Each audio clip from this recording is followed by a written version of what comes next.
The Sentinel Stars. A Novel of the Future. By Charbonneau. Part 1. The morning after. In the underground streets and the wide arcades lined with shops, curling colored streamers rustle under the feet of night workers hurrying home to their rooms.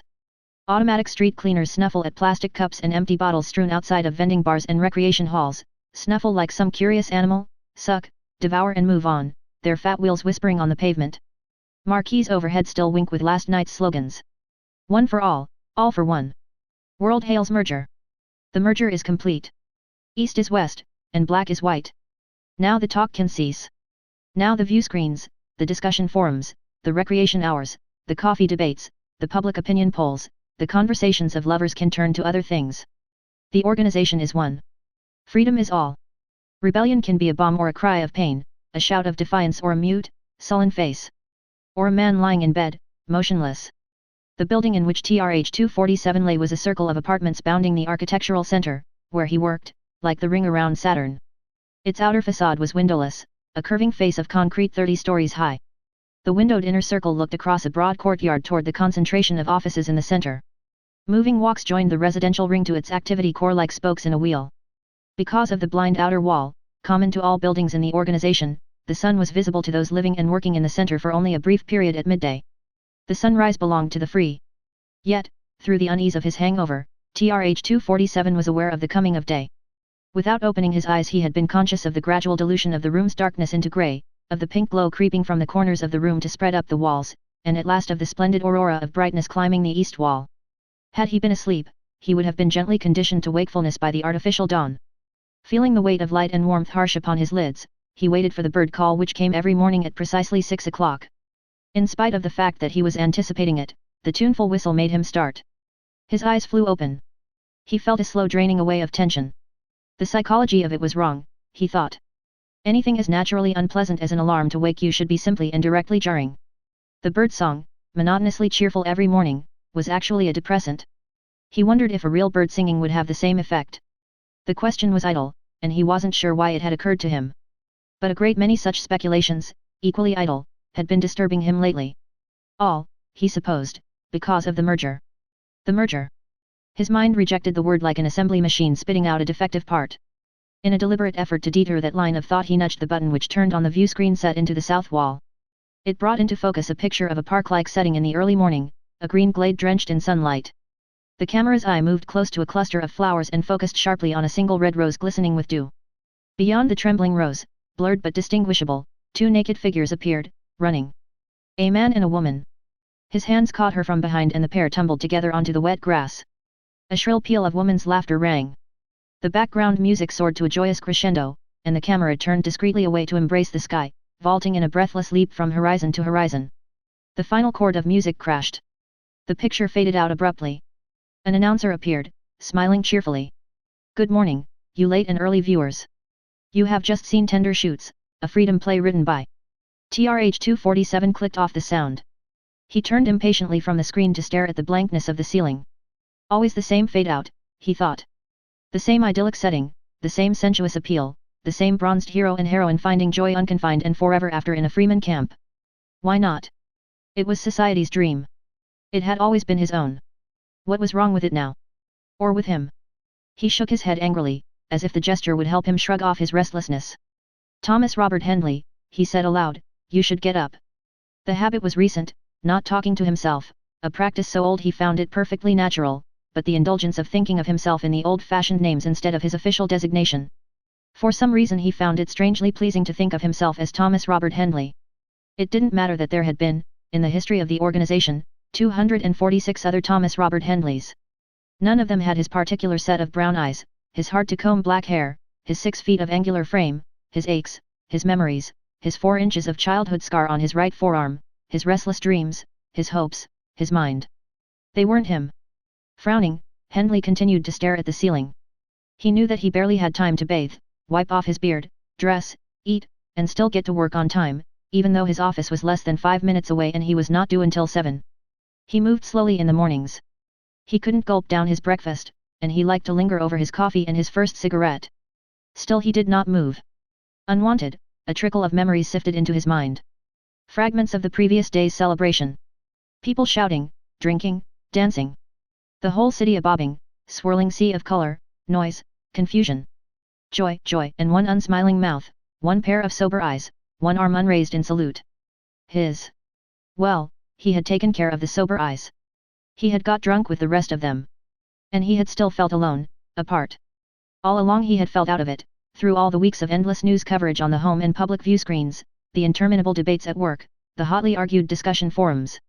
No one had talked of anything else. And there had been a strange intensity in the endless great debate, which often erupted into angry words and shaking fists and red faces, as if everyone sensed a significance in this last merger, a special importance that was neither voiced nor even consciously realized. Once it had been voiced, Hendley remembered one discussion forum for his group a week before.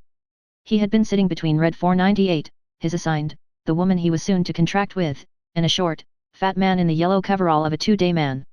The round man had constantly been rising to demand the floor, grabbing his seat mic and shouting so loudly that his words over the loudspeaker were distorted and often incomprehensible. His round, full face had a squint-a look, the triangle of eyes and nose being squeezed close together like a cluster of dots in the center of a circle. Even his eyebrows added to the effect, blonde tufts of hair thick next to the bridge of his nose but disappearing as they fanned out. Below this concentration, a small red mouth pursed angrily.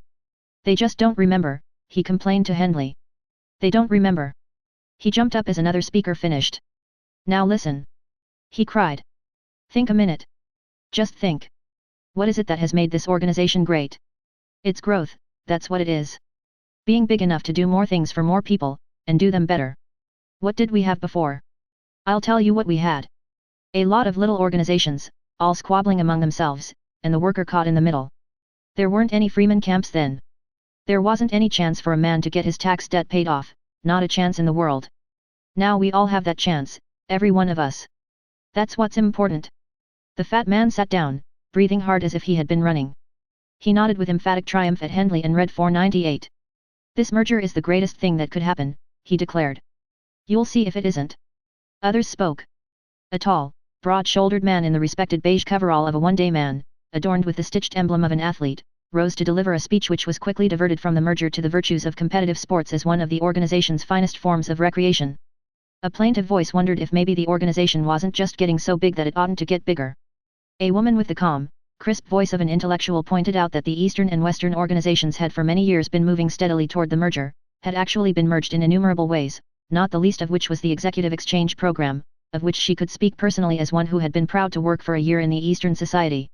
And there was one voice from the back of the hall, from someone who remained seated so that Hendley could not see him, whose words made Hendley stiffen and listen attentively. What we're trying to do, the unknown man said, is to pretend that history never was. We're saying it doesn't mean anything to be born a Westerner. Maybe it's right that we should forget that our ancestors fought against the East, and a lot of them died to make sure we wouldn't all be swallowed up. But that doesn't mean we should let ourselves get swallowed up now. The fat man beside Hendley had growled with anger. Even Red 498 had been indignant, her ordinarily placid face flushed. That's silly. She had cried. Tell him, Tr. Tell him. But Hendley had remained silent. The unseen speaker's words had touched a sensitive nerve. We shouldn't let ourselves get swallowed up. By what? What difference did it make to the bottom of the mountain when the banks of snow shifted on a peak perpetually shrouded by clouds? In its immediate effects that's all the merger really meant, a reshuffling of men at the top. Down at the bottom you wouldn't feel it. You would go on eating the same food, catching the same copter or sidewalk, pushing the same buttons, paying off the same tax debt. Nothing would change. Hendley had left that meeting deeply disturbed. When Red 498 somewhat surprisingly took the initiative in suggesting that they visit a nearby public intercourse booth for the weekly hour allowed to assigned, he had pleaded fatigue. Back in his room alone, unaccountably tired, he had drifted into and out of the fringes of uneasy sleep. He could recall thinking that they were taking away the last symbol of personal identity. Everything was to be reduced to one, like those ancient religions in which man strove to lose himself completely in his God and be one with him. But the new God was one vast, all-encompassing, impersonal organization. At last sleep had come. And with it, from some deep recess of his mind, emerged a scene from the old world before the organization, a world preserved on flickering films in the historical museum, a world where men once walked freely on the shores of a great sea. In the mysterious logic of the dream, it seemed quite natural for TRH 247 to be there, walking on a wide sandy beach, white under a brilliant sun by a blue sea. In the distance there was another distinct beach, and beyond that another, individual crescents of sand succeeding one another. But there were no people. He was alone. He ran in the wet sand close to the water, feeling its coolness and firmness. He ran so fast that his feet hardly seemed to touch, and his heart pounded with exhilaration. Coming to the end of the curving beach, he stopped. And as he stood there watching, the sand moved, lapping outward like the waves of the sea, reaching toward the next beach. And that golden crescent in turn expanded. Hendley felt a nameless terror. He turned and raced back along the shoreline. But at the opposite end the beaches were already meeting, hungry fingers of sand interlacing like lovers' hands. Staring into the distance, Hendley saw that everywhere the sands were flowing into each other, pushing back inland, filling every crevice, covering every footprint, burying every stone, until at last he could see no marking, no line of difference, no beginning or end. And he knew that all of the beaches of the world had merged into one. His heart filled his chest with a painful drumming. Looking wildly all around him, he saw with terrifying clarity that the area where he stood was no longer like a beach at all. There was no beach, nothing anywhere but a great empty desert bordering the sea. It was past 6:40 in the morning. TRH-247 lay in bed staring at the ceiling. If he got up now, he thought, if he did without a shower, without breakfast or coffee, he could still be at his drafting board on time. And something would have ended. How did you rebel? How did you protest against a system that knew you only as a number? How could you defy a vast network of computers that knew what you were going to do before you did it, knew, and saw your defiance merely as an equation to be speedily solved? How did you change directions on a one-way street? In his own work, architecture, when perfection left a residue of discontent you introduced a flaw. You broke one of the rules. And maybe what you ended up with would be better than the perfect thing, in its flaw as flawless as an artist's distortion of the world to his own image of it. Hendley had done it himself, taking pure harmony and proportion of form and trying to make it individual. He had. No, he muttered aloud. You only pushed a button. For if one line could be altered, the master computer in the basement of the architectural center had already worked out the 668 ways in which that single change could be made without weakening the resulting structure. The organization encouraged that kind of individuality. It wasn't originality at all. Yet the principle was valid. You had to break one of the rules. You had to get out of step. And there was a way.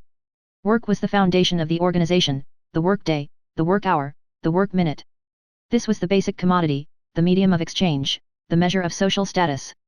Work to pay off your tax debt. Work to climb the rungs on the ladder that led to freedom. Simply lying there, without lifting a hand, he could create a flaw. Part 2. About 10 o'clock that morning TRH-247 stood on an underground pedestrian ramp watching the crowds flow past him, shoppers, tourists, workers, going and coming, stepping with the ease of long habit from the slow to the fast strips of the moving sidewalks. All the faces were different, Hendley thought. He was less than a 5-minute rise from the architectural center, but it was quite probable that he had never once seen any of these faces before. These people might live in the same building, eat from the same vendors, visit the same rec halls, even work at the center. But under the carefully staggered schedules in the structure of the organization's work pattern, schedules which enabled 32 million people in this particular city number 9 to live in a circumscribed area without trampling one another underfoot, the chances were good that none of these people had ever crossed Hendley's path before. Simply because he had never been in this spot at this hour on this day of the week. Hendley was a 3-day man. His identifying coverall was blue. He worked on Tuesdays, Thursdays, and Saturdays except during his assigned vacation month, when he customarily used his travel pass to visit one of the tourist recreation centers in another of the major cities. It was unthinkable that his vacation time would find him this close to home, and it was equally unlikely that he would be there on any of his 4 free days of the week, for even these days were quite taken up with the designated periods of recreation, education, physical therapy, and discussion. In fact, Hendley was experiencing the rare sense of freedom which came from having nothing to do. This was what it must be like in the Freeman camps, he reflected, 7 days a week to enjoy the luxury of complete choice, of having each day stretch before you like a blank sheet of paper onto which you could dictate absolutely anything you wanted. Exhilarated by the freshness of the moment, he stared in fascination at the passing faces. It was like trying to study the waves of the sea. They dissolved even as you glanced at them and were instantly replaced by others. He began to feel a little dizzy from the effort of isolating the moving figures. You could only know a wave, he thought, know its form and strength and motion, by riding it. He stepped onto the slow strip of the sidewalk. Instantly the faces which had been streaming past him were arrested. He studied the man standing closest to him. He had Eastern blood, to judge by the oriental cast of his features, the thick shock of black hair, the full upper eyelids. Hendley suspected that he caught the reflection of permalenses coating the dark eyes. The stranger wore a green coverall over a small, wiry body. A commissary worker, Hendley guessed, on an 11 to 7 day schedule, going to work. Or a Finnish carpenter, skilled in manipulating the buttons which caused graceful designs to be carved in plastic and metal, on his way home from a 2 until 10 morning shift. Middle-aged, with an unusual Eastern name that would have a low number after the initials.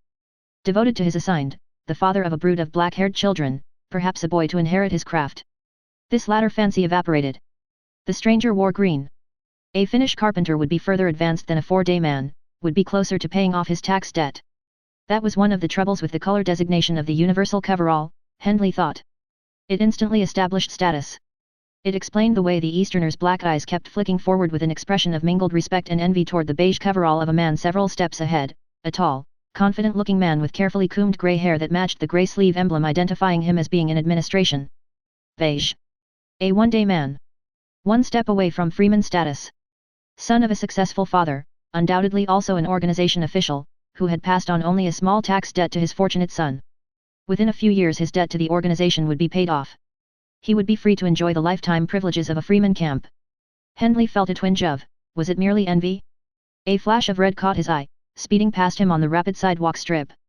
On impulse he stepped to the side of the slow lane and made the short jump to the faster strip, using the standard technique of a few quick running steps before leaping. The blur of red he had glimpsed was a good distance ahead of him by the time he had completed the maneuver. But the red figure was standing motionless on the speeding walk.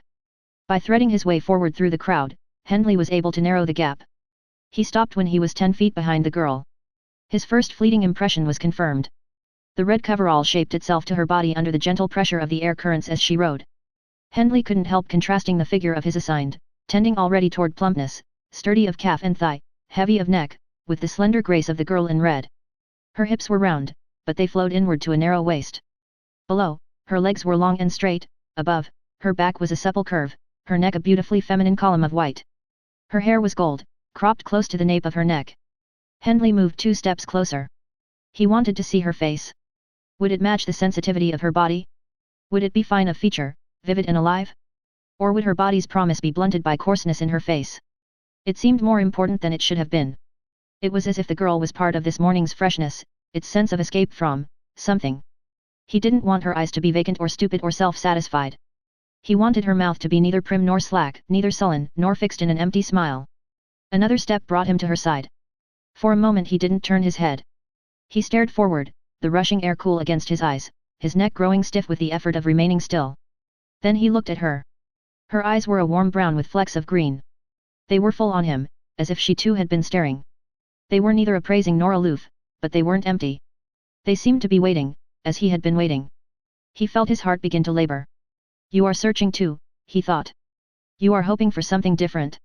In the long moment while their eyes held, it seemed to him that the soft, wide curve of her lips began to bend upward at one corner in a tentative smile. He wanted to speak but hesitated. Then she was gone. Frantically he looked back over his shoulder. He was in time to see her nimbly adjusting her forward movement to the pace of the slow lane.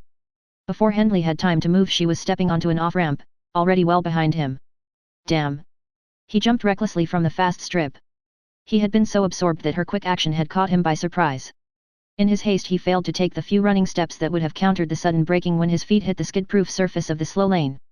His shoes caught and he plunged headlong. He skidded face down on the sidewalk. Someone was laughing. A hand gripped him under the armpit to haul him to his feet. A black-browed face grinned into his. When did you learn to ride the walks? The man jibed. You'll never live to be a freeman that way. Hendley grunted in shamefaced appreciation for the help. He felt embarrassed and angry with himself. The laughter did not annoy him. You had to expect that if you took a spill. Knowing how to gauge the sidewalks was as basic as walking. You couldn't expect sympathy when you forgot. What angered him most of all was the possibility that the girl in red had seen him fall. He alighted at the next off-ramp. On the preceding incline almost 100 yards away, a steady stream of people flowed out to the street and spilled into the torrent of pedestrians there. It was impossible to pick out the girl. Her bright coverall was now a disguise rather than a beacon. Red, the designation of the 5-day man, was the most common color. It suddenly seemed as if the whole street was splotched with red. He hurried back, astonished at the sharpness of his disappointment. There had been something about the girl, something more than the beauty of her face or the curving suppleness of her body, that had made him want to know her. Or had he imagined a reflection in her eyes of his own discontent, his own yearning? The street was lined with the organization's bewildering variety of shops, service outlets, offices, vending cafes, entertainment centers. Crowded arcades tunneled under one of the great cylindrical work centers. Nearby a series of escalators trundled down to the tube station on the next level. Hendley heard the rumble of a departing train. She could have gone anywhere. Even if she had entered one of the nearby shops or office buildings, even if he had known which one, he would have had little chance of finding her, He could recall no emblem on her coverall that would suggest where she worked or what she did. He stopped at the foot of the ramp where the girl had disappeared. It was hopeless. An accidental collision of two specks in an interminable dust storm of people, almost instantly blown apart. What were the odds against another? She was standing in the arched entry of a building, staring at him. As he pushed his way toward her, she started to turn, averting her gaze, taking one step as if about to leave. The motion was arrested, and she seemed to be suspended there, poised on the verge of flight. She didn't move until he spoke. I was afraid I'd lost you. Were you? Why did you try to get away? I don't know what you mean. I work here. Hendley glanced at the sign over the doors, Agricultural Research Center. Above them, above the barren crust of the earth, another eyeless concrete cylinder thrust upward toward the sky like a raised fist. You're working today? He asked. She was studying him now. Yes. It was strange, he thought, how much was already understood between them, how much had no need to be said. When can we meet? That wouldn't be wise. When? He demanded. This afternoon? Tonight? No. She licked her lips nervously. I'm late. I have to go. Please, we're not of the same status. There's no use, we'd be seen. His hand went out quickly to grip her arm, and she flinched sharply. His fingers held her, tight on the soft flesh under the coarse red fabric. Don't you want to see me again? She glanced anxiously toward the doors of the building, as if afraid that an inspector might be watching them. That doesn't have anything to do with it. It's impossible. Then she seemed to wilt, her weight sagging against his supporting hand. Yes, she said helplessly, I do want to see you. What time? When are you free? She hesitated. 4 o'clock this afternoon. But he had already been casting about for a place. The Historical Museum, he said quickly. Main floor. As soon as you can make it after 4. Do you know where that is? She nodded. There was wonder in her face, crowding out the tension of worry. What's your name? She asked. Automatically he started to give his official identity. TRH, he broke off. Hendley, he said abruptly. Call me Hendley. His hand slid down her arm to examine the identity disc on her bracelet. Her number was ABC 331. He smiled, for the combination of letters was rare. What does the A stand for? Startled, she stared at him for a moment before answering. Anne, she murmured. But nobody ever. I know. That's why I want to call you Anne. Their eyes held for several seconds. He could feel the pulse beating in her wrist. Her red lips were parted in an expression of surprise.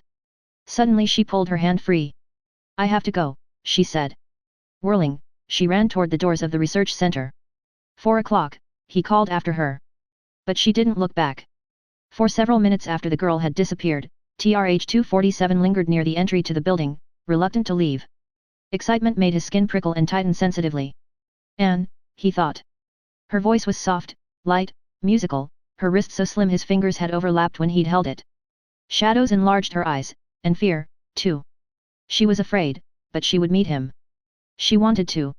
Across the way from the research center there was a sidewalk vendor with a cluster of tables. He charged a cup of coffee, showing his identity disc to the machine to be photographed, and sat at one of the small tables. Why had he been attracted to her so quickly? Why this keen anticipation?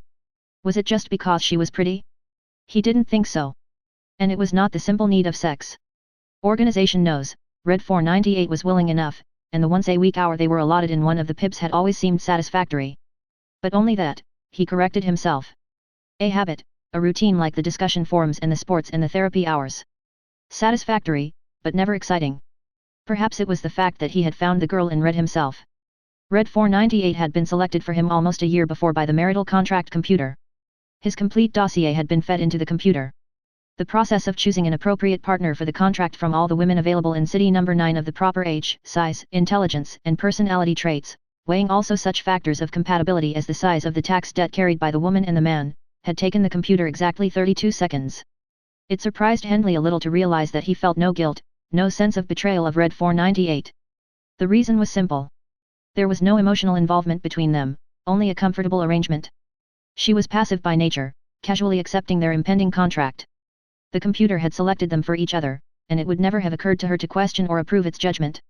With a feeling of chagrin, Hendley realized that, were he to disappear, his assigned would experience no more than a brief period of concern, which would end as soon as the computer selected a more dependable partner for her. There ought to be more between a man and a woman, he thought, something more than the body's casual hunger, more than goodwill, more than the careful balance of factors weighed by a computer. And maybe he had found it. He finished his coffee. He had been sitting at the table by the vendor for no more than 10 minutes. When he glanced across the way at the research center, idly wondering what ABC 331 did there, he saw her.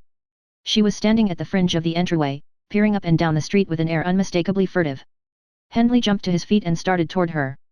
She had not seen him. Before he could fight his way through the mass of pedestrians between them, the girl slipped into the crowd, walking rapidly.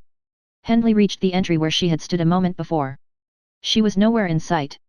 For an hour Hendley wandered the area where the girl in red had vanished.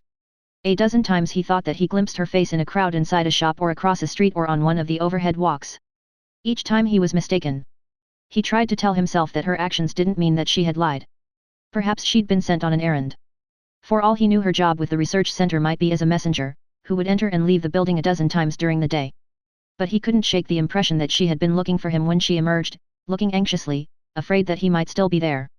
His pleasure in the day's defiant freedom was gone. It seemed pointless to wander the streets.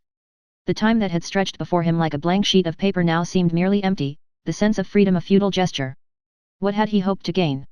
Surely he had known from the beginning of the day that, sooner or later, he would have to return to his room, to the only life he knew, to the inevitable reckoning that waited for him. A flashing marquee caught his eye. "See the interior of a Freeman camp." The sign shrilled. Revealing. Exciting. Authentic. Hendley hesitated.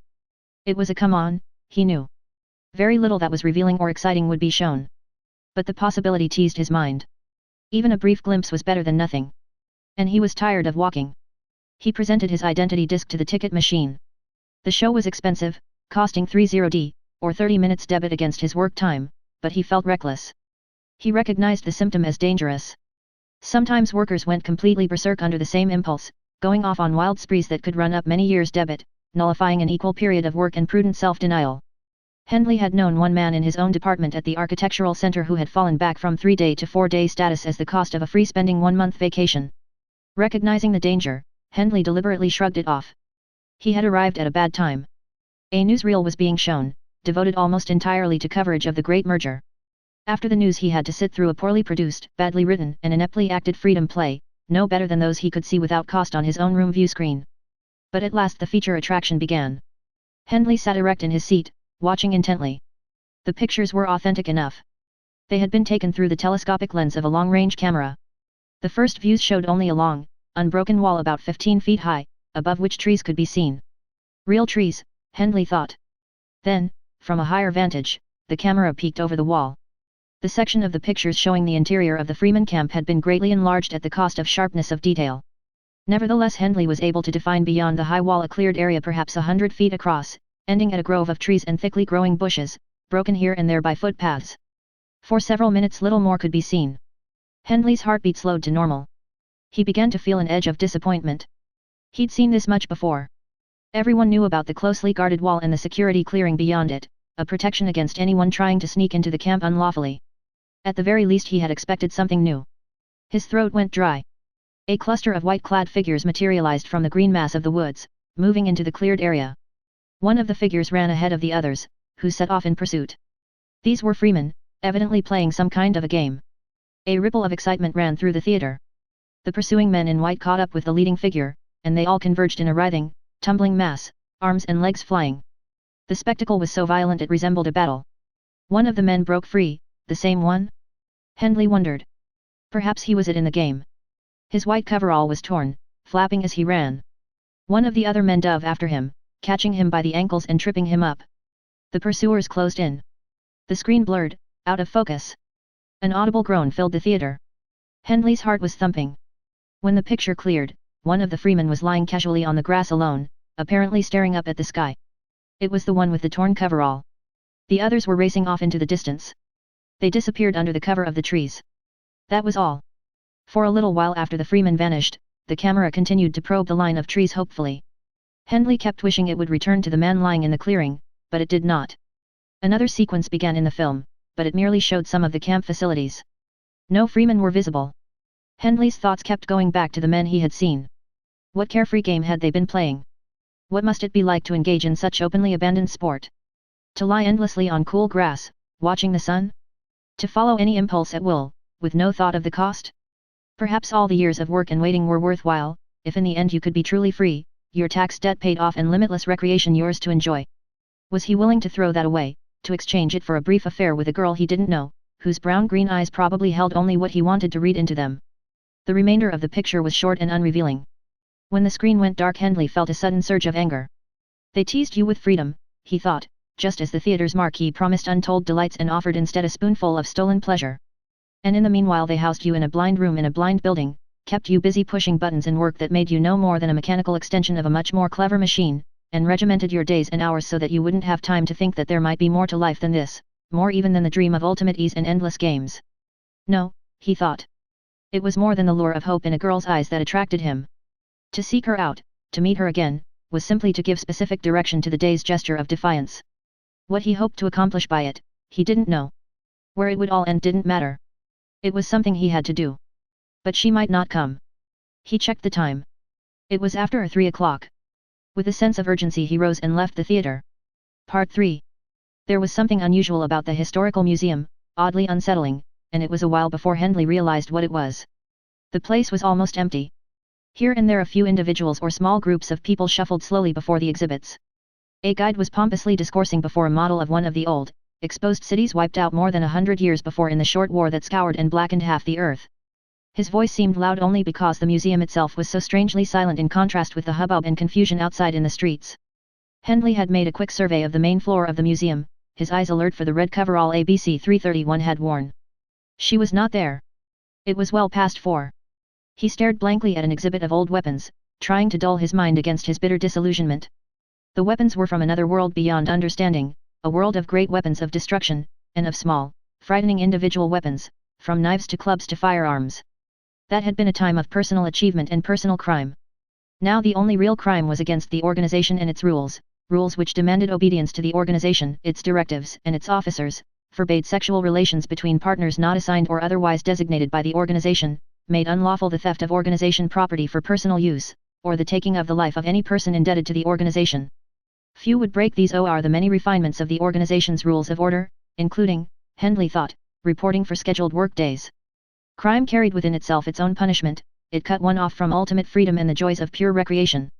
Detection in an all-seeing, all-controlling, almost completely automated organization was too certain, the penalty too great. Hendley smiled wryly. He had joined a select group in his act of rebellion.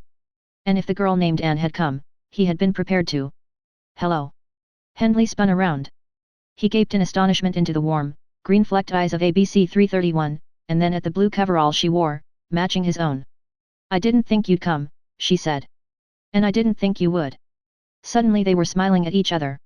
Hendley turned abruptly toward the weapons exhibit, staring without seeing. The girl moved close to his side. His mind was full of questions, but he didn't ask them. There would be time for that later. Stay close to me, he murmured, not looking at her. Just follow what I do. Without consciously working it out, he found that he had already planned where they would go. The knowledge had been at the back of his mind when he first suggested the historical museum as a meeting place. He had been involved with the building's design in his work at the Architectural Center. He knew its floor plan above and below ground, its provisions for utilities, its security precautions, its entrances and exits. Casually he began to walk among the exhibits, pausing to study some of them, then moving on, the girl following silently. They reached a stairway leading to a lower floor.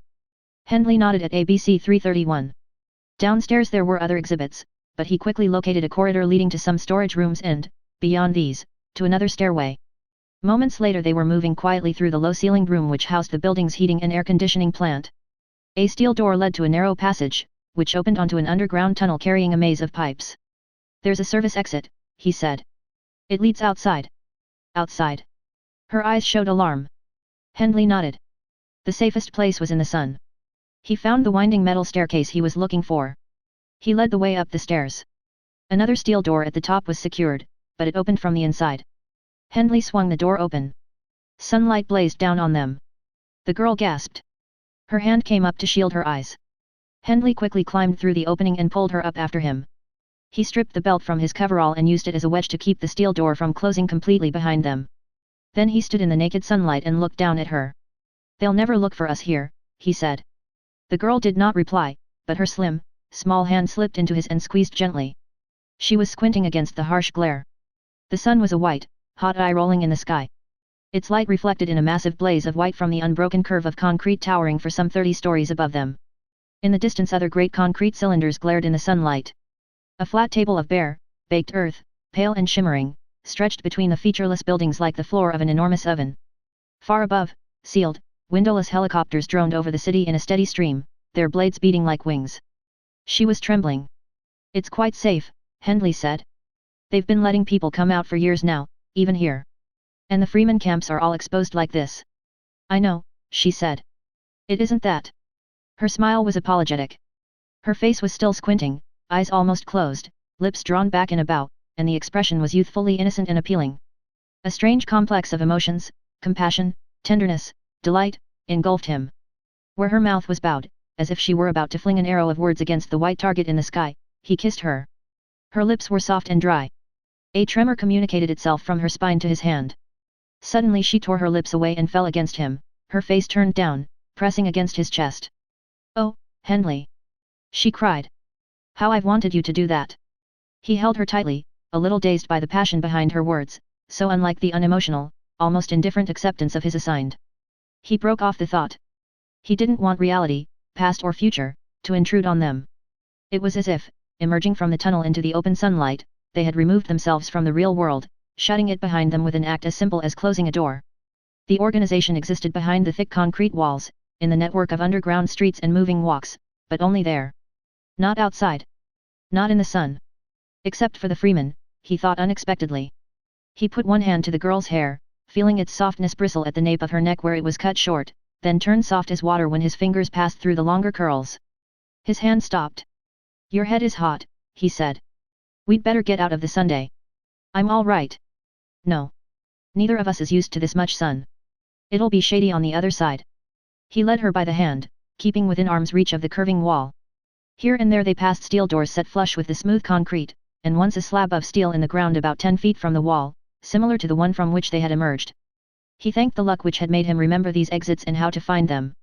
They reached shade, sharp and definite as black ink on white paper, painting the shape of the building long and flat across the bleak landscape. Coolness struck his face and hands as crisply as a slap.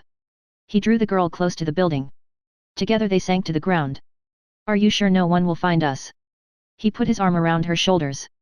No one will be looking. She stared past him at the wasteland extending in every direction between the tall buildings and beyond. It's so empty, she said nervously. I've never been out before. Not many workers have. It frightens me. Don't look at it.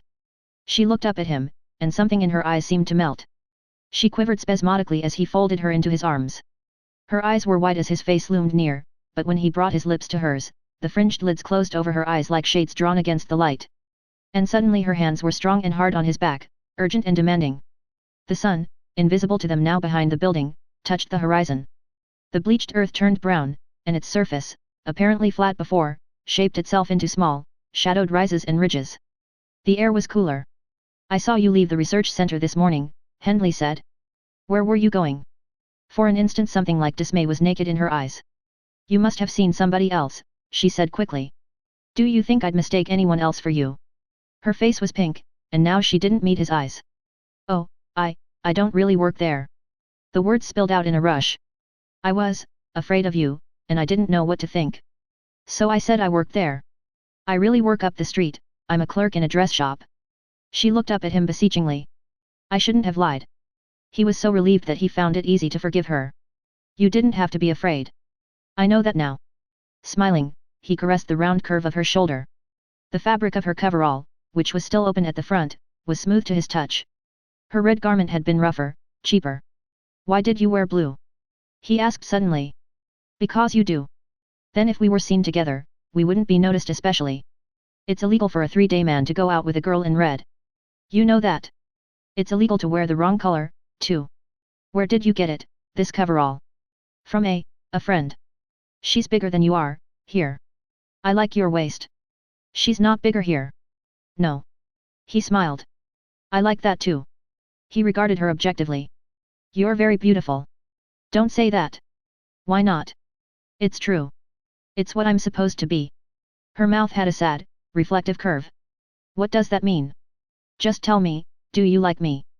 Very much. Don't you know, Anne? Tell me that. He told her. And the sun went down completely beyond the unseen horizon, leaving behind a grey world. The concrete cylinders loomed larger in the dusk, more forbidding. A wind whined across the unprotected land. It's been wonderful out here, she said. I'll never forget it. At first it scared me, but, not now. You'll come out again. She smiled, staring off into the distance. Yes, of course. He felt her shiver. You're getting cold. We'll have to go in. I'm not really cold. She gazed at him seriously. I'm glad we were both free this afternoon. He weighed his answer, wondering how she would react. I wasn't, he said. Today was a work day for me. I didn't report. She frowned, staring at him without comprehension. It's true, he said. This wasn't a free day. But I'm glad I didn't work. I'd never have met you. She was instantly concerned.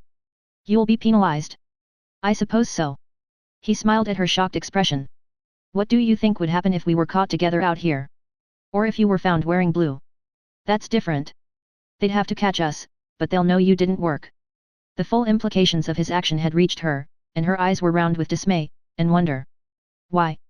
What made you do it? I can't really explain it. Maybe it has something to do with, for a moment he was withdrawn, searching his own mind. Then he asked, what do you think about the merger? I don't think about it much, she said slowly. It doesn't mean anything to you. She shook her head. Why should it? It's what started me off. But that was just he thought of the firearms in the historical museum exhibit, the trigger. I was trying to be, me. She regarded him apprehensively. What will they do to you? He shrugged. I suppose there's a whole team of computers and technicians somewhere in the organization that handles these things. I don't imagine I'm the first one. Don't do anything like that again, she said urgently. Promise me you won't. He said it to please her, not knowing what he meant to do. The world beneath the surface and inside the cylinders was still unreal.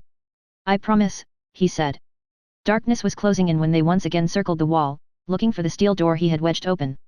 When they came to it he felt the first real tug of fear. The door seemed tight. He knelt quickly. The heavy weight of the steel had crushed the fabric belt flat, but there was still a narrow opening. The inside latch had not caught. Hiding his relief, he rose and once more took Anne into his arms. Don't give back that blue outfit, he said. No, she whispered. No, Henley. He kissed her. When he opened the door and took her hand to help her step down, she said, we should go separately. Surprised, he pondered the suggestion a moment. I don't think we were noticed. And the museum is open all night. We can just go back. It would be safer, she insisted.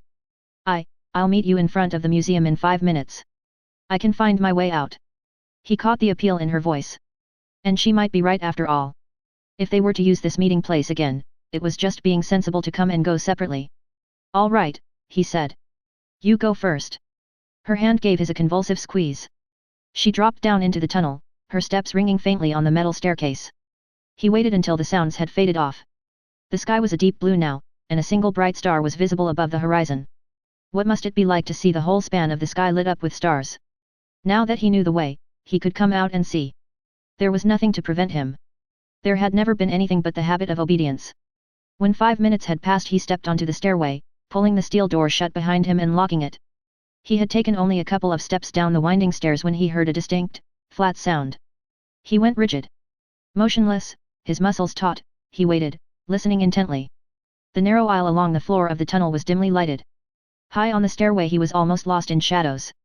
The sound had been that of a door closing gently under its own power, or slowly eased shut. No more than the click of a latch, magnified along the tunnel. Now there was only silence. He didn't want to be caught here. No explanation would be accepted without an investigation, and there would be signs on the surface revealing that two people had been out together, a man and a woman. Slowly, setting each foot cautiously onto the metal steps, he began to descend. When he was low enough he leaned down and away from the staircase to peer along the tunnel. The service tunnel fed into a larger passage. There was a door at this opening, and another between the passage and the air conditioning heating room. The door at the end of the tunnel was open. Perhaps Anne had left the farther door slightly ajar, and a slight current of air had caused it to click shut. Still. Henley reached the bottom of the stairs. Keeping close to the maze of pipes along one side, he edged forward. A shadow moved across the face of the tunnel. Henley squeezed close to the pipes. One of them carried hot water, and he had to suppress a gasp as his hand touched the hot metal. After a long moment he moved his head out a few inches, just far enough to catch a glimpse of the opening at the end of the tunnel. A shoulder came into view, bearing the emblem of a security guard on a green sleeve. Hendley eased back against the pipes, setting his teeth against the heat from the one pipe that seared a bar of pain across his back. If the guard took 1 or 2 steps into the tunnel, or even leaned through the door to get a better angle of view, Hendley would be visible to him. Hendley breathed very slowly and silently. His legs were beginning to quiver from the strain. Either the guard didn't suspect his presence, or he was unwilling to enter the tunnel alone, making himself a vulnerable target. What had drawn the man there? Had Anne been seen leaving? Surely not, the guard's investigation would be more thorough. Had he heard a suspicious noise then, the noise Hendley had made closing and locking the outside door? Or was this simply a routine inspection? The tunnel darkened suddenly. The steel door clanked shut, sealing the tunnel off from the adjoining passage. In the dim light remaining from the tunnel's own illumination panel, Hendley stepped away from the pipes into the center of the aisle. He let out a deep breath. He was safe enough for the moment. But obviously he couldn't risk leaving the building the way he had entered. The guard might be going on his rounds, or the closing of the door might be a ruse. Frowning, Hendley tried to sort out in his memory the various functions of this utility tunnel. If he remembered correctly, it led to a large water pump station, and there were branches along the way feeding into smaller underground facilities. It should be no trick to find another way out. He could hear the water pump when he was still a good distance away from the station. It would probably be routinely guarded. He chose at random one of the branching tunnels. A few minutes later he stepped into the heating room of what he guessed was an arcade. The heating and air conditioning unit was of a size and type designed to serve a series of small shops and offices. No one saw him when he emerged from the room into a walkway behind a row of shops. He strode casually along the walk and stepped out into a crowded street. Orienting himself, Hendley found that he was only a quarter of a mile from the museum. He began hurrying through the noisy evening crowd. Theater and sports arena marquees were winking. Throngs filled the busy arcades, the sidewalk vendors, the discussion halls, the public gyms. A news announcer's voice blared from a street corner view screen. Still talking about the merger. Hendley saw the steps of the museum ahead. He didn't know exactly how long his roundabout escape had taken. He had given Anne a 5-minute start. Add about 15 minutes to that, he guessed. She would be anxious now, worrying. A few people were entering the museum. A guard stood by the entry, watching the crowd on the street below with apparently casual interest. A young woman emerged from the museum. She wore a yellow coverall and her hair was dark. Baffled, Hendley walked slowly past the museum steps. ABC 331 was not there. The guard at the historical museum's entry was watching him now. Hendley merged with the flow of pedestrians, allowing himself to be carried along. He had been wandering back and forth in front of the building for 20 minutes. Long enough to draw attention to himself. Longer than necessary to know that Anne was gone.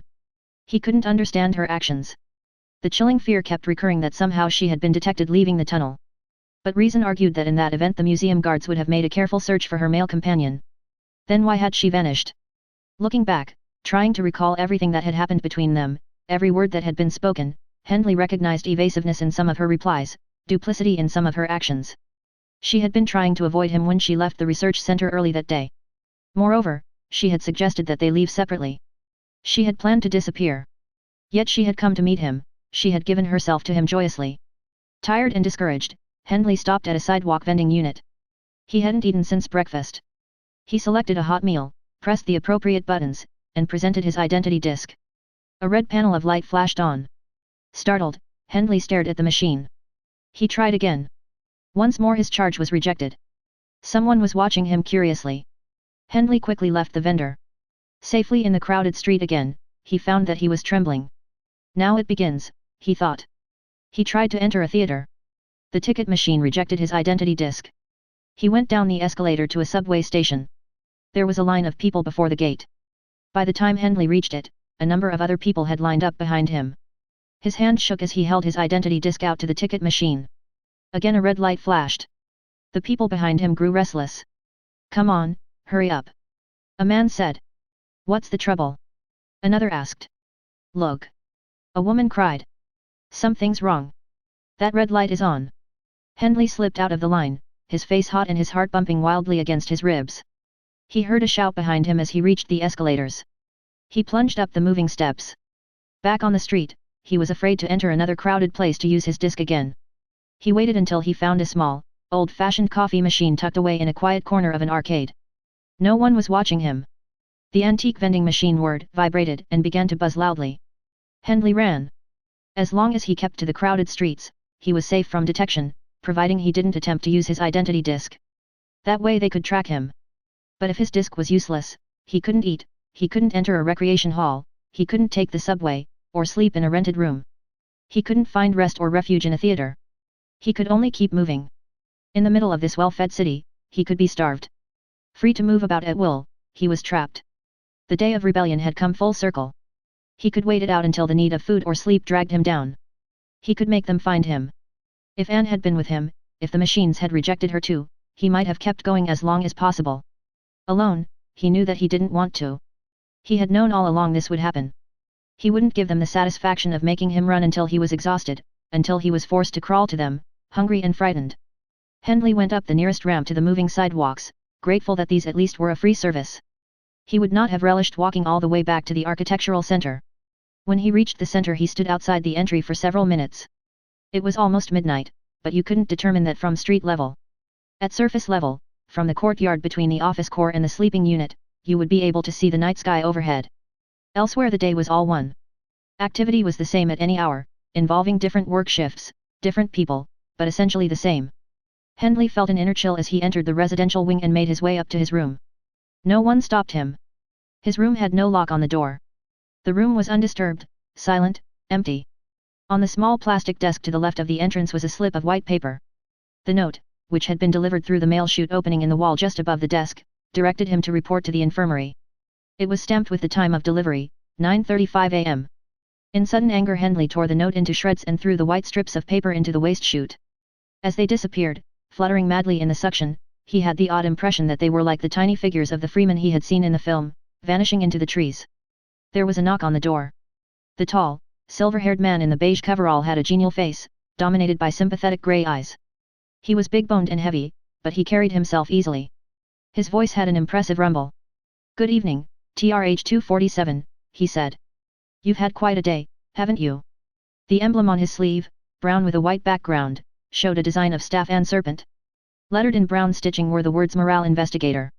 "You will come with me," the investigator said. With a faintly indulgent smile he added, "I trust you are not going to give us any trouble." Hendley shook his head. He had stopped running.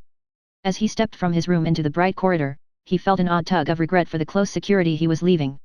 The room was too small, blind-walled, impersonal, uninviting. But it was a place familiar and known. It held no surprises. Part 4.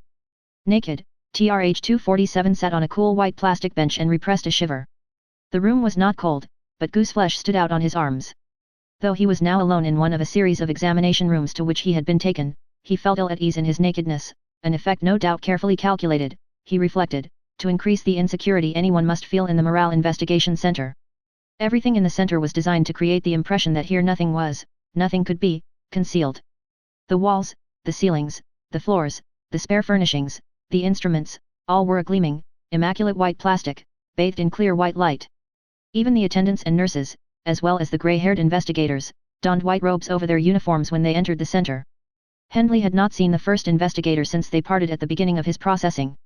But in the course of his tests, psychological, intelligence and reaction tests, a humiliatingly thorough physical examination, along with other tests unfamiliar to him, he had met two other men identified as investigators.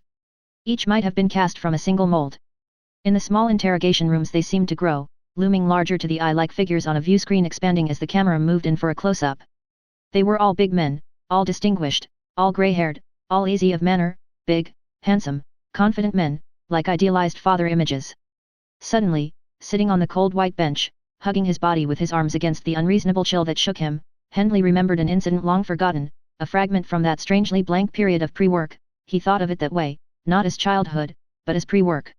It had been a negative time, like a period of non-existence in preparation for existence. If it had seemed then a time of freedom, that illusion prevailed only because the concept of freedom was not understood. In fact, those days had been strictly regimented, filled with classes, recreation hours, group games, prescribed activities from waking to sleeping. But on one occasion, at least, there had been a kind of escape into life. Hendley hadn't been alone in the daring escapade, although he could not recall the numbers of the other two boys, or even their faces. One had been fat and very blond, with an intense dislike of exercise not of his own choosing. The other had been a small, slender, lively, black-haired boy whose memorable characteristic in Hendley's mind was a flashing smile and a high-pitched, squealing laugh. The idea had been the blonde boys in the beginning, Hendley was sure, but there had been no sense of being led. For all three boys the action had been spontaneous, unpremeditated, without malice or special meaning. One moment they were walking toward their classroom along an underground street, it was morning, but there was no awareness of time then, in a pre-work day beneath the surface, and the next moment they were opposite a pedestrian ramp leading to the sidewalk strips and the fat blonde boy was yelling, "Let's go for a ride." And in the instant they were racing exuberantly up the ramp, dodging among the uniformed men and women, excitedly jumping onto the moving walk, pausing only when they were safely together on the walk to stare at each other in flushed, panting triumph. A glitter of challenge had danced in the fat boy's eyes. Why could he remember that exact expression, Hendley wondered, but not the face which shaped it, and he had made a reckless, clumsy leap to the fast strip. Hendley and the slender boy had hurtled after him, the latter's shrill peal of laughter trailing behind them. In that moment when he was airborne between the strips, his heart bumping with fear, Hendley experienced a surge of happy exhilaration such as he'd never felt before. Suddenly the thoughtless flight acquired a sharp spirit of adventure. Soon it was he who took the lead, challenging his companions to new and more intricate maneuvers on the walks, bolder excursions into the bustling center of the city. They stayed out all day, wandering through the crowded, noisy arcades, exploring the colorful stores, filing in wonder through the great stone plaza in the middle of the business district past the giant statues and sculptured stone trees and strange marble animals. When the sightseeing began to pall, they boarded the walks again, riding them to remote parts of the city. It was only at the end of the day when, tired and hungry, they tried to retrace their way and found themselves lost, that the realization came to them slowly that they had done something unheard of, something very wrong, for which they were sure to be punished. They had strayed far from the sidewalk strips, and in their search for the walks they came upon a clearing which ended in a high, blank wall. Curiosity gaining the better of their increasing nervousness about the day's adventure, they followed the line of the wall, speculating about it. "I know what it is," the fat boy said confidently. "I'll bet you don't." The smallest of the trio said. "What is it?" Hendley demanded. "He doesn't know," the slender boy jeered. "I do too. It's where people go when they're old." "No, it isn't," the slim one said quite seriously. "That isn't where they go. They die." "I didn't say dead people," the fat boy retorted. "It's where you go when you don't have to work anymore, when you're free." And then Hendley remembered. His father had talked about the freeman camps, during those early years which Hendley remembered only as a brief and pleasant interlude before he was taken from his parents and enrolled in the organization's training schools. The three boys walked in silence alongside the high wall for a while. The fat boy said, "I bet we could get over if we really wanted to." "How?" Hendley wanted to know. "We could climb it." "No, we couldn't." "What would you get hold of?" "We could use a rope." They reached a break in the wall, which turned out to be a high, metal-barred gate coated with an opaque plastic between the bars so that you could not see through it. There was no one around. "Look," the slim, black-haired boy said, pointing. Near the bottom of the gate there was a tear in the plastic film between two of the metal bars. Even when the film was pushed aside, the opening was only a few inches wide, but it was an opening. How strange it was now to recall the easy accessibility of the camp to three curious boys. But in those days the surface was not yet considered safe for human life, and even the camps had to be underground, located on the outskirts of the great cities. "I bet I could get through there," the slim boy said. "What would you want to do that for?" The fat, blonde boy scoffed, covering his chagrin, for it was evident that he could never squeeze through the opening. "Well, you wanted to climb over." "No one's supposed to go in there," the fat boy insisted. The declaration was like a dare, and the black-haired boy reacted to it instantly. "I'm going to," he asserted with his quick, flashing smile. "I bet you're scared," he said to Hendley. "No, I'm not. I'll go first," the other boy said. And with a darting glance along the wall in both directions to make sure no one was watching them, he crouched before the narrow opening and began to worm his way through. The damaged section of plastic film tore easily, but the bars were so close together that the boy winced as he struggled to wriggle between them.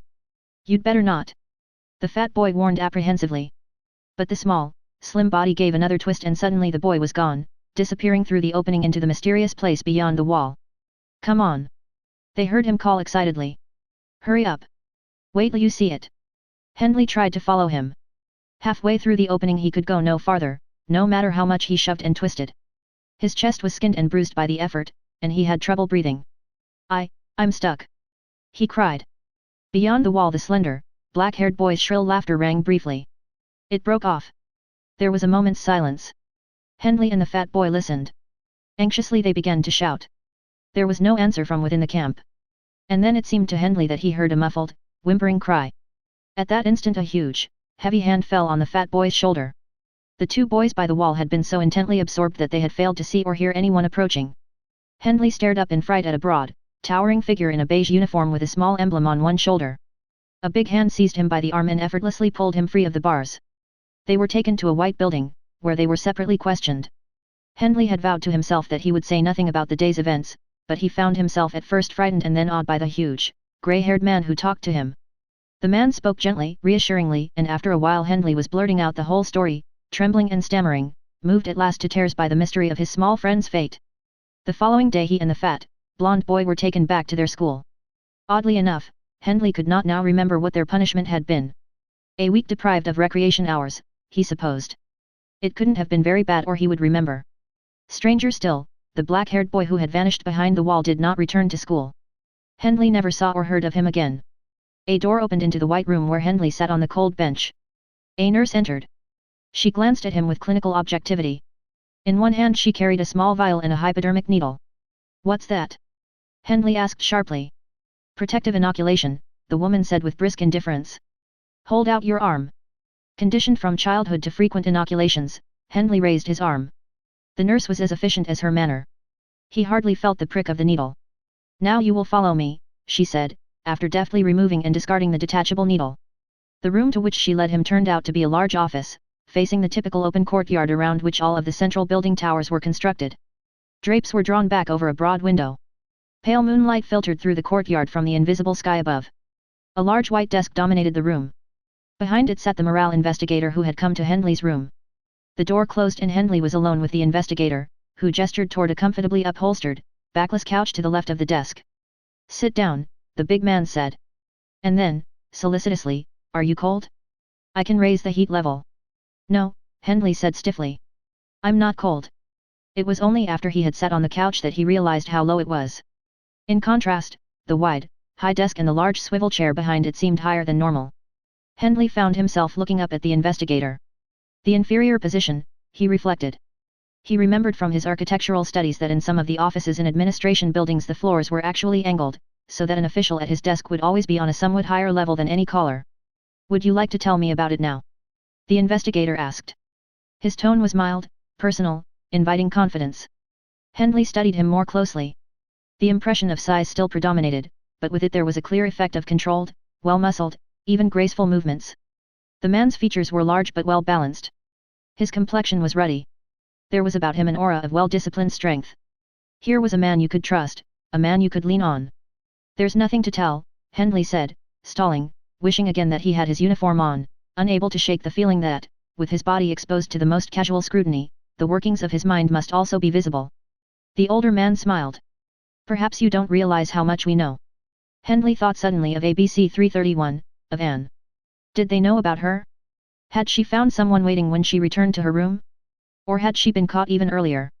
The investigator swiveled in his chair to face Hendley directly, looking down at him, his expression tolerant and benign. "As of the moment you failed to report to the infirmary in response to the notice delivered at, let me see, 9:35 this morning, your number was fed to the master board for automatic recording and analysis." The investigator smiled. "Would you care to know exactly what time you had coffee in the vending cafe across from the Agricultural Research Center? Or just when you entered that Newsview theater this afternoon?" Hendley parried the smile with one of his own. He knew that the information was supposed to impress and frighten him. But he thought, they can only track the identity disk when I used it, or tried to use it. That wouldn't tell them about the meeting with Anne. Aloud he said, "I guess you know the whole story then. There isn't much point to all this. We are less interested in what you did than why," the investigator said. "Though of course knowing precisely what your activities were helps us to understand their pattern." He leaned forward confidentially. "There is a gap, between the time you left the theater and the time you tried to have dinner. You might as well tell me about it, because I'll find out as soon as all the reports are in." Relief flooded through Hendley. They didn't know about Anne. How foolish to try to take him in with so transparent a warning, as if the computers needed time to correlate reports. "You must have found her very attractive," the investigator said suddenly. Hendley was caught unprepared. In his relief he had begun to relax into overconfidence. Now, stunned, he felt the blood draining from his face, a sure betrayal of his emotions. "Her?" he questioned automatically. I don't understand."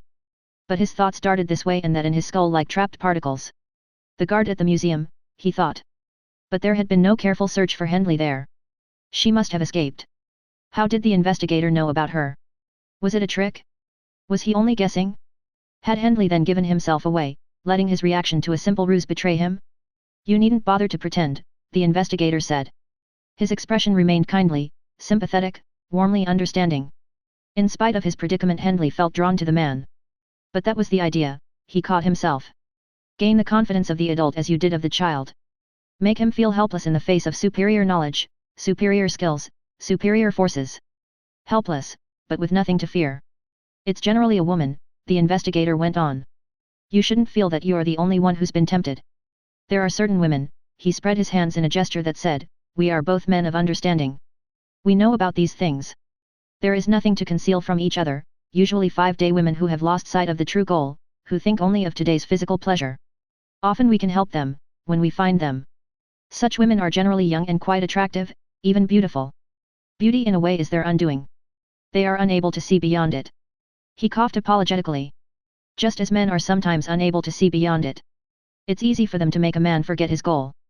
But Hendley was no longer listening. Beautiful, he thought, remembering how ABC 331 had seemed to protest when he tried to tell her how beautiful she was. What had she said? It's what I'm supposed to be. Almost bitterly, her soft lips twisting wryly. What had she meant?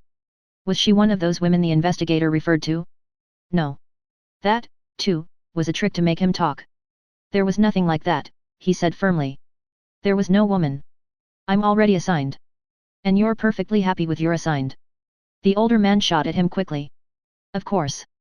The investigator frowned. Disappointment and disapproval were clearly reflected in his gaze. I'm trying to help you, TRH 247, he said slowly. But you must cooperate. What you have done is a grave infraction of the rules of order of the organization. You must know that.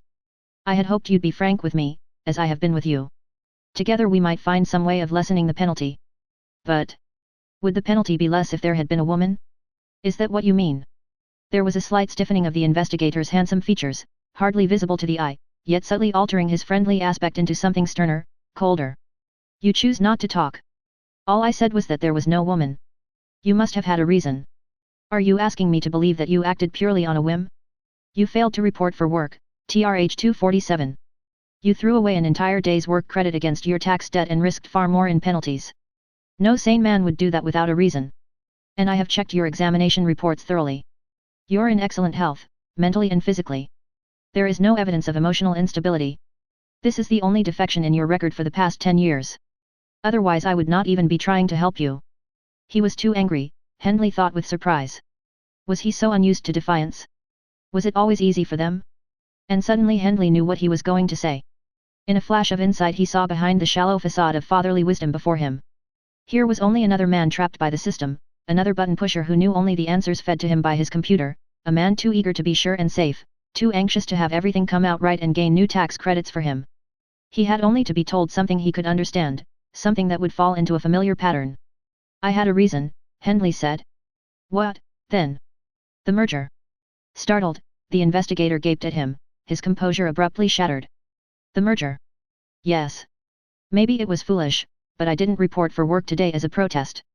Hendley paused, reminded of one of the exhibits in the historical museum. It was like a strike. That's something workers used to do long ago when they wanted to protest. Yes, I know, go on. The investigator broke in eagerly.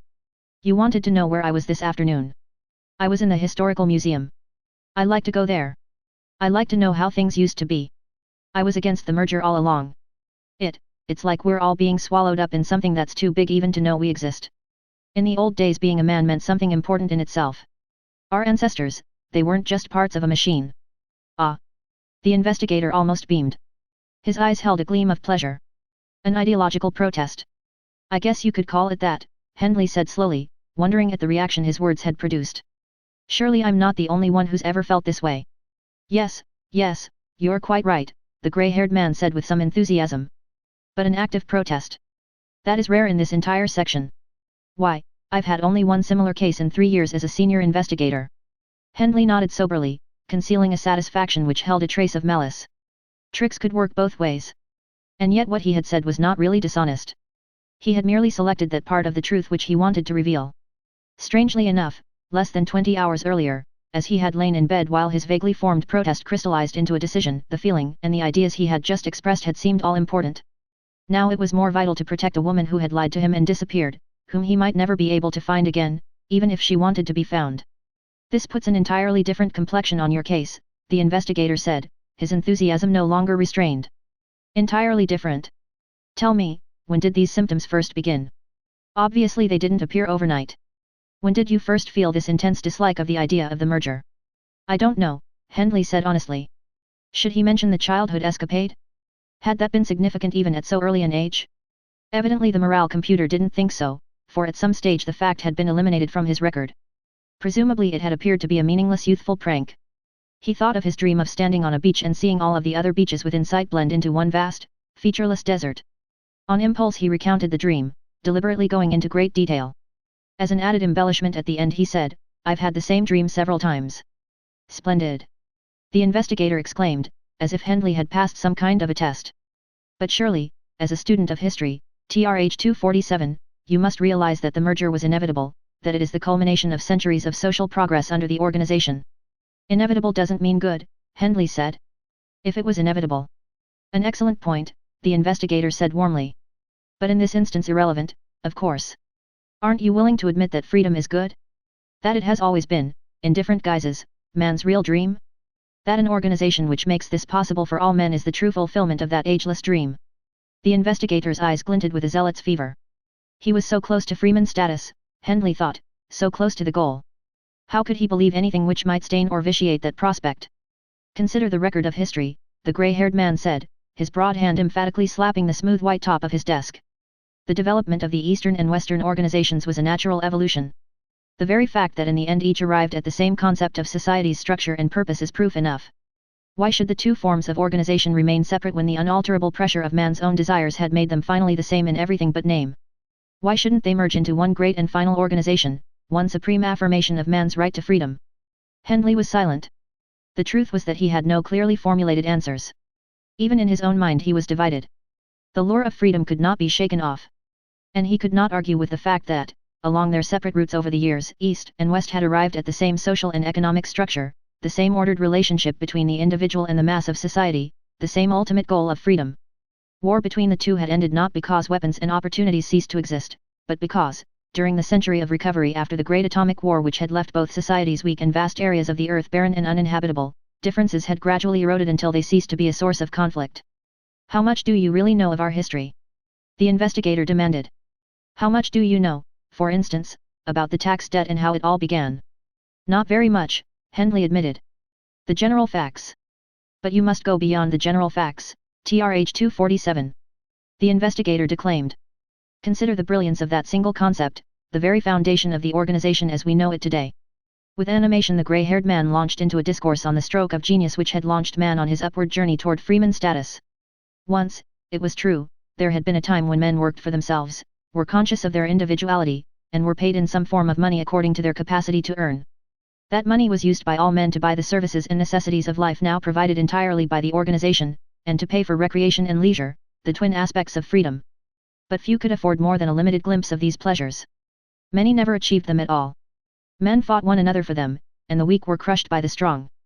Somewhere along the line a point was reached when the money received for work was not enough to pay taxes to the government, which was the clumsy, early form of the organization, and still buy the necessities of food, clothing, and lodging, to say nothing of leisure and recreation. The limited inhabitable land was one problem. Exploding population and ever-increasing automation complicated the situation. At that time an anonymous government worker originated the revolutionary concept of the tax debt. Every worker was allowed to carry over part of his taxes as a debt to the government, thus keeping more spendable money for himself and his needs. This preliminary measure proved inadequate. There were too many workers, labor was inefficiently used, and the spiraling cost of even that early form of organization could not be held down. A point of balance was passed. It became impossible for the tax debt to be paid in the old way. It was only natural that in the end the worker should be employed directly by the organization, that he should finally work not for money, but for credit against his debt. The corporate tax debt followed closely upon the origin of the personal debt, with the same result. Within the span of a few generations the Western organization arrived at the crude, rough form of an economic and social structure already realized in the East. The organization owned, controlled, supplied, managed everything. Concurrently with that first century of the organization's growth to maturity, and in large part because of its development, automated efficiency came into its own. Computers came more and more to dominate life. Under their guidance, wasteful and unrewarding ventures were gradually eliminated from man's work and his dreams, like the costly and unsuccessful attempts to invade outer space. Man's world narrowed, but man flourished. Then came the war, a residue, the investigator asserted, from the hostilities of the pre-organization world. Only the wisdom of the computers enabled civilization to survive, for, a score of years before the first bomb fell, the computers on the peace planning boards of both East and West had directed the movement of the cities underground. The second century was one of recovery from the war, of continuing progress toward a more streamlined, automated and efficient society, and of the slow but steady return toward the surface of the earth. But if those years presented unusual obstacles, new ways of producing foods had constantly to be found, new methods of decontaminating air and water, new systems of construction and transport, new ways to accommodate a population which entered another phase of explosion in spite of the limitations of underground life. If there were difficulties, there were also advantages. At last the opportunities were present, the investigator cried with unflagging vigor, for a truly controlled progress. Even the strictures of space underground became an aid rather than a deterrent. Controls were easier to put into effect, easier to enforce. And we had the tools, TRH-247, the computers to guide our way. No longer were we stumbling blindly, planned progress was possible. But is it progress? Hendley interjected defensively, for the first time breaking into the investigator's narrative. Haven't we lost a lot of things? That's what I feel. It seems to me those early societies had something we don't have. They were always moving outward, discovering new horizons, exploring, even if they blundered, they tried. We're not trying. Our world isn't expanding, it's shrinking. It has less meaning. The investigator's smile was patronizing. You say they were always questing, of course they were. Blindly, inefficiently, between their wars. But who benefited, TRH-247? All men? No. A few favored ones. And what were they really searching for on their new horizons? He thundered the question. What those favored few had. What is now possible for all of us? Man's real goal, TRH-247, always known but never really understood, freedom. Freedom from the burdens of indebtedness and the necessity to work. Freedom for total leisure and recreation. The freedom which the system of the tax debt and the structure of the organization has brought within the reach of all men, freeman status. Breathless, the investigator paused. Hendley felt an urge to protest further, but he was not sure of his ground. He wanted to say that efficiency should not be the only yardstick of achievement. He felt that there might be more to human endeavor than the pursuit of pleasure. He would have deplored the shriveling of a commodity which had no place in the organization's impersonal, automated world, man's curiosity. But he was confused and uncertain. His growing confusion, in fact, seemed greater than could be accounted for by the investigator's argument. Hendley had to make an effort to focus his gaze on the older man's face. The investigator resumed in a calmer tone. I realize it's hard to assimilate all of this at once, he said, and to see it in all its beauty and truth. Emotional reactions often resist reason. But you will be convinced, TRH-247. The first step has been made. Because you've told me the reasons behind your confusion, I think I can now help you. You believe the organization doesn't know and understand you. You're wrong. The organization exists for the individual, it has no other purpose. It is your organization, TRH-247. It doesn't seek to punish or hold you back, only to help you reach your goal. The merger is no more than another giant step in that direction. If you could understand that, you'd realize how foolish you've been. Hendley stared at him. Where was all this leading? He didn't see what the historical discussion, or indeed the whole interrogation, had solved other than the investigator's own immediate problem. He at least had found the answer he wanted, a pattern into which Hendley's rebellion would neatly fit, for which there would be a specific, predictable number of solutions already worked out by the morale computer. Did the investigators gain special tax debt credits for solving a difficult case? Probably not. In the architectural center there were debits for failure but no extra credits for success. Success was simply expected. But when you were a one-day man like the investigator, the avoidance of any debits would become enormously important. How simply the system worked. But it had made the investigator too anxious to discover an unusual case for his record. And too eager to find an orthodox interpretation. I'm going to make a recommendation in your case, TRH-247, the big man said gravely. You understand, it is only a recommendation, but I believe it will be accepted. Because of the far-reaching implications of the merger, and its manifest importance for all mankind, the organization is prepared to deal very generously with emotional disturbances which have occurred as a result. I see, Hendley said, not understanding at all. Why was he finding it so difficult to concentrate? Now, the investigator said, with the air of a parent about to produce an unexpected tidbit. That news view you went to see this afternoon, it was about a Freeman camp, wasn't it?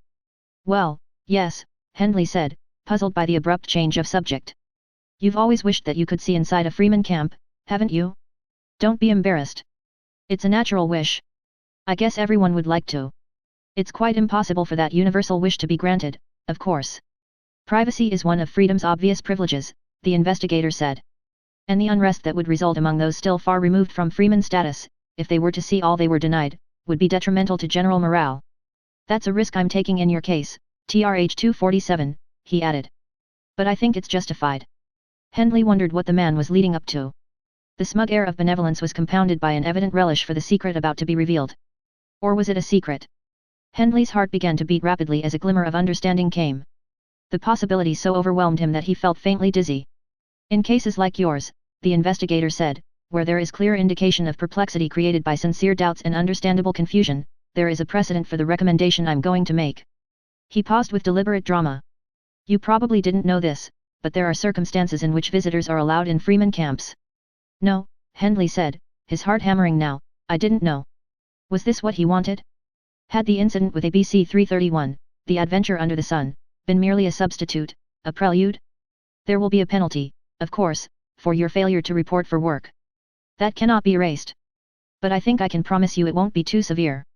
And I think you'll feel that the price is well worth paying. A Freeman camp. Hendley stammered. The investigator rose.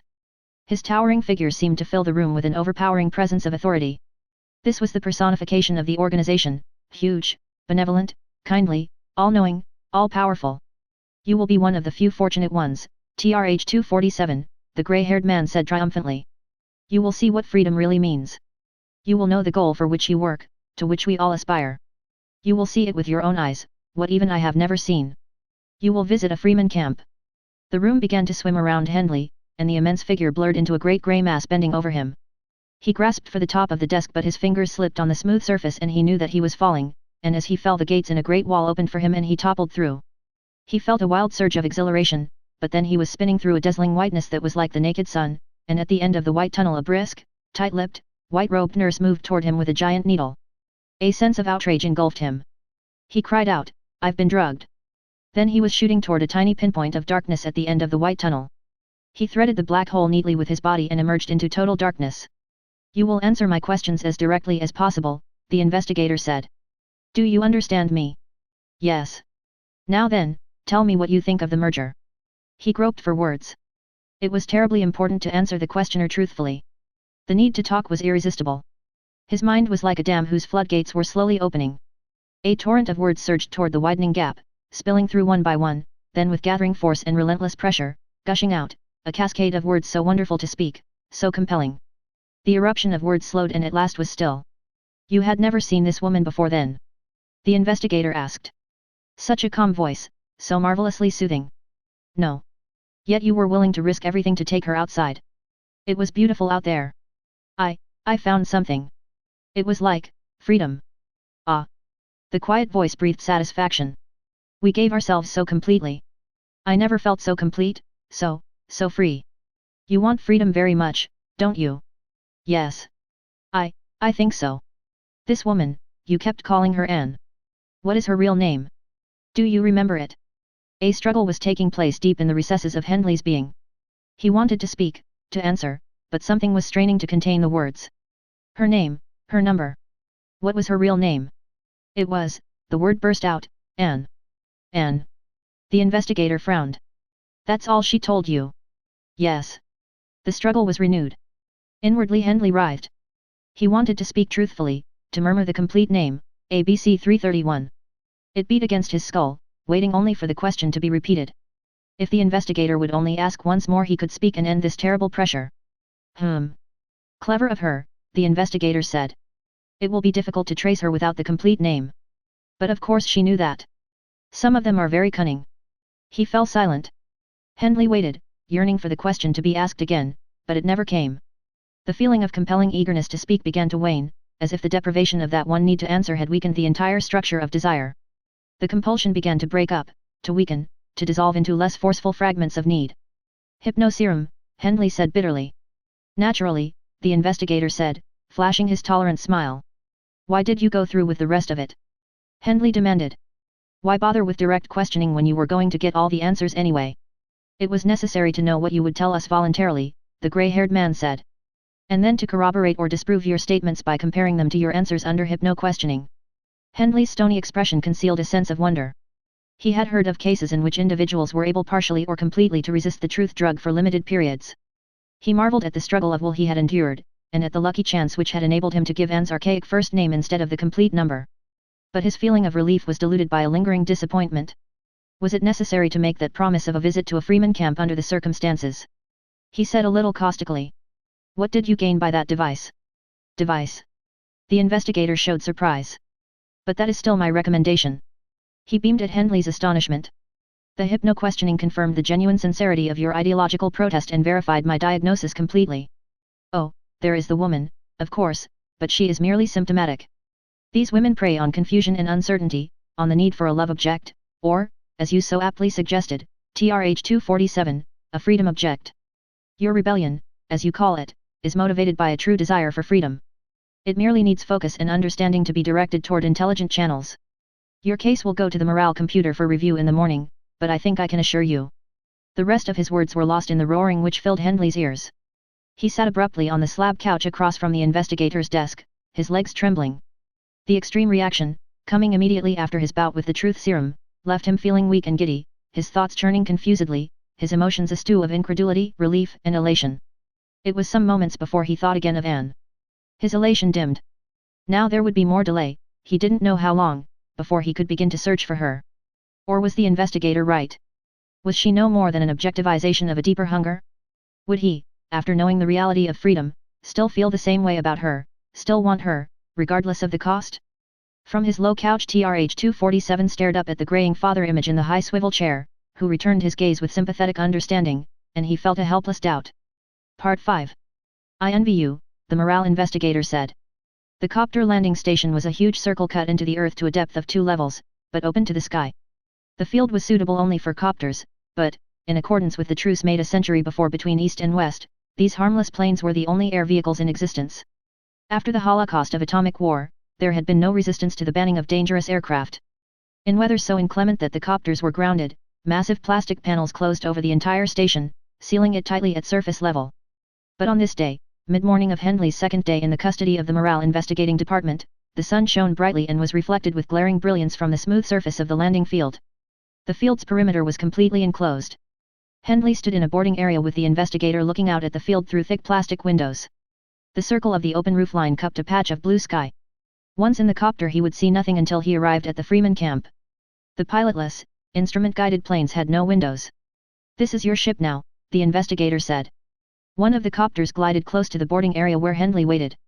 It hovered a few feet above the ground, supported on columns of air. As an enclosed boarding ramp swung out to meet the ship, a panel in its side slid open to receive the ramp.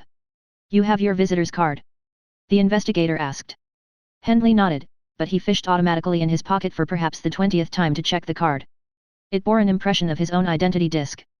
Its authorization was for 24 hours from time of arrival at Freeman Camp number 17. Idly Hendley wondered how many camps there were, and how many freemen enjoyed the pleasures of each. I may not see you again, the investigator was saying. Other assignments are waiting for me, but you can be sure I'll check on your progress reports.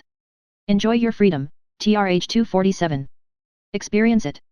For one day you will know pure pleasure. Pleasure is pure, Hendley murmured, echoing one of the familiar Freeman slogans. Freedom is all. Open your heart to it, the investigator urged him warmly. I know you'll come back a dedicated man. Before the big man's enthusiasm Hendley felt a confusion of emotions. The investigator so obviously believed in what he was doing. It seemed to Hendley that he should at this moment voice some grateful phrase, give some evidence of excitement felt and eagerness shared.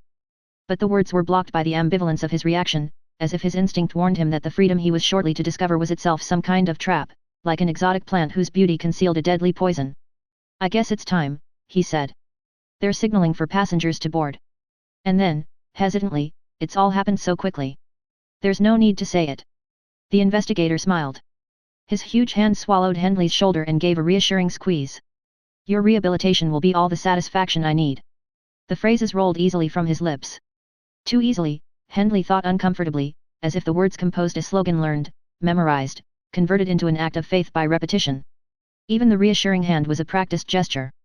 Category, friendship. Purpose, to instill confidence. Method, place hand on shoulder. The door to the boarding ramp stood open. A metallic voice spoke over an intercom. Last call for flight 347. Boarding now. Repeat. Last call for. Good luck. The investigator said. Then Hendley was stumbling down the ramp, turning once to wave awkwardly. There was no sensation of motion beyond a vibration so faint that it could almost be put down to imagination. Yet the knowledge that the copter was in flight gave Hendley, sitting in the blind-walled passenger cabin, a strange feeling of being helplessly adrift. Deprived of the sight of land below, he had no way of knowing whether the ship rose or fell, moved forward or backward, and no point of reference by which to judge its speed. He might have been in a runaway rocket, plunging out of control through space, like those legendary vehicles of an earlier world a century dead. After a while he recognized the sensation of being watched. Eyes probed like feelers at the back of his neck. When he glanced around, the nearest passenger, a man seated across the center aisle and one row behind, quickly averted his gaze. Only then did Hendley realize that he was sitting apart from the other passengers, who were tightly grouped to the front and rear, as if they had consciously avoided the seats close to him. A woman several rows ahead masked her interest guiltily, pretending to stare over Hendley's head, fascinated by the empty baggage rack. Puzzled, Hendley frowned. He felt self-conscious enough in this strange uniform. Understanding came. Of course. The other passengers wore blue, yellow, in 2 instances beige. His was the only white coverall. The curiosity, the averted and envious eyes, the careful avoidance of adjoining seats were suddenly explained. Freemen were never seen in the city, as far as Hendley knew they never left the Freeman camps. The fact had never before struck him as unusual. Chances were that none of his fellow passengers had ever seen a white uniform before except on a view screen. And it was extremely doubtful that any of them would recognize the meaning of the red sleeve emblem, the only mark, Hendley had been told, distinguishing his coverall from that of a permanent freeman. He settled back in his seat, half amused, aware of a peculiar sense of pleasure, of, what was it, superiority. If only they knew he was to be free for only 24 hours. But they would undoubtedly envy him still. How many had the chance to know what freedom was really like? He gave himself up to the feeling of being adrift, carried helplessly along. For the first time since his rebellion began he had time to think. On that first day too much had happened too fast. Even at the morale center he'd had no time for the luxury of collecting his thoughts. It had been close to morning when the investigator's astonishing pronouncement ended his questioning. Hendley had had no rest for 24 hours. Exhausted, he had slept through most of the day. Shortly after waking he learned that the morale computer had approved his visit to the Freeman camp. When he expressed a desire to return to his room to prepare for the trip, the investigator demurred politely. That won't be necessary, he said. But I'll need a fresh uniform, at least. Not at all. Whatever you need will be supplied. And in any event, you'll wear white. The investigator had explained. No one was allowed to visit a Freeman camp in other than the prescribed white coverall. Any other color would attract too much attention, even hostility. The precious right of freedom was an exclusive privilege. Moreover, to move freely, the investigator chose the word with obvious care, to know what it was like to live as a freeman, it was essential that Hendley should pass unnoticed. The red sleeve emblem would identify him to official personnel as a visitor, but to most freemen it would have no significance. Hendley would go into the camp empty-handed as any permanent freeman would. Even his watch would be left behind. There were no clocks in the land of the free. Those of us who work are shackled to the clock, the investigator said. The day, the hour, the minute measure our distance from freedom. To be free is to be liberated from the need to recognize time. So Hendley had been unable to leave the morale center. The manner of refusal was so gentle, so persuasive, so reasonable that not until he was alone that night did he think of his custody in the center as a form of imprisonment. Even then, with his morning departure imminent, he was unable to relax or to analyze what was happening to him and what it meant. Now, sitting by himself in the cabin of the copter, he tried to sort out his reflections. They refused to be channeled. Bits and pieces of the previous 2 days skittered into and out of his consciousness. From the disordered montage one face kept emerging, Anne's. He tried to capture it, to hold it before his mind's eye. It danced from light to shadow, changed, slipped elusively away from him. What was wrong? The brief hours with her under the open sky had made him feel more vividly alive than all the experience of his lifetime. Her disappearance could not change that. Her inexplicable behavior couldn't change it.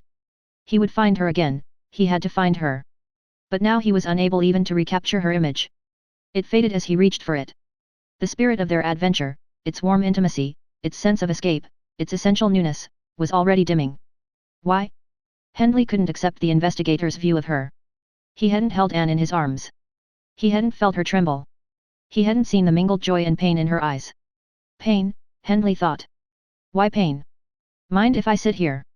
The strange voice dissolved Hendley's confused reverie. He glanced at a beige uniform clothing a stout figure. His gaze rose to include a fleshy smile and small, bright, eager eyes.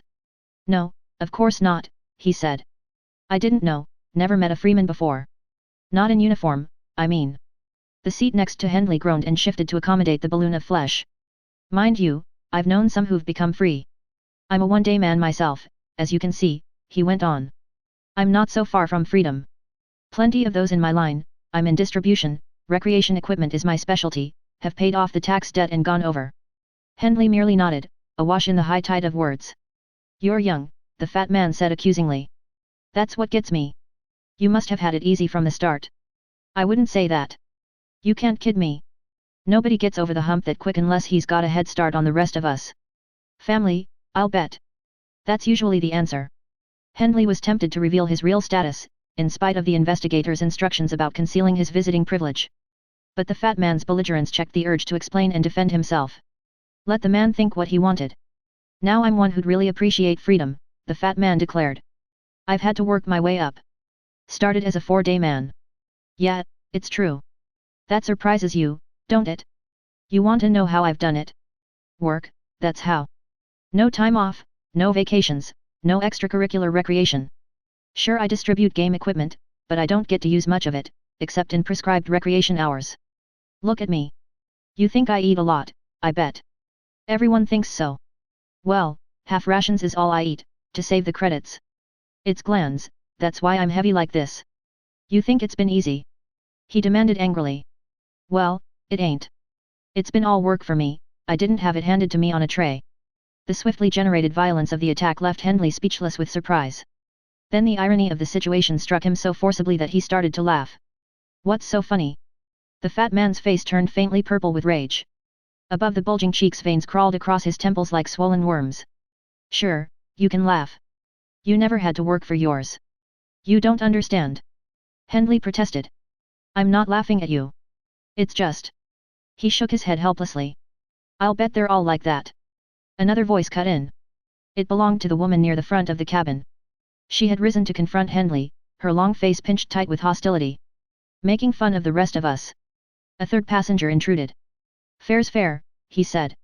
He was a 3-day man, like Hendley himself, attired in the familiar blue coverall. It isn't his fault he's young. Somebody had to work to pay off his tax debt. That's the system, and it works the same for all of us. He didn't do the work. The fat man retorted. Look at him. Gloating over us. I'm 62 years old, I've worked all my life. Never let myself have anything I didn't need.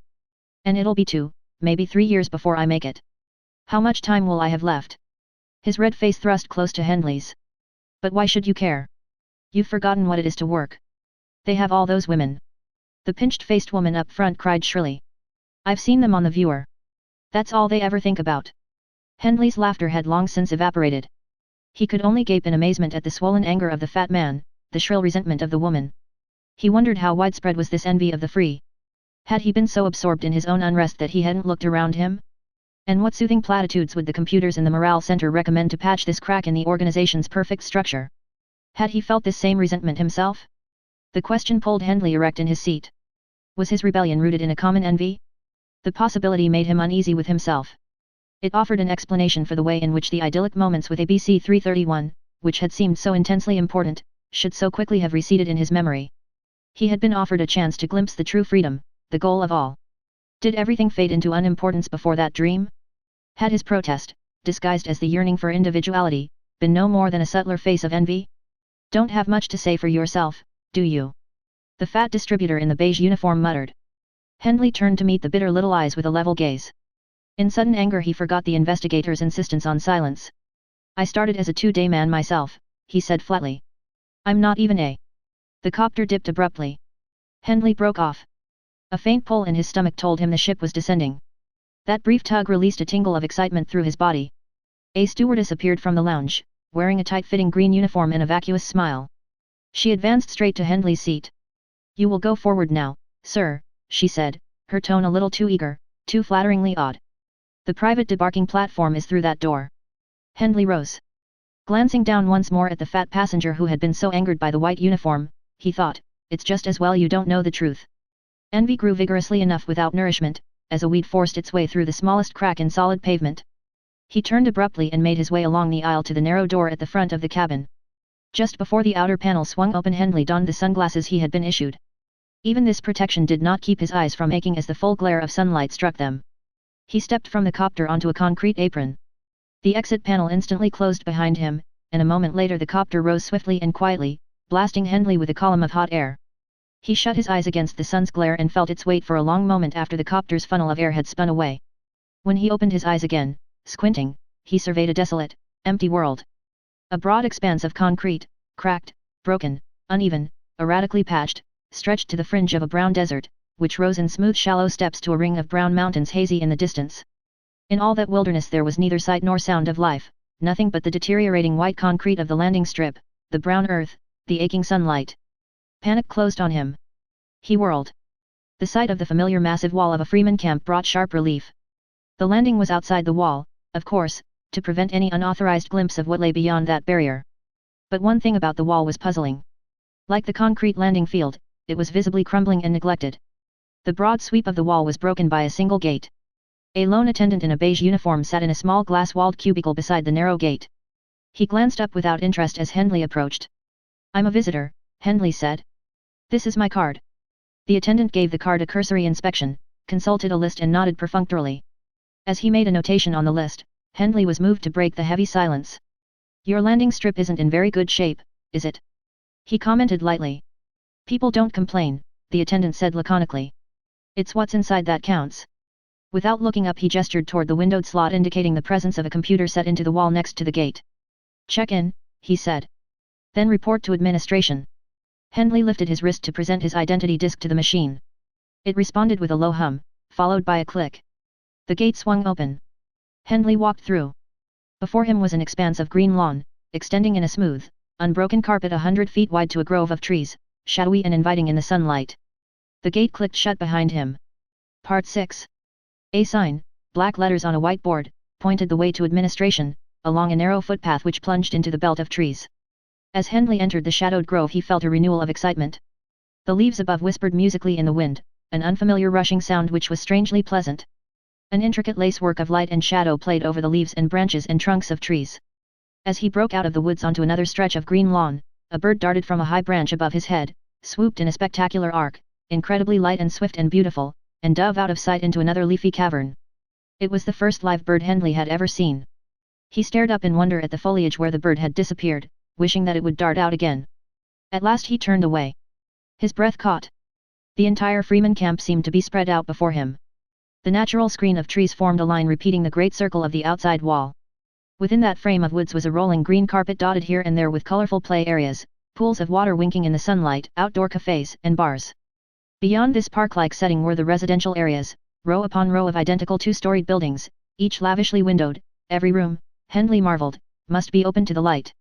In a narrower circle beyond these residential buildings were structures of varied shapes and sizes and colors, shops and stores and theaters and game centers of every kind. Crowning the top of a hill almost in the center of the camp, overlooking another immense park lush with trees and flowers and more game areas, was a huge yellow building, a cement mushroom turned light and graceful by inset arches of glass. The camp was a world all bright and glittering, golden in the sunlight, endlessly varied and enchanting.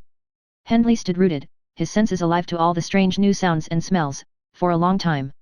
Then with quickening anticipation he hurried along the path toward a concentration of squat, windowless buildings immediately before him. He gained admittance through a right-angled corridor which cut off any view of the outside. Here he found himself in familiar surroundings, the sealed-in, air-conditioned world of the worker in the organization. The check-in procedure was a model of the organization's pattern of streamlined, impersonal, highly automated efficiency. Hendley was briskly ushered through a receiving line, identified, briefed on the geography of the camp, given a key to his assigned room, a map, and a schedule of the day's entertainments.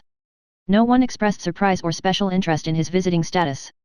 At the end of the line an official told him, "You will report here an hour before your departure time, which is at 12 noon tomorrow." Hendley smiled at an unexpected thought. "How will I know what time it is?" The official's eyebrows rose. "The sun is directly overhead at noon." "I see," said Hendley, feeling properly squelched. You are free to go anywhere in the camp you wish, the beige-clad official said crisply. And you may use any of the facilities of the camp for recreation, food, drink or, whatever you choose. His manner unbent as he lowered his voice confidentially. The pibs are painted red. And if I may make a suggestion, sir, you shouldn't miss the entertainment at the main rec hall. An excellent casino, and I've heard that the show tonight on the stage is, shall we say, unusual. He smiled with a lewd relish, so unexpected that it was shocking. You can't miss the rec hall. It's the big yellow building on the hill. Hendley started to mumble his thanks, but, after his brief lapse, the official was once again impersonally efficient. Official personnel are not allowed out of the administration and service buildings, which are, of course, windowless. Service facilities are underground. The camp belongs to the free. You are one of them, until noon tomorrow. He smiled mechanically, then added, making the phrase more a pointed suggestion than a casual dismissal, have fun. A door opened at the end of another angled corridor, and Hendley walked out into the bright, green land of the free. It was perhaps 2 hours later, he was already conscious of missing his watch, unable to shake a lifetime dependence upon measured time, when Hendley paused to rest under the shade of an umbrella at a vending cafe set in the Central Park. He ate a light meal and relaxed with a tall whiskey and soda, enjoying the luxury of eating and drinking expensively without having paid. He could not remember when he had last had a whiskey in the middle of the day, and this tasted like grain whiskey, not the chemical variety. Possibly it was the rarity of the event, or the fresh air and the stimulation of the camp's bewildering activity, which made the drink so satisfying. Camp was an inexact word, he thought. The Freeman camp was, in fact, a huge, complex city, served by what must be an equally complex underground service network, and gaining its atmosphere from being oriented entirely toward pleasure, in a dazzling variety of sports centers, swimming pools, gambling casinos, social clubs, theaters, pubs, museums, lavish restaurants, and bars as well as the more casual outdoor cafes. Rapid conveyor sidewalks whisked the pleasure seeker from one part of the camp to another, although most of the time Hendley had walked, anxious to see everything. His feet and legs ached from the unaccustomed exercise. Crowds thronged the streets, the walks, the parks, but there were, unlike the underground cities, uncrowded areas, quiet havens in the parks away from the activity centers, deserted footpaths through the woods encircling the camp, and out-of-the-way nooks where you could savor the delicious sensation of being alone in the open. Hendley had briefly visited the room assigned to him for the night, on the second floor of one of the countless rectangular buildings. In spite of the airy spaciousness and inviting comfort of the room, he had not lingered there. There was too much to see, and too little time to enjoy it. The vending cafe where he had paused was one of the few uncrowded ones he had come upon. There were a dozen outdoor tables, each with its brightly colored umbrella. Only one other table was occupied. The man sitting there had glanced Hendley's way without apparent interest, though his eyes were hidden behind the dark glasses worn by the majority of the camp's residents. He was a slender, lithe young man, about Hendley's own height and build, with skin darkened by long exposure to the sun. Hendley envied the youthful stranger his casual, indolent air. Quite obviously he was used to all this, he could take it for granted. 50 yards away a game of some sort was in progress in an outdoor pool. Shouts and sudden cries and bubbling laughter drifted across the green lawn. On impulse Hendley downed the last of his drink, rose and walked slowly toward the pool. The scene might have been in a freedom play on the view screen in Hendley's old room. Men and women in white uniforms sat around tables on a broad patio surrounding the pool, or relaxed in lounge chairs, caressing drinks while they talked or idly watched the action in the pool. Sunlight sparkled on the blue water, which was churned into foam where the swimmers tangled in a spirited struggle for a round ball. The swimmers had doffed their uniforms and wore only thin strips of white plastic mesh. One man had lost his flimsy cover in the course of the game, but neither he nor the spectators appeared to pay any attention to the loss. The game was unfamiliar to Hendley. There were goals set up at each end of the pool, and the object of the skirmishing seemed to be to carry the ball to one of these goals and push it through a round hoop. The players were divided into two teams. Hendley looked around for a vacant lounge chair. A girl sitting at the far side of the pool, her legs over the edge, caught his eye. She was clad in the wisps of white mesh around her breasts and hips, exposing a large expanse of smooth, deeply tanned skin. Her slender brown legs dangled in the water. Looking up, laughing, she saw Hendley watching her. The laughter faded. Her eyes, large and dimly visible behind tinted glasses, seemed to hold his, their expression unreadable. When a sudden explosion of action in the water drew her attention, Hendley took the opportunity to walk around the pool. He paused a few feet away from the girl, staring down in admiration at her sleek, brown-skinned body. She glanced up with a slight smile made sensual by full red lips. "Why aren't you in the game?" she asked. "I don't know how to play." He squatted beside her, watching the agile leap of a swimmer out of the water to spear a loose ball. "Is it easy to learn?" "Anybody can do it," she said with a careless shrug, "as long as you can swim." "I swim a little." You're new, aren't you? How could you tell? Slowly she removed her tinted glasses. Large brown eyes regarded him candidly. You're so white, she said. Hendley flushed. It was true, though he hadn't thought too much about it before. His recent arrival in the camp would be obvious to everyone. He felt a strong wish to belong, to be one with these brown, happy, uninhibited people, to merge with them.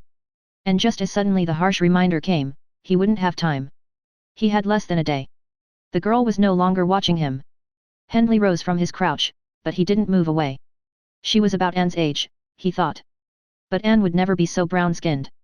He frowned, guiltily conscious of a comparison unfavorable to Anne, wondering why he had thought never. The swimmers converged at that moment near one of the goals. In the tangle of brown bodies and boiling water it was impossible to follow the action closely, but there was a sudden scream of pain, choked off as a mouth filled with water. A whistle shrilled. The players drew apart, surfacing, treading water, drifting to the sides of the pool. One body stayed down, motionless near the bottom, appearing to undulate gently with the rippling of the water.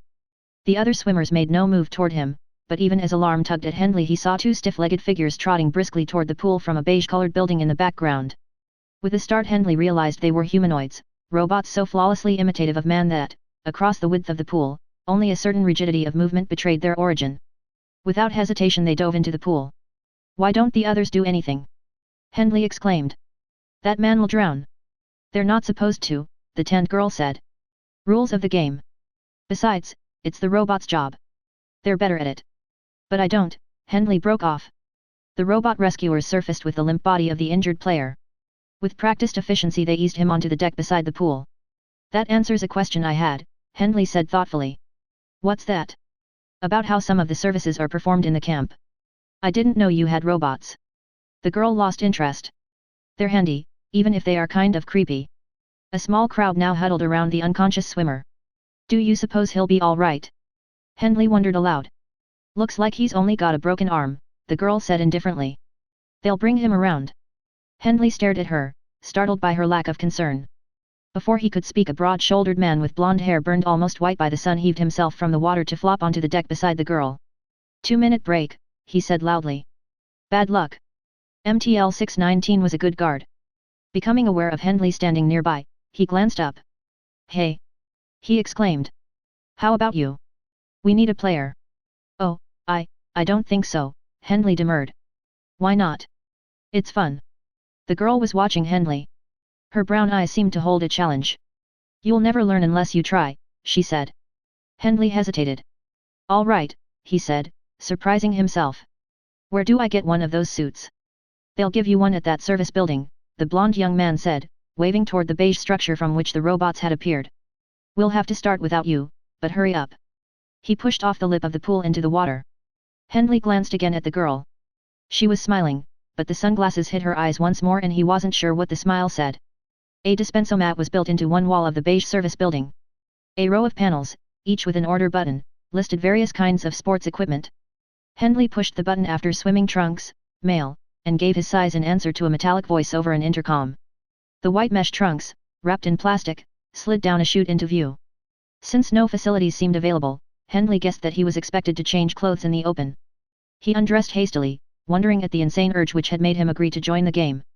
He became exaggeratedly conscious of the warm current of air caressing his body, and he felt a prickling of anticipation. He wished that he were not so dead white. Returning to the pool, Hendley hovered near the edge, not sure what he was supposed to do. With chagrin he saw that the brown-eyed girl did not appear to notice him. Almost immediately the dripping head and shoulders of the husky young swimmer burst from the water, blonde hair plastered to his skull. Come on! He shouted. What do I do? That's our goal. Just don't let them score. And if you get the ball, throw it to me.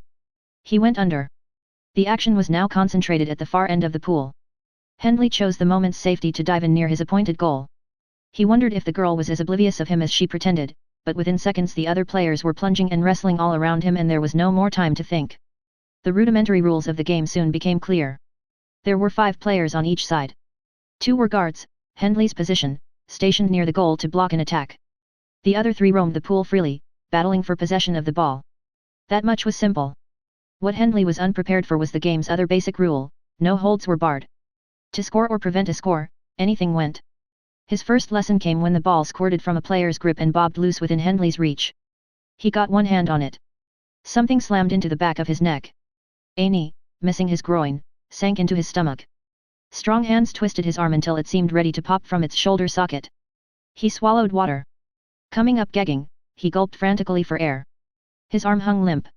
As he grabbed the lip of the pool for support, he saw that the ball had moved halfway down the length of the pool. Across the way the brown-eyed, brown-skinned girl was laughing. More than that. She was clapping her hands. Applauding. Grimly Hendley turned to meet another attack.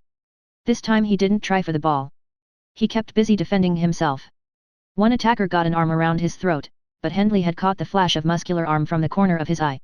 He was able to wrench free with no worse than a bruised neck. Hendley surfaced, pleased with himself. The blonde young man came up for air a few feet away. He glared at Hendley with hostile eyes. "You let him score," he snarled. Then he was gone. For a while Hendley was angry, with the blonde man and with himself, but after a short time he no longer felt anything but a desire to get out of the water alive. Yet when the attackers threatened his goal, he threw himself at the nearest one with savage determination. His arms and legs grew heavy with weariness. His head ached. He wondered how long the game lasted, and he longed for the end with a deep yearning. He had forgotten all about the girl watching from the side of the pool. Then another player was injured and carried from the pool. He was on the opposing team. It appeared that the attackers had used up their substitutions. The game went on, unevenly matched. Hendley's team went to work to exploit their advantage. They scored once. Moments later another of the opposing swimmers drifted senseless near the bottom of the pool. 5 players to 3. It would soon be over. Hendley had grown numb to the meaning of what was happening. He was too tired to feel pity or outrage. The chief emotion he felt as the game resumed was an increased sense of security. The odds were improving. That safe feeling lulled him into carelessness. When the other team, in spite of being outmanned, seized the ball and launched an attack, 3 of Hendley's teammates ganged up on the man with the ball. It bobbed free. Hendley made the mistake of playing the ball instead of protecting himself.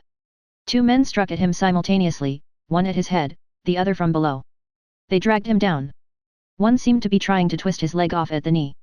The other, more direct, was also more effective. His first blow rocked Hendley's head. The second drove a tooth through his lower lip. The sun seemed to go down suddenly and the blue water turned dark. A band of pressure tightened around his neck. He clawed at it. It was an arm. It wouldn't come loose. His struggles became weaker. He wondered why his teammates didn't come to his aid. Then the man who'd been working on his knee changed tactics, raising the level of his attack, about 18 inches. Hendley felt a rocketing pain. He followed its crimson burst. When he reached the center of it, it turned to water and he was drowning. "He's coming around." Hendley tried to open his eyes, but the lids were stuck. He stopped trying and concentrated on his pain. His knee was aflame, and his neck and jaw and stomach and other, more tender parts ached. Someone seemed to be kneeling on his chest. But he could flex his toes and fingers. He could breathe, if wheezingly. He seemed whole, and he was alive. His eyelids struggled open. He looked into a smooth-skinned brown face and brown eyes that seemed to devour him. The girl's full, wide mouth was open. Her expression was no longer indifferent. It was, eager. He stared past her rounded shoulder at the sky, and at another familiar face which he did not immediately place. The face smiled. "Close call," the young man who owned the face said. "But with a little rest you'll be good as new." The statement did not seem very credible, but Hendley was unequal to argument. "What happened?" he asked. "You won," the tanned girl said enthusiastically. "I did. FLN 962, he's my contracted, said you did very well. The team won. They're playing a rematch now." Oh. The victory did not matter. What mattered was being out of the game in one piece. He said, "They must be out of their minds." "FLN is a nut about water polo," the girl agreed. "I thought I was finished." "He pulled you out." With a toss of her head the girl indicated the stranger watching over her shoulder. Hendley tried to identify the faintly sardonic smile, the cool ascetic face with its expression of weary boredom. He noted that the man's uniform was soaking wet. "The robot rescue team was on another call," the man said diffidently, dismissing his action. "I thought they might not get to you in time." Hendley closed his eyes. "Thanks," he murmured. He felt terribly tired, but the pain in his groin had dulled a little and the other aches were bearable, even the knee. Suddenly he remembered the young man's face. He had been sitting with his air of indolence at a table near Hendley's in the outdoor cafe. Hendley looked up again. The young man was gone. "Where did he go?" Hendley asked. "Never mind him," the brown-eyed girl said soothingly. Gently she massaged his neck. "Do you think you can get up?" "I don't know. I'll help you." Somehow he managed to struggle to his feet with the girl's help.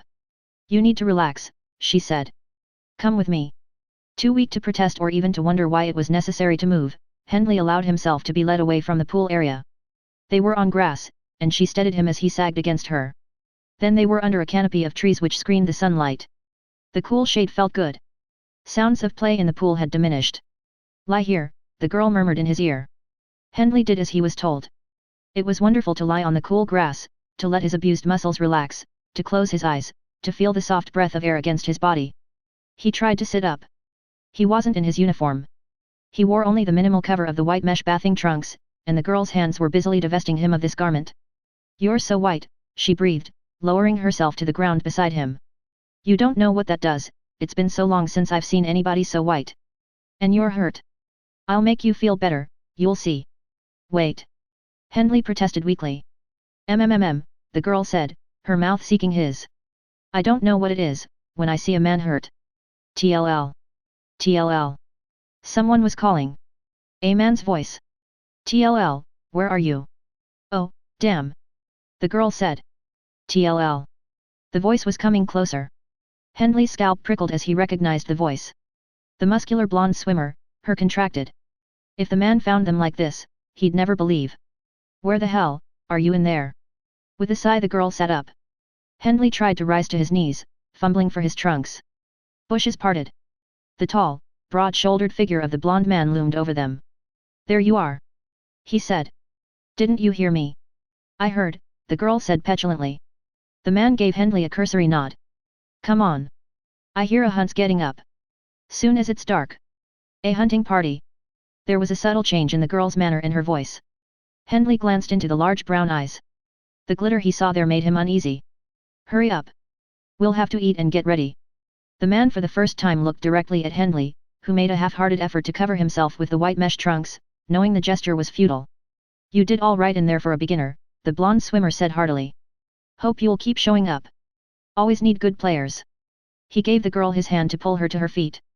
Just let me get my uniform, she murmured, casually adjusting the halter of her swimming garment. She glanced back at Henley and said, with what seemed like regret, so white.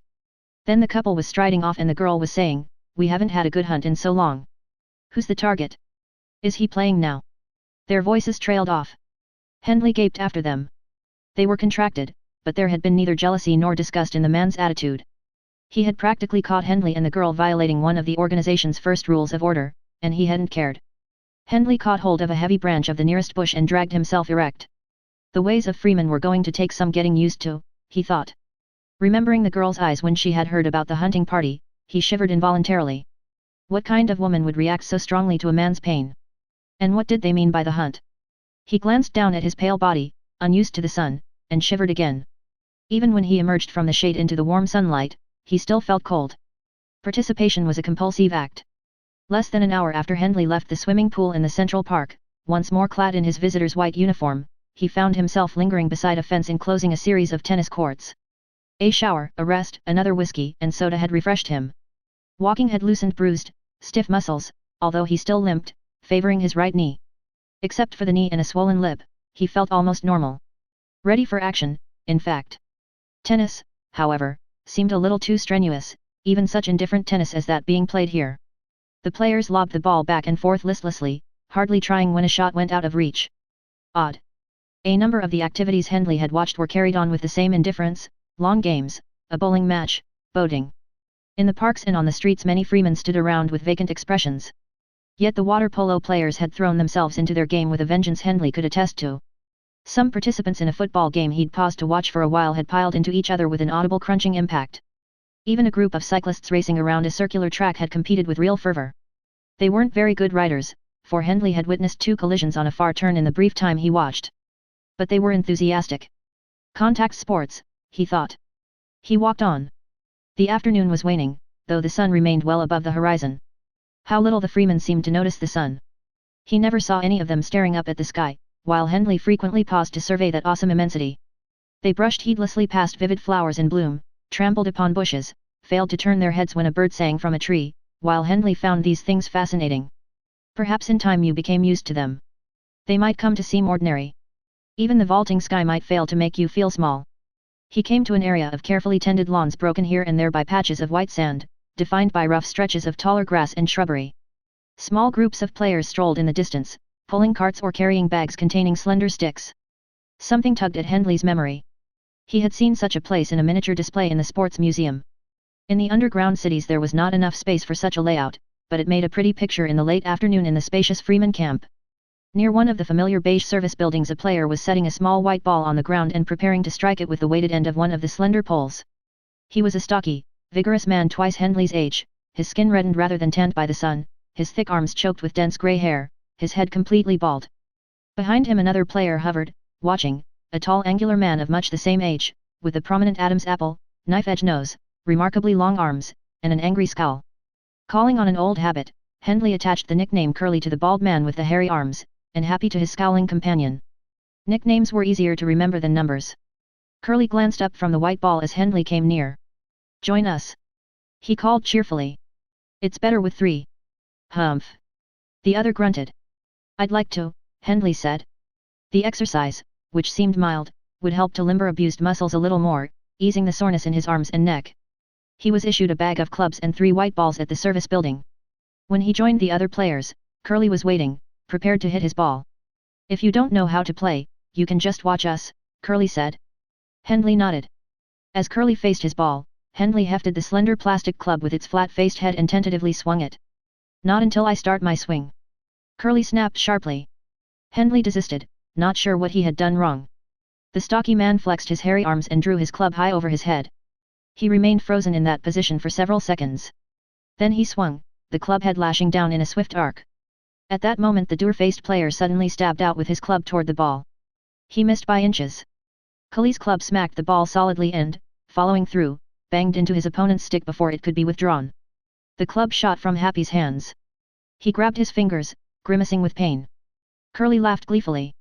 "Caught you that time!" he cried. The ball had flown almost out of sight down the playing field. The 3 men watched it until it came to rest. "That's the fairway," Curly explained. "Try to hit it there. Over there, that's called the rough. And those sandy patches are traps. Object is to get to the green, see it way off there." Hendley peered into the distance, wondering how he was ever going to hit the ball that far. Then the angular player stepped over to place his ball on the ground, scowling more savagely than before. Curly took up a position behind the taller man. He winked at Hendley. A pattern of play emerged. One player was allowed to stand behind the one driving his ball. He could attempt to dislodge the ball, but only after the driver had begun his swing. Happy's first maneuver turned out to be a feint. He began his swing, checked it suddenly and brought his club into position for a direct overhand smash. But Curly had anticipated him. His stab at the ball was also a feint. Happy was left holding his club aloft with no chance to hit his opponent's stick. Curly laughed until his eyes were moist. "Cost you a stroke," he chortled. Happy managed to make his drive, but he used a short, vicious stroke. The ball sped out in a low trajectory, hooked sharply, and disappeared into the tall grass of the rough. Happy muttered angrily to himself. Hendley, innocent in the tricks of the game, became an object of amusement to his fellow players. They took turns interfering with him. 3 times they managed to knock his ball away just before Hendley's club head could strike it. On the 4th try Hendley not only hit the ball but had the satisfaction of catching Curly's club as well. He could feel the shivering impact. His drive, with his 3 misses, he was informed, cost him a total of 4 strokes. Hendley was not sure that he cared much for the game, but he was now determined to stick it out. At least his companions played in earnest. Curly took a keen delight in every phase of the game, but his cheerfulness did not disguise the intensity with which he played. Happy's long face grew longer and darker as the game progressed, his hawk nose seemed to sharpen, his mouth tightened into a thinner, grimmer line. His derision over Hendley's atrocious play seemed to be the only pleasure he found in the game. Hendley wondered why, with so many other sports and entertainments in the camp to choose from, the tall man should persist in one which merely made him angry. At the beginning of the 4th hole, as each successive step in the game was called, Curly bristled when Happy's club, trying to stab the ball, struck the stocky man's shin. They exchanged heated words. Happy raised his club threateningly, but Curly brandished his own and faced the other down. They played on in sullen silence. Hendley, the last to hit his ball successfully as usual, knocked it once more into the rough. This time the other 2 players contemptuously left him to hit out by himself without interference. They played on ahead. By the time Hendley managed to knock ball onto the close-cropped grass of the fairway, his companions were both on the green, a circle of very fine grass visible in the distance. Hendley paused a moment to watch them. He would quit after this hole, he reflected. With daylight almost gone, the sun now rested at the tops of the trees ringing the camp. He had no time to waste on pointless pleasure. He lacked the fiercely competitive approach of the other two men, perhaps because he was so inexpert. On the distant green something had happened. Curly was shaking a fist at the taller man. They stood so close their chests bumped. Hendley could not hear them, but he watched the silent tableau of their anger with a feeling of apprehension. Suddenly Happy's thin, sharp-angled figure bent, lashing out like a whip. He snatched the other man's club from him, dropping his own. He brought the slender plastic rod down viciously across his bony thigh. To Hendley's surprise the plastic rod bent. At a second blow it snapped in two. With malice evident in the gesture Happy threw the two broken pieces onto the green. Hendley had started toward them. For a moment nothing happened, the two men seeming to glare at each other in impotent rage. Hendley's pace quickened to a trot. It was a lucky thing that Curly had such a cheerful disposition. Hendley started running. The stocky man had suddenly scooped up Happy's club from the ground. The tall man lunged for it. Curly eluded him. "Stop it!" Hendley shouted, but he knew he could not be heard. Curly dodged away from the surly player, whirled, raising the club, lashing down. Hendley pulled up short. He seemed unable to breathe. The two figures on the green were motionless in the bright sunlight. Slowly the dour-faced man's tall body began to collapse, sliding toward the ground as if it were strung together in loosely attached sections. The silent impact of the lean figure hitting the ground prodded Hendley into action. His mind was still stunned, but his legs moved without his volition, automatically propelling him toward the green. Far off to the right another group of players had paused to stare. Hendley waved at them urgently, but they did not move. What happened next no longer had the power to shock or terrify him. As he raced closer to the green, the stocky, good-humored Curly raised the plastic club in his hands and with careful, deliberate aim brought the weighted head down to crush the fallen man's skull. Near the sand trap at the edge of the green Hendley paused to be sick. When he was able to stagger onto the smoothly clipped carpet of grass Curly was thoughtfully wiping the club head on the grass. Not far away a small, beige-painted vehicle was speeding toward them. The stocky man hardly glanced at Hendley or his victim. He made no attempt to escape. "He's mad," Hendley thought, facing him across the green. But at any rate he wouldn't get away now. The beige vehicle was approaching swiftly. Hendley stared at the dead man, whose face no longer scowled. "Happy," he thought. Sickened again, he turned away. The beige car, a motor-powered van carrying two beige uniformed attendants, drove directly to the edge of the green. As the men hopped out Hendley expected Curly to run, or to prepare to resist. To his astonishment the two attendants paid no more attention to the stocky man than to Hendley. With silent efficiency they scooped the dead body onto a stretcher, carried it to the rear of the van, and slid it inside. Without a word they retreated around the car and began to climb back onto their seats. "Wait!" Hendley shouted, running toward them. "Aren't you going to do anything about him?" He pointed accusingly at Curly, who was making practice swings with his borrowed club. The stocky man looked up. One of the attendants was already in his seat, but the driver paused. His head swiveled toward Hendley, stiffly. "He was murdered!" Hendley shouted. "I saw it. You can't let him get away with it." The driver's face completed its turn. It was blank, shining, impersonal, and, in spite of its perfection of feature, inhuman. Hendley stared in stunned incredulity. Robots. Cleaning up the human debris on the golf course as they rescued drowning swimmers from the pools. No wonder Curly had remained indifferent. The vehicle drove off while Hendley stared after it. Swinging around, he tried to find the distant group of players who had paused in their game to watch what was happening. He saw them far off on another fairway. Their interest had turned back to their game. Hendley swung back to confront Curly. Revulsion shook him. The whole affair was impossible, it couldn't happen. "What kind of a man are you?" he shouted, hardly knowing what he was saying. To his horror the stocky man smiled with his usual cheerfulness. "These things happen," he said. "He never liked the game really. I told him he shouldn't play it, but..." Curly made another idle swing with his club, the head whistling in the air. "Don't think about it. You'll soon feel better. Shall we get on?" Hendley gaped at him. "Get on with what?" "The game," Curly said blandly. "I'll wait for you while you head up to the green." Hendley's disbelief burst like a seed pod, spilling out angry words. "You're insane!" he cried. "You've just murdered a man. If you think we're going on with this farce." "But you have to play," the bald man said, unperturbed. "Rules of the game, you know. Have to play at least 6 holes through." He smiled again, his red face unmarked by concern. He said, "Obviously you're new here, and there are some things you obviously don't understand. But anyone who plays golf accepts the risks involved. And the rules." He hefted his plastic club with his hairy, muscular arms. "You'll play," he murmured. "Unless you'd rather fight it out here." In an arrested moment of stillness in which no bird sang and the air itself ceased to stir, Hendley faced the murderer on the sun-washed green. It was happening, he thought stupidly. It could not possibly happen, but it was. For some reason he looked up toward the sky, the great blue dome blazing with fire on the western horizon. Then, his brain numb, his steps wooden, he turned and walked back along the fairway toward his ball. Part 7. The first star of evening rested like a jewel against the night's dark throat. The moon had not yet risen. At surface level in the Freeman camp, away from the gaudy main streets and the floodlit play areas, the shadows were deep. The clumps of woods and bushes in the parks, so fresh and cool and inviting during the day, were now black, forbidding caves. At night the camp was different. Under the day's warm sun and dazzling sky, it was a vivid and colorful panorama of flowers and trees and green grass and gaily painted buildings, with a leisurely pace and a pervading atmosphere of carefree pleasure which could not be destroyed by the occasional bizarre incident. With the coming of darkness the tempo of activity became more frenetic, its spirit caught by the shrill cacophony of the music blaring from view screens and the computer bands in the better cocktail lounges and dance halls. There was a keener, more penetrating edge to the sudden peals of laughter, a more insistent note in the gay, sophisticated talk around the cafe tables and in the bars, an urgency to the hurrying steps of the crowds pushing along the streets, a sweaty impatience pervading the lines forming outside the red-painted pibs. By day the Freemen were a family group enjoying long games and relaxing by the pool, and the family could hardly be blamed if a mad uncle brandished a golf club. At night the party started. The main thoroughfares were thronged with Freemen. They clustered on street corners. They jammed the lavish restaurants and spilled out of the tiny bars.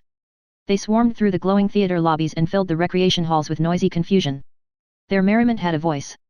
It was high and artificially frightened, ringing through the tunnels of the electronically thrill-packed fun houses. It was hoarse and raw with savage excitement in the banked spectator rows of the miniature bird fight arena, where two-leggy, long-beaked birds, rare mutations of an earlier species, controlled by slender string leashes secured to metal rings around their necks, goaded by electronic impulses from the whip-like metal rods held by their handler trainers, pecked and slashed at each other with their curved sword beaks. It was low and suggestive behind the drawn curtains of the private booths in the peaky houses, where the latest erotic films were created by thought impulses on the individual screens. Assaulted by the voices, jostled by the crowds, TRH-247 wandered through the camp.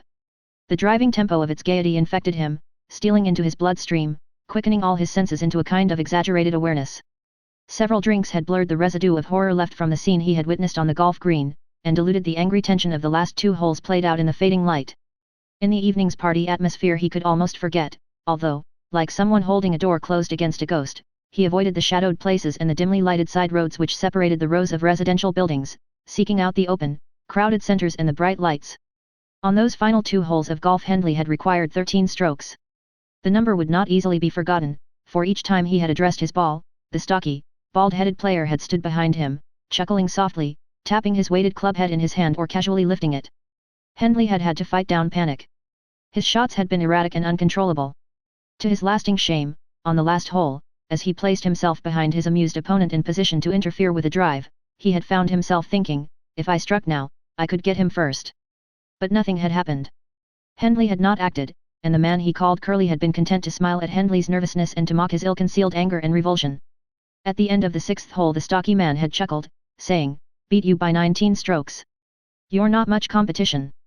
And with it he had picked up his ball and walked away, leaving Hendley to stare after him bitterly, galled by the intense relief that left him quivering, unable to walk steadily, his hands shaking so he had trouble retrieving his ball. Time, the serene beauty of the camp, and 2 quick whiskies at the nearest refreshment counter quieted Hendley's nerves and helped him to gain perspective. Obviously there must be some form of internal force for law and order among the Freemen. Outsiders presumably couldn't interfere with that internal rule. To do so would be to deny freedom. When Hendley found out how the system worked, he would have to report the dangerously mad golfer. Something would be done. Surely the risks of golf mentioned by Curly didn't include cold-blooded murder. As reason asserted itself, and the drinks took effect, he began to feel better. He was able to sip his third drink slowly, enjoying it, savoring with it his first full view of twilight, painting a stark black filigree of leaf and branch against a luminous sky. The spectacle left him breathless. What overwhelming grandeur the world offered! And here in the Freeman camp it was continuously on display. The sky itself seemed to thunder the joys of freedom. Against this awesome splendor the overzealous enthusiasm of a group of swimmers, the sexual whim of an impressionable girl, even the petty violence of a deranged mind shrank into insignificance.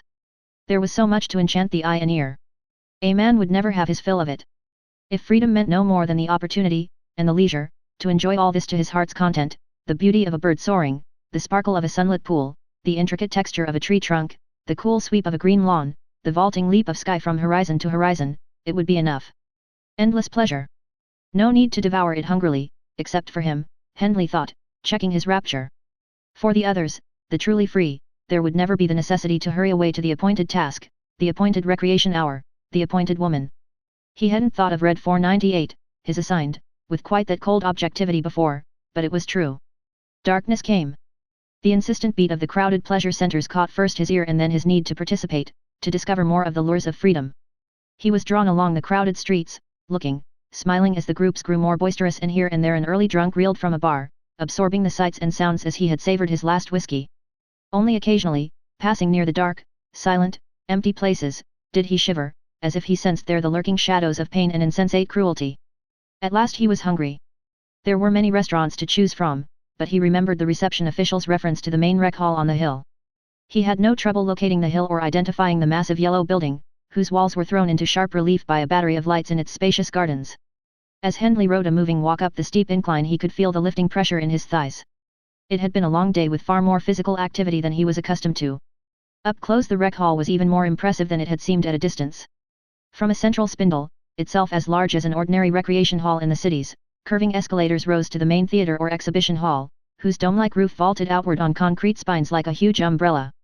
Lesser wings on ground level contained varied game rooms. There was one section off to one side which was concealed behind a high wall. On a lower level, also reached from the central lobby by winding escalators, was the great casino. A floodlit pool was set into the lush green gardens surrounding the building complex. Even the lobby was luxurious with an opulence Hendley had never seen before. Living trees bloomed next to the great concrete pillars. Ornate plastic and real wood furnishings, intricately worked, were placed in conversational groupings centered around colorful three-dimensional paintings and depth sculpture. One entire luminous wall shed a soft, flattering blue light over the whole room. Inquiring at the main desk, Hendley learned that a wide selection of food and entertainment was available. A computer clerk blinked out a descriptive layout of the rec hall on its message panel. There was a main dining room on a balcony, where a computer band played discreetly and a dance floor was jammed with couples doing the sidewalk hop. Hendley chose a quieter cafe in one of the wings on ground level. The service was excellent. He ordered a martini, punched several buttons for his meal and sat at the designated table. Just as he finished his drink, a tray carrying his hot dinner slid smoothly off the conveyor belt which ran past his table. The meat sub was marvelously authentic, tender, and juicy. Somewhat to his own surprise, he devoured the meal greedily. Relaxing over coffee and an after-dinner liqueur, which was excellent, without a trace of chemical taste or side effects, he glanced around the cafe with a feeling of well-being. Something, a delayed tug of recognition, brought his gaze back to a young man at an adjoining table. When their eyes met, the young man smiled and nodded. Hendley returned the greeting. It was the same youth who had saved his life that afternoon by promptly pulling him from the pool. With the careless slouch and bored manner of someone long used to freedom's luxuries, the young man picked up his drink and approached Hendley's table. "Join you?" he murmured. "You look as if you've been enjoying your first day in camp." "It's been quite a day," Hendley admitted. "There's so much to see and do." "That's the usual reaction," the other said, faintly patronizing. Hendley flushed. With a self-conscious laugh he said, half defensively, "I didn't say it was all good." The stranger was surprised. "Now that's unusual." "Well, I've seen some peculiar things," said Hendley. "Even that water polo match where you fished me out, by the way, I didn't have a chance to thank you properly." The young man brushed aside his gratitude. Hendley went on talking. "They play kind of rough. One of those men came out with a broken arm. It's hardly what you'd call playing for fun." The young man raised a quizzical eyebrow, one only in an exaggerated arch. The controlled boredom of his expression was deceptive. His face was in fact remarkably expressive, but each reaction seemed deliberately languid. He was, Hendley guessed, several years younger than Hendley's own 33 years, but he gave the impression of a sophisticated worldliness which Hendley could not approach. "You call hurting people fun?" Hendley demanded. The young man smiled lazily. "Some people do." A sudden, vivid image of a golf club, glinting in the sun as it slashed down in a vicious arc toward a limp figure on the green, jolted Hendley. The defenses which he had built up with drink and reason to contain that demoralizing reality abruptly shattered. "There was something else," he said soberly. "Maybe you can help me. It's something that happened today in a game. It's hard to believe, but it did happen." He recounted the incident as rationally as he could, trying to keep his voice steady.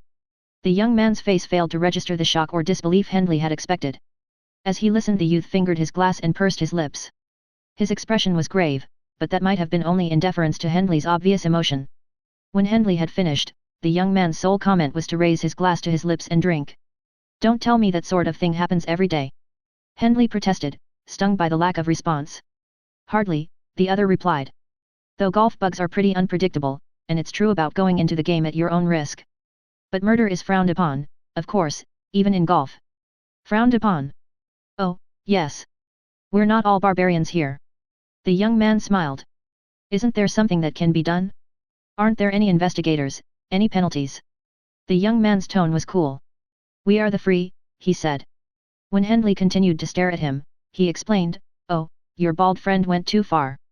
There's no denying that. And he won't get away with much of that conduct. The community will take care of him. We have our own ways. But you must see that what you're suggesting, investigators, penalties, courts of order, that sort of thing, is quite out of place here. But there has to be some order. Violence, murder, such things are unheard of outside. His companion smiled again indulgently. Isn't everything we have here unheard of outside? Hendley had no answer. The Freeman's casual acceptance of equally casual crime was another shock. Yet he could not argue with the simple assertion that freedom did not admit arbitrary external controls, even those guaranteeing order and safety. But perhaps, he grasped the young man's passing reference with a kind of desperation, such methods as group pressure, ostracism, some form of social coercion did work. They must. Otherwise. You have a lot to learn, the young man said. I guess I have, Hendley said, shaking his head. Tell me, the other said abruptly. That red emblem on your sleeve, it means you're a visitor, doesn't it? Yes. I was told no one would know. I guessed. I've seen that emblem before, always on strangers. And they've always disappeared quickly. It wasn't hard to figure out. How long are you here for? Just till noon tomorrow. You need someone to show you around, give you the guided tour. Someone to help you keep things in perspective. Hendley was not sure whether or not the diffident remark was an offer.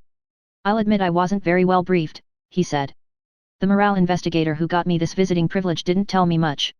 Of course not, the Freeman said. They don't know. What do you mean? Just that. Few outsiders are allowed in here. There aren't as many exceptions as you might think. Chances are your investigator doesn't know anything more about freedom than you did before you came here. He only knows what it's supposed to be. But there are official personnel right here who aren't free, in the administration building, for instance. They're not allowed into the camp proper. They can't even see into it. And the underground service facilities are connected only to windowless buildings on the surface. But just to make sure, those people are all on life tenure here. They're one daymen without much time to go, and they don't go back to the cities. The young man's lips curved in a reflective smile. Funny, isn't it? The whole organization is dedicated to getting into a Freeman camp, but no one outside has any idea what it's really like. He laughed outright. We did have a kind of official tour once, before the merger. Bunch of Easterners being given the high-level treatment. We all put on a good show for them. But they didn't see what it's really like. You've got to know your way around for that. I guess you know your way around. I ought to. I've never been out. Never. Hendley exclaimed, startled. I was born here. The brief statement carried a world of significance. Born free. Never to have known work, worry, regimentation, routine, discipline. Never to have wanted anything. Never to have breathed the sterile, chemically purified air of the underground cities, never to have been contained in the blind-walled towers, never to have been deprived of the sun and the stars. Hendley thought of childhood with the parks and the trees and the sunlight, delightful prelude to a whole lifetime of leisure and play, with every whim or need indulged, catered to, satisfied. No wonder the young man wore his Freeman status with such nonchalance. It must have been a wonderful life, he said, awed by the prospect. I guess you'd say so. Sure, the Freeman said composedly. But I never thought of it that way. Your parents were both here when you were born. Uh-huh. Then you grew up with them. Hendley felt a different envy. I was taken away from mine after the first few years. I hardly remember them. That's the way it's done outside. I didn't see much of them after I was 6. From then on it was schools, work training, you never had that. Oh, I had schools, the young Freeman protested. The best. Nothing's too good for a Freeman, you know. He laughed. Those school computers, they tried to drill it into us. I guess I didn't learn as much as I should have, but I was exposed to it, anyway. As for my parents, I never saw much of them. They were always too busy getting their jolts. This was all new to them when I was a kid. Like with you. Jolts. Laughies. Fun. Pleasure pures. You know. Are they still here? I mean, alive. They're around somewhere, the young man said indifferently. I saw the old boy on a hunt about 6 or 7 suns ago. A hunt? That's where that girl, Henley broke off. I heard someone talking about a hunting party. What's that all about? You don't know about the hunt? The young man looked at Henley oddly. No. How could I? That's right. The Freeman hesitated. We'll get to the hunt later. First you have to get the dimensional view, with depth. Behind the scenes. And I'm just the little Freeman who can push the right buttons. How about it? I'm with you. The Freeman grinned. We ought to have names. What's yours? TRH 247. Mine's a Laffy. Nick 700. You can call me Nick, he said. Everybody does. We don't run a very tight ship here, he added with humor. That's an old saying. I heard it from a computer in one of those backtime courses in school. Henley was unfamiliar with the phrase, but he guessed its meaning. As he rose with his new friend he thought, the organization is a tight ship. As tight as computer ingenuity can make it. Freedom is escape from that, too. You have casinos in the outside world, I suppose? Nick asked. No, Henley said. The organization outlawed them many years ago. Too many people would gamble away a life's work credit. Compulsives, they used to be called. The organization acted to protect them from themselves. Gambling is a favorite pastime here, Nick said. And the casino here in the rec hall is generally considered to be the best. It never closes, day or night. That's why it's below ground level, so you don't see the Sunday. The main floor of the casino was a half-dozen steps below the entrance where Henley and his companion stood. They looked out over a scene of feverish activity, distinguished as much by the low volume of sound as by the air of tension. The casino was divided into a series of diminishing circles. The first and widest circle was the most crowded, containing row upon row of small gambling machines, computers with illuminated screens across whose faces paraded a pattern of designs and figures. Every one of these machines was in use, the majority of the players being women, Henley noticed. The gambler could halt the dancing pattern on the screen by pushing a button. Winning relationships of designs and figures paid off with a distinct buzzing and a cascade of round white chips into a cup at the base of the screen.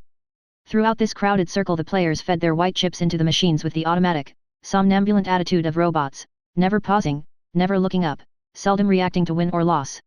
We have our compulsives, too, Nick said. Some of them never leave the casino. They fall asleep in the lounges, wake up, go back to the machines. Until they run out of chips. It seemed incredible to Henley that Freeman would voluntarily choose to shut themselves off from the sun and the open sky, once having gained them, but the hypnotized faces of the gamblers were convincing. Shaking his head, he looked beyond the first bank of machines toward the inner circles. At various kinds of green-topped tables hordes of Freemen gambled with cards, dice, electronic wheels, light sticks. The circles shrank to an open aisle, wider than the others, near the center of the huge room. Here a single large table occupied the exact center. A robot sat immobile at the table. No one was playing. Henley saw that robot dealers monitored all of the tables, their impassive metallic faces immediately recognizable by their light-reflecting quality. Nick seemed to divine the direction of Henley's interest. We used to have human croupiers and dealers, he said. But they couldn't be trusted. They'd hold out chips, fix games for their friends, things like that. Robots work much better. They can't cheat. And they can't be bribed or threatened. Henley was frowning. What I don't understand, he said, is what you gamble for. What do you get out of it? You have everything you want or need provided for you. How can all those people go on gambling, and feel like that about it? He nodded toward the first circle of feverishly intent players, when it's all so meaningless. What do they have to win or lose? Nick hesitated. Maybe it's hard to understand, but, do you see those white chips? Yes. The casino issues only a limited number of them, each casino has its own chips. There are never quite enough to go around. And they're the only things you can use to gamble. Objectively they mean nothing, they have no value. But they've come to have a special value here. A compulsive gambler will do almost anything to get more chips, especially if he's a heavy loser. Without chips he can't gamble.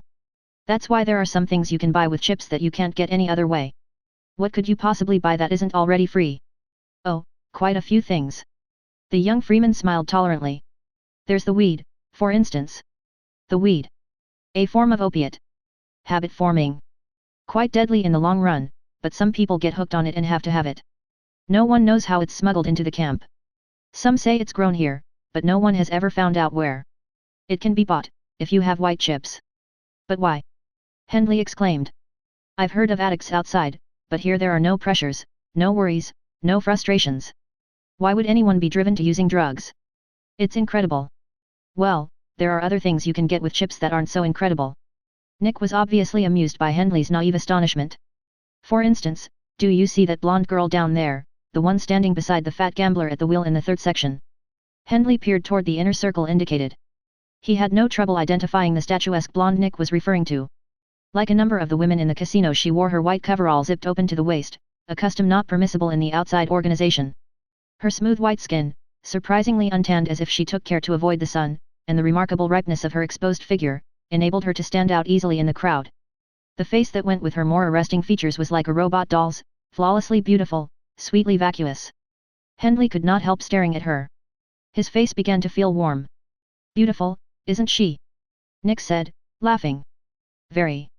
She belongs to that gambler next to her. They're contracted. He's a big gambler, what you call a compulsive. Nick's smile was worldly, amused at mankind's overfamiliar decadence. You may already know that there's a lot of interchanging of partners in the camp, but not with her. She's available, but only at a price. She's one of the things you can buy with white chips. For a long moment Henley continued to stare at the tall, lush blonde, so obviously bored, and at the squat, heavy-set gambler, so evidently ignoring her, consumed by his gambling passion to the point where other desires had ceased to exist. Henley thought of the years the man must have worked before he had at last paid off his tax debt and won his way to freedom. And this finally was all it meant to him. Henley let his gaze roam over the casino, aware of its peculiar hush, sensing in the intense absorption of the gamblers a spreading, contagious sickness. Oppressed, he turned away. Let's go outside, he said. I'd like to see the stars. We'll go back for the main show, Nick said. It's worth seeing. What kind of show is it? I'll let you find that out for yourself, the young man grinned. But I saw the way you stared at the blonde. You'll like the show. Henley felt a trace of annoyance, but he let the remark pass. The girl had been stunning, and he had stared. All of a sudden he was remembering ABC 331, seeing her face lifted up toward his, and he was strangely uncomfortable with the memory. They rode the slow sidewalk strip downhill from the rec hall to the concentration of entertainments in the camp's pleasure center. Henley wondered what other special revelations his companion had in store for him. High above, the night sky soared in a breathtaking leap of black space, stabbed by stars. His gaze followed the great black arch over his shoulder until it vanished behind the rec hall on the hill. That big table at the center of the casino, he said suddenly. What is it? No one was playing. Nick was strangely silent. When he finally answered, Henley had the impression he was being evasive. The stakes are too high at the big table, he said, but someone will play there before the night is over. Someone usually does. The smaller the circle the higher the bet, he added quickly, not giving Henley a chance to press him further. That's why the outer circle gets the most play. He paused, then added reflectively, I tried the big table once. Sooner or later you get the urge to give it one whirl. I won. What are these high stakes? Henley asked, curious. But Nick failed to hear, or chose to ignore the question. I know where there's a private party tonight, he said. We'll have time to get there and back for the show. I think you'll enjoy it. Some interesting types. Very arty and all that. From the bottom of the hill the moving walk sliced through a section of the Central Park. The way was brightly lighted, but beyond the ribbon of light the park was dark. At one point Nick stepped off the walk, motioning Henley to follow suit. They faced a narrow path leading through the shadowed park. Nick stopped. He seemed to be listening for something. Puzzled, Henley started to speak. A quick gesture silenced him. From somewhere along the twisting path there came a scuffling sound. Nick grinned. I thought so, he said. We take the long way around. Boarding the walk again, they rode through the park to the main street of the entertainment section. What was that all about? Henley asked. You have to watch the park after dark, Nick said. And be careful on any dimly lighted side streets, too, even in the residential area. You mean it's dangerous? It took a moment for the implication to sink in. There was no place in the cities of the organization where one could not ride or walk safely at any hour. If Henley hadn't carried with him an all too vivid memory of the violence that could occur in the Freeman camp, he would have been sure his companion was joking. I keep forgetting, Nick said. You don't have crime outside, do you? There are rules and fractions, of course, Henley said, but nothing like what you're suggesting. Hearing again in his imagination the soft scuffling sound floating from the dark path, he gave a shudder. What had caused the noise? Running footsteps? Fighting? There is some individual crime here, Nick said casually. Robberies, mostly, or sexual attacks. But lately there's been more and more trouble with gangs. Unruly packs who roam the parks and back streets at night. Robbers? Hendley asked in disbelief, finding the concept difficult to accept. But the young freeman slowly shook his head. His smile was sardonic. They're called pleasure packs, he said. Robbery is only a superficial motive, if at all. I guess you'd say they're just looking for something different. He searched for a way to make Hendley understand. It's like sex. You wouldn't expect sex crimes here. There's plenty of entertainment available along that line. There are the pimps and the showgirls, you'll see them later. But after a while the ordinary thing isn't enough. That's one of our major problems. Nick's voice trailed off, as if he had suddenly become aware of what he was saying and regretted his frankness. We change here, he said abruptly, executing a nimble jump to an intersecting walk that rode off at a tangent from the main street. Following his new friend awkwardly, favoring his stiff knee, Hendley puzzled over his words.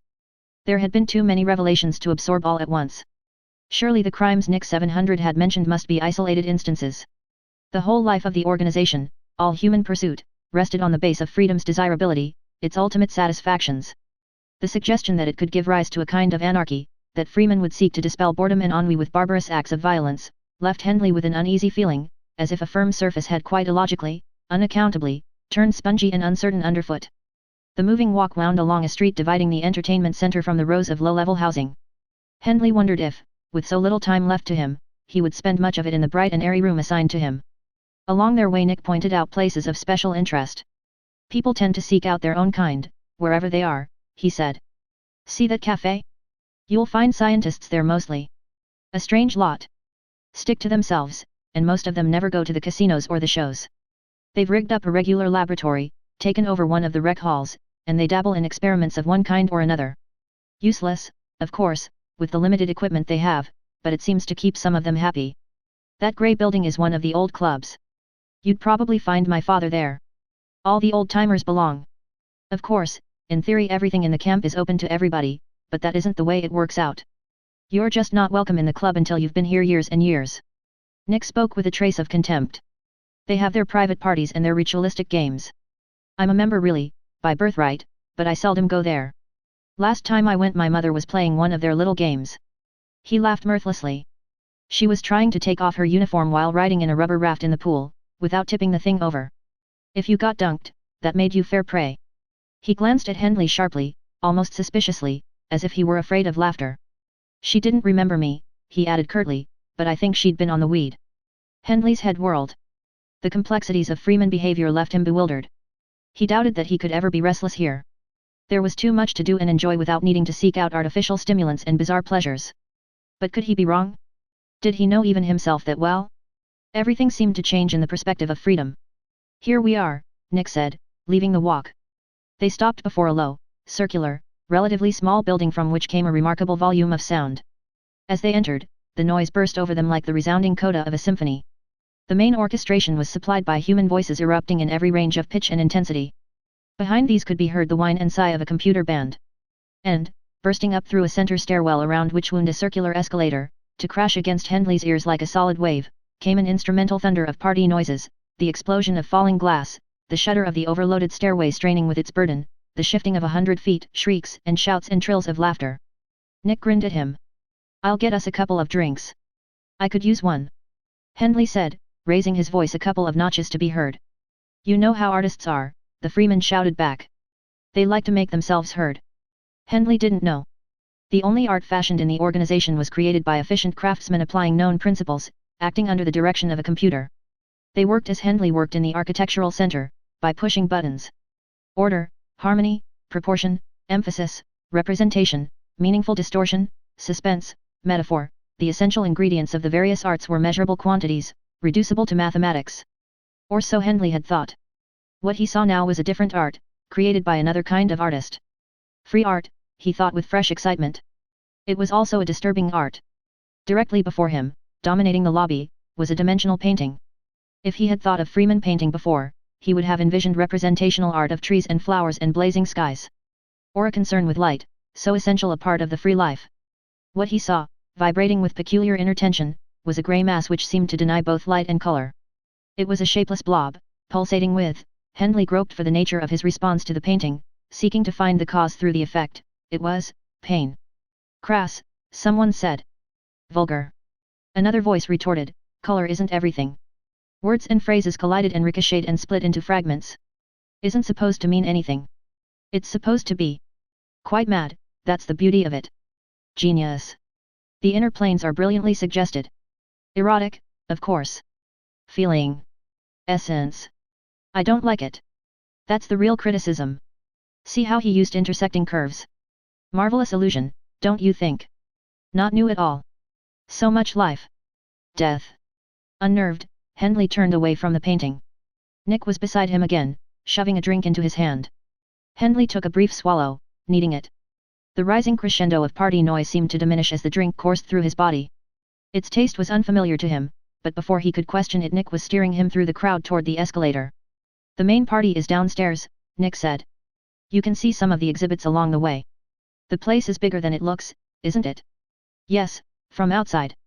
It wasn't built as a gallery, but it's been converted. Used to be a service building of some kind. Say, I've got to smile at a few faces I know. See you downstairs on the bottom level. Take a look around as you go down. He was gone. The stairway wound slowly past different exhibits of paintings and sculpture. Knots of freemen clustered before each work, talking and arguing and laughing. Curiosity forced Hendley off the stairway at the first level below the lobby. He edged his way into a crowded room whose walls and ceiling were covered with paintings. Their effect, even at first glance, was vaguely alarming.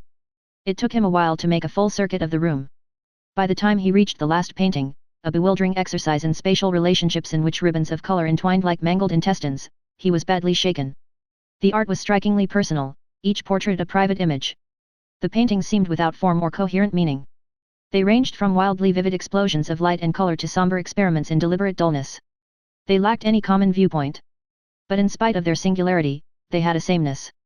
What they shared, what gave the exhibition a cumulative impact, was the creation in paint and plastic and metal of a world disturbed, threatened and threatening, a world of unimaginable chaos, devoid of tranquility or joy, a sensual world which denied the evidence of the senses, an emotional world terrorized by its feelings. Hendley wanted to escape. He plunged through the babble and confusion, fighting his way back to the central escalator, where he leaned over the railing into the open center well like a man gasping for air. He was still carrying his glass, forgotten after the first sip in his absorption with the Freeman art, but in the crush of the crowd half the drink had been spilled. He raised the glass. A girl pressed close to him. Her face was daubed with streaks of bright paint. Isn't this frantic? She breathed. Hendley nodded. It's that, he agreed dryly. The girl smiled. The pupils of her eyes were shrunk to small black pinpoints in a blue field. You're cute, she said. With a deft movement she speared his glass. Tilting her head back, she drank deeply. Her throat worked as she drained the glass. Then she held it out very carefully beyond the railing of the stairway and dropped it down the center well. The polished glass winked with light as it tumbled through the air. The sound of its shattering was lost in the general noise below. I hate empty glasses, the girl said, laughing. An arm dragged her away. The crowd closed around her like doors shutting. Then the escalator reached the bottom level and Hendley was carried through a wide archway into a much larger room. Here there was less heated discussion, less attention paid to the paintings lining the walls, more hilarity and shrill excitement. The computer band blared from the far end of the room. A group of freemen milling around in the center turned out to be dancing couples, many pairing men. There were bars set up on either side of the entrance. Both were jammed. Most of the dancers and many of the others in the crowd wore strangely cut-out uniforms, their bare arms or chests or faces smeared, like the face of the girl on the stairway, with dabs and streaks of color. Hendley eased past the naked, painted back of a girl locked in an embrace with a man whose encircling arms were striped with crimson paint. Suddenly Hendley wished that he were out in the cool evening air, away from the noise and heat and confusion. But his throat was painfully parched and his head was spinning. He needed another drink. He didn't want to think any more. He didn't want to hear the strident note in the merriment spilling around him. He didn't want to speculate on the meaning of the bizarrely painted bodies of free artists, whose lives seemed as desperate as their art. He fought his way to the nearest bar, jabbed the first button within reach, and seized the drink that slid from a chute onto the counter. It was weaker than his previous drink, but it warmed his stomach. He ought really to be drunk by now, he reflected. Never in his life had he had so much alcohol in one day. And as a matter of fact he was dizzy. His eyes were not focusing well. Faces swam across his vision, jelly faces, without bones. One of them was Nick. The young freeman was smiling his sardonic smile, but his eyes were speculative. He thinks I'm drunk, Hendley thought. It's all right for him to laugh. But he forgets that I have only one day. No. One night, what's left of it. Then I go back. Find it interesting. Nick was talking to him. Very, Hendley said. His tongue struggled with the single simple word. Don't understand, he muttered vaguely, not sure whether he meant the painted artists or their shapeless works or his clumsy tongue. There was a commotion nearby. Briefly the crowd parted, falling back. A girl had crumpled to the floor. She tried to push up with her arms but didn't make it. Then she was rolling on her back, writhing in evident pain, her hands balled into fists that dug into her midriff. As helping hands reached down toward the girl, the crowd closed around her like a spider enveloping its prey, walling her off from Hendley's view once more. Know her, he said. Funny. What's that? Nick's fingers tightened on his arm. The gesture annoyed Hendley. He didn't like to be grabbed. He shook his arm free. What did you say? Nick demanded. That girl. Met her on the stairway. She stole my drink, Hendley said sadly. For a brief instant the lean, indifferent posture on his friend's face tightened with emotion. The expression was gone almost at once, but not before Hendley had recorded it. He was puzzled. Why should a stolen drink make Nick angry? There was more where it came from. All you could drink. I'll get you another, Nick said with a light laugh. Can't have girls getting drunk on your liquor. I guess your drink was one too many for her. Wasn't that, Hendley said with a certainty that surprised him. He stared in the direction of the girl who had fallen. Something in his mind struggled toward shape and meaning. The thought resisted form, remaining as incoherent as a Freeman painting. But Hendley knew that he had to leave. Whatever the amorphous conviction was, it had something to do with the stolen drink, and it conveyed fear. I'm going, he blurted. But, your drink. Nick protested. No more. Hendley started away. Nick grabbed his arm. Hendley whirled on him in sudden anger. I'm leaving. He cried. He took refuge in the young Freeman's earlier words, not wanting to voice a nameless fear. You said there was a show I shouldn't miss. I'm going back to the main rec hall. He lurched free of his friend's grasp and plunged through the yielding crowd toward the escalator. The center well was like a tunnel burrowing up toward the open sky, the sweet night air, the heavy garden scent of freedom. Part 8. Halfway back to the hotel, Nick caught up to him on the moving sidewalk. The fresh air had cleared Hendley's head a little and helped to relieve his feeling of oppression. But he turned at the young Freeman's call with a defensive resentment. You took off in a big hurry, Nick said. So what? Hendley snapped. Nick shrugged. Thought you'd get a jolt or two out of our would-be artists, he said indifferently. They can get on your nerves though. Say, do you feel all right? Why shouldn't I? I wondered if maybe you weren't used to our drinking habits. Takes a while. You were looking a bit green back there. Hendley relaxed a little. The Freeman's manner was typically at ease, his gaze turning away from Hendley to rest with amused tolerance on the befuddled struggles of a festive group trying to stage an Iggy race on an enclosed track past which the sidewalk ran. The clumsy, thick-hided, tailless iguana mutants, oversized descendants of one of the few desert species to survive into the organization world, reared and threw themselves from side to side, trying to unseat their intoxicated riders. Nick's casual attention to this drunkenly comic sport did more than anything else to divert Hendley's temper and lull his vague suspicion. He was forced to admit, after all, that he had been drinking heavily. It was hardly strange that he should have begun to feel the effects. Nick couldn't be blamed for that, any more than a girl's drunken collapse could be charged to a single drink. Suddenly the darkly shadowed landscape of the Freeman camp blurred. The whole star-bitten sky reeled, tilting on its edge, tipping. Nick was at his side in time to save him from falling off the moving walk. They were riding the slow strip, but a tumble could have been nasty all the same, even dangerous. I say, you're still rocky, the young Freeman said. We'd better get you someplace where you can rest. Hendley shook his head. The spasm of dizziness was passing almost as quickly as it had come. He tried to breathe deeply, leaning against his friend's supporting arm. He was a good fellow, Hendley thought. Never should have run off and left him like that. Funny, the notions that could get into your head. Not even an idea, really, just a feeling. My quarters aren't far from here, Nick said. We can go there. Give you a chance to recuperate. I'm all right, Hendley protested. Just dizzy for a minute. I'm feeling better already. But you need. No, Hendley said firmly. With an effort he pulled himself erect, disengaging his friend's arm. This is my only night here. If I rest now I'll sleep, and if I sleep I won't wake up until it's time to leave. You said the show at the hotel was worth seeing. I'm going to see it. Nick did not answer, but the exasperation on his face was so transparent, and so unexpected, that Hendley laughed. Humor me, he said. And stick close. You can catch me if I fall. He grinned at the young Freeman, and after a moment Nick began to join his laughter. I'll be imprisoned if I don't think we'll make a real pleasure purist out of you yet. He exclaimed. Arm in arm, they leaned against each other, laughing uproariously, as the moving walk carried them through the central park toward the main rec hall on the hill, a brightly lighted yellow mushroom painted against the night's endless promise. "Tell you what I'm going to do," Hendley said. "All right, name it." "I'm going to have another drink." Nick chuckled. "Don't say I didn't warn you. To the desert with your warnings. Drink is pleasure, and pleasure is all."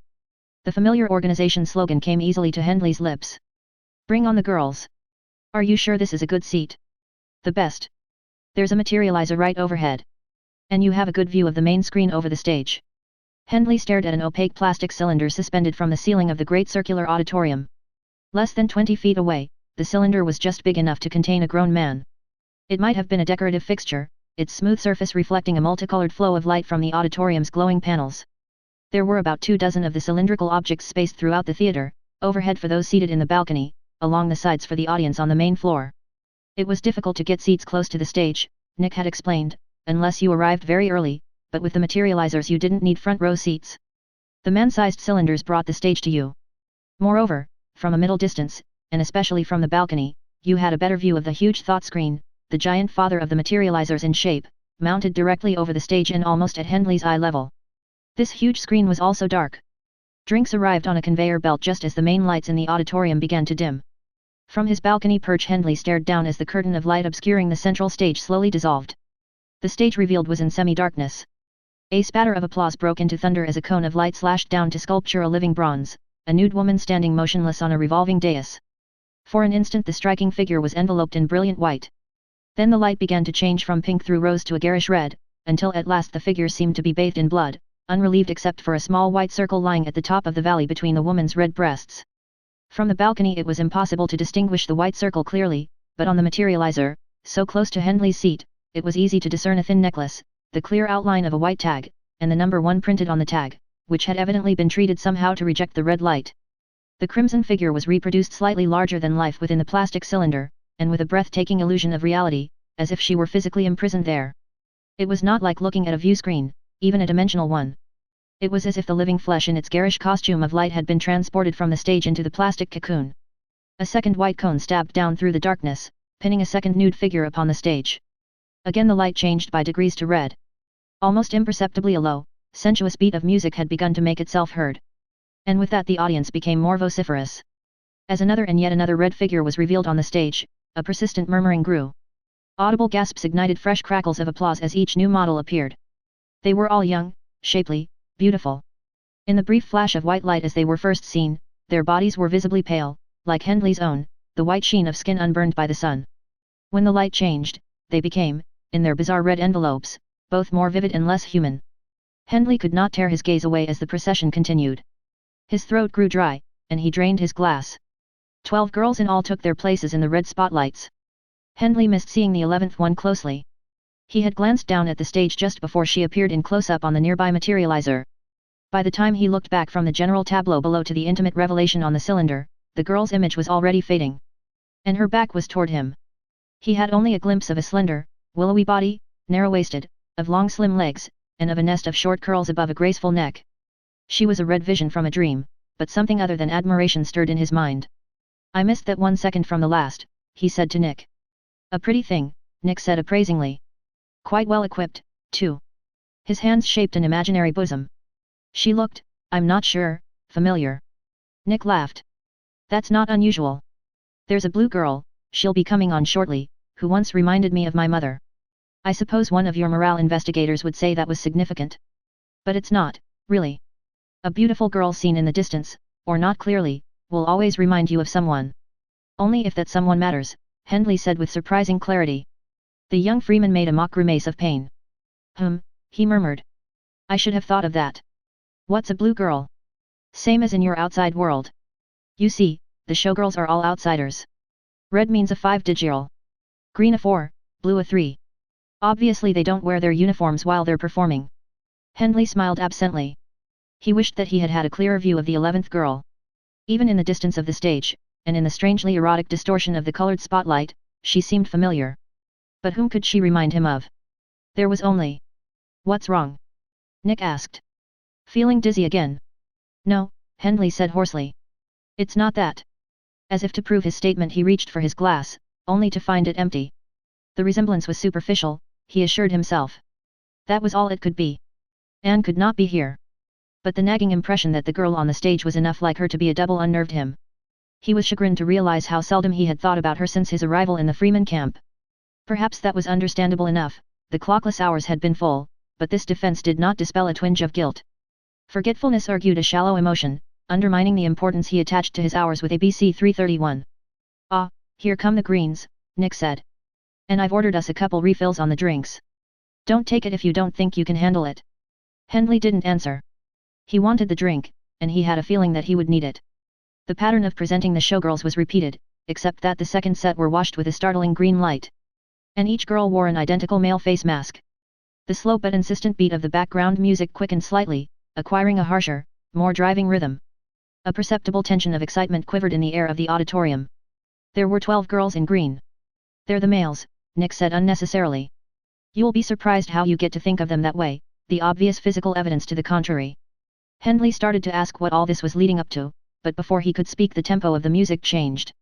The 24 girls formed a wide circle near the apron of the stage. Their spotlights faded until they were only dimly visible. Attention shifted to the center of the stage. Light panels dropped into place, figuring suggestively the setting of a pre-organization city. The technique and the scene were immediately familiar to Hendley. They were traditional in the presentation of a freedom play. Quietly a cast of characters appeared. The play was presented in pantomime, its drama heightened by music and dance. Every move and pose had its traditional meaning. The all-female cast was also a tradition. Only the nudity of the performers was different, and that one fact subtly altered the effect of the play. Through it all, the early scenes of man's frustrations and drudging labor, the spectacular fireworks and sound effects of the Great War which climaxed the third act, the final scenes which depicted man's building of a new world underground and the gradual emergence of his dream of freedom from something unattainable to an immediate goal, Hendley's attention kept going back to the line of showgirls ringing the stage, specifically searching for the one who had seemed so familiar. He thought he saw her but in the dimmed spotlight could not be sure. Only in the triumphant dance number climaxing the play did these showgirls participate, functioning as a dancing chorus in the background. In the confusion of movement Hendley could not find the one he sought. Applause greeted the end of the play. It was loud and warm, but Hendley had the feeling the audience's enthusiasm was as much for what it knew was coming as for the performance it had just seen. A steady buzz of excited comment continued long after the Freedom players had exited, leaving only the original chorus of showgirls on the stage. "What now?" Hendley asked. "You'll see," Nick said with a grin. And he added, shoving a glass toward Hendley, "Here's that refill." The murmur from the audience grew louder. A computer band, simulating the sounds of old-fashioned man-played instruments, raised a triumphant peal. Abruptly a single spotlight speared the center of the stage. A section of the floor slowly folded back, and into the spotlight rose a naked woman, aggressively feminine, her legs spread wide, her magnificent bosom high, her head thrown back to let long hair stream down over her shoulders. The light turned swiftly to blue, and the spontaneous audience applause turned into a roar. Above the noise Nick cried, "Remarkable woman! I won her once." "Tremendous!" Startled, Hendley stared at him. "You won her?" Nick waited until the crowd's uproar had begun to subside. "In the drawing," he said then. "That's what those little white tags they wear are for. There's a filter over the tags, by the way, that's what screens out the colored rays. You have that ticket you got when we came into the theater? Well, there'll be a drawing. Winning tickets are matched to the girls. All of them. Red ones go first, then the green, the blue last." He grinned reminiscently. "That's really the part of the show that's special. Oh, the dancing and the rest are all right, and the thought screen is interesting, that'll be starting up soon, but wait till the drawing." Hendley felt sick.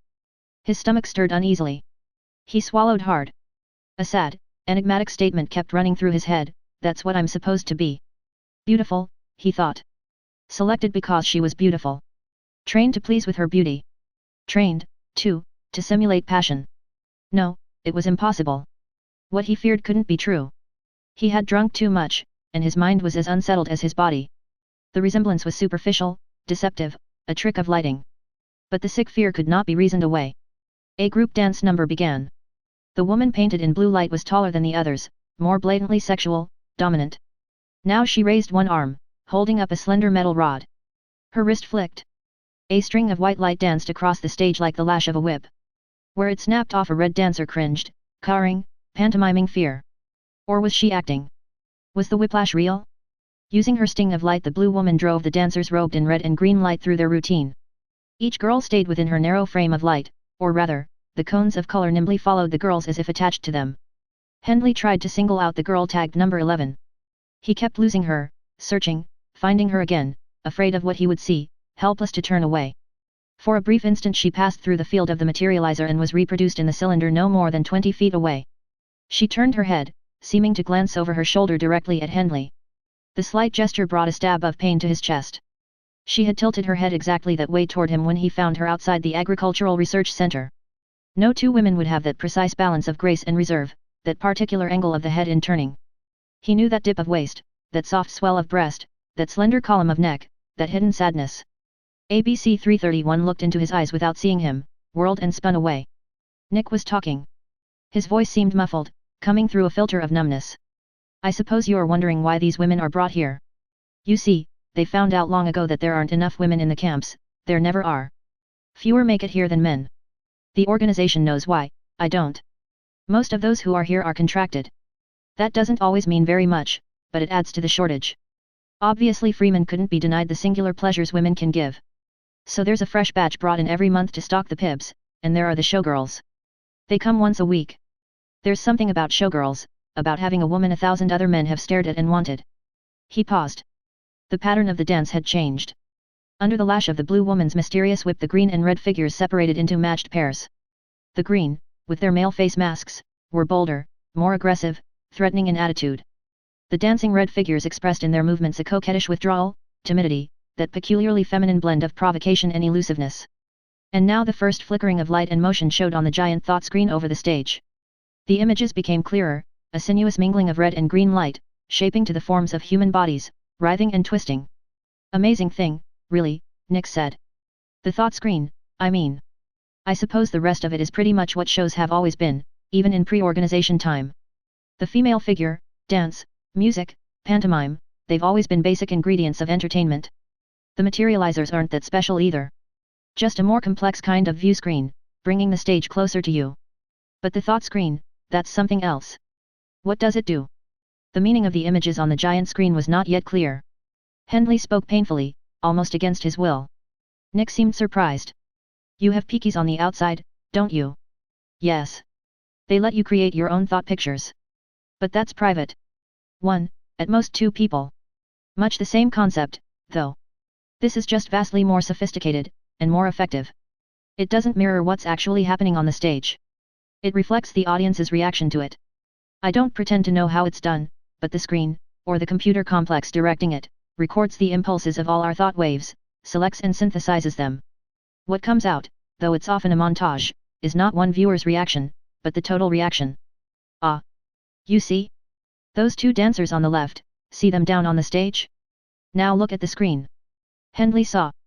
The tempo of the dance had quickened, the pantomime of the dancers had become more daring. But the stage performance remained essentially suggestive. The version of it which appeared on the thought screen was a blunt and strangely hideous extension of that suggestion into the realm of the obscene. Hendley tore his gaze away from the screen. Unbelievable, hey? Nick murmured. I've sometimes wondered if it might all be a hoax. When Hendley glanced at him sharply the young Freeman shrugged.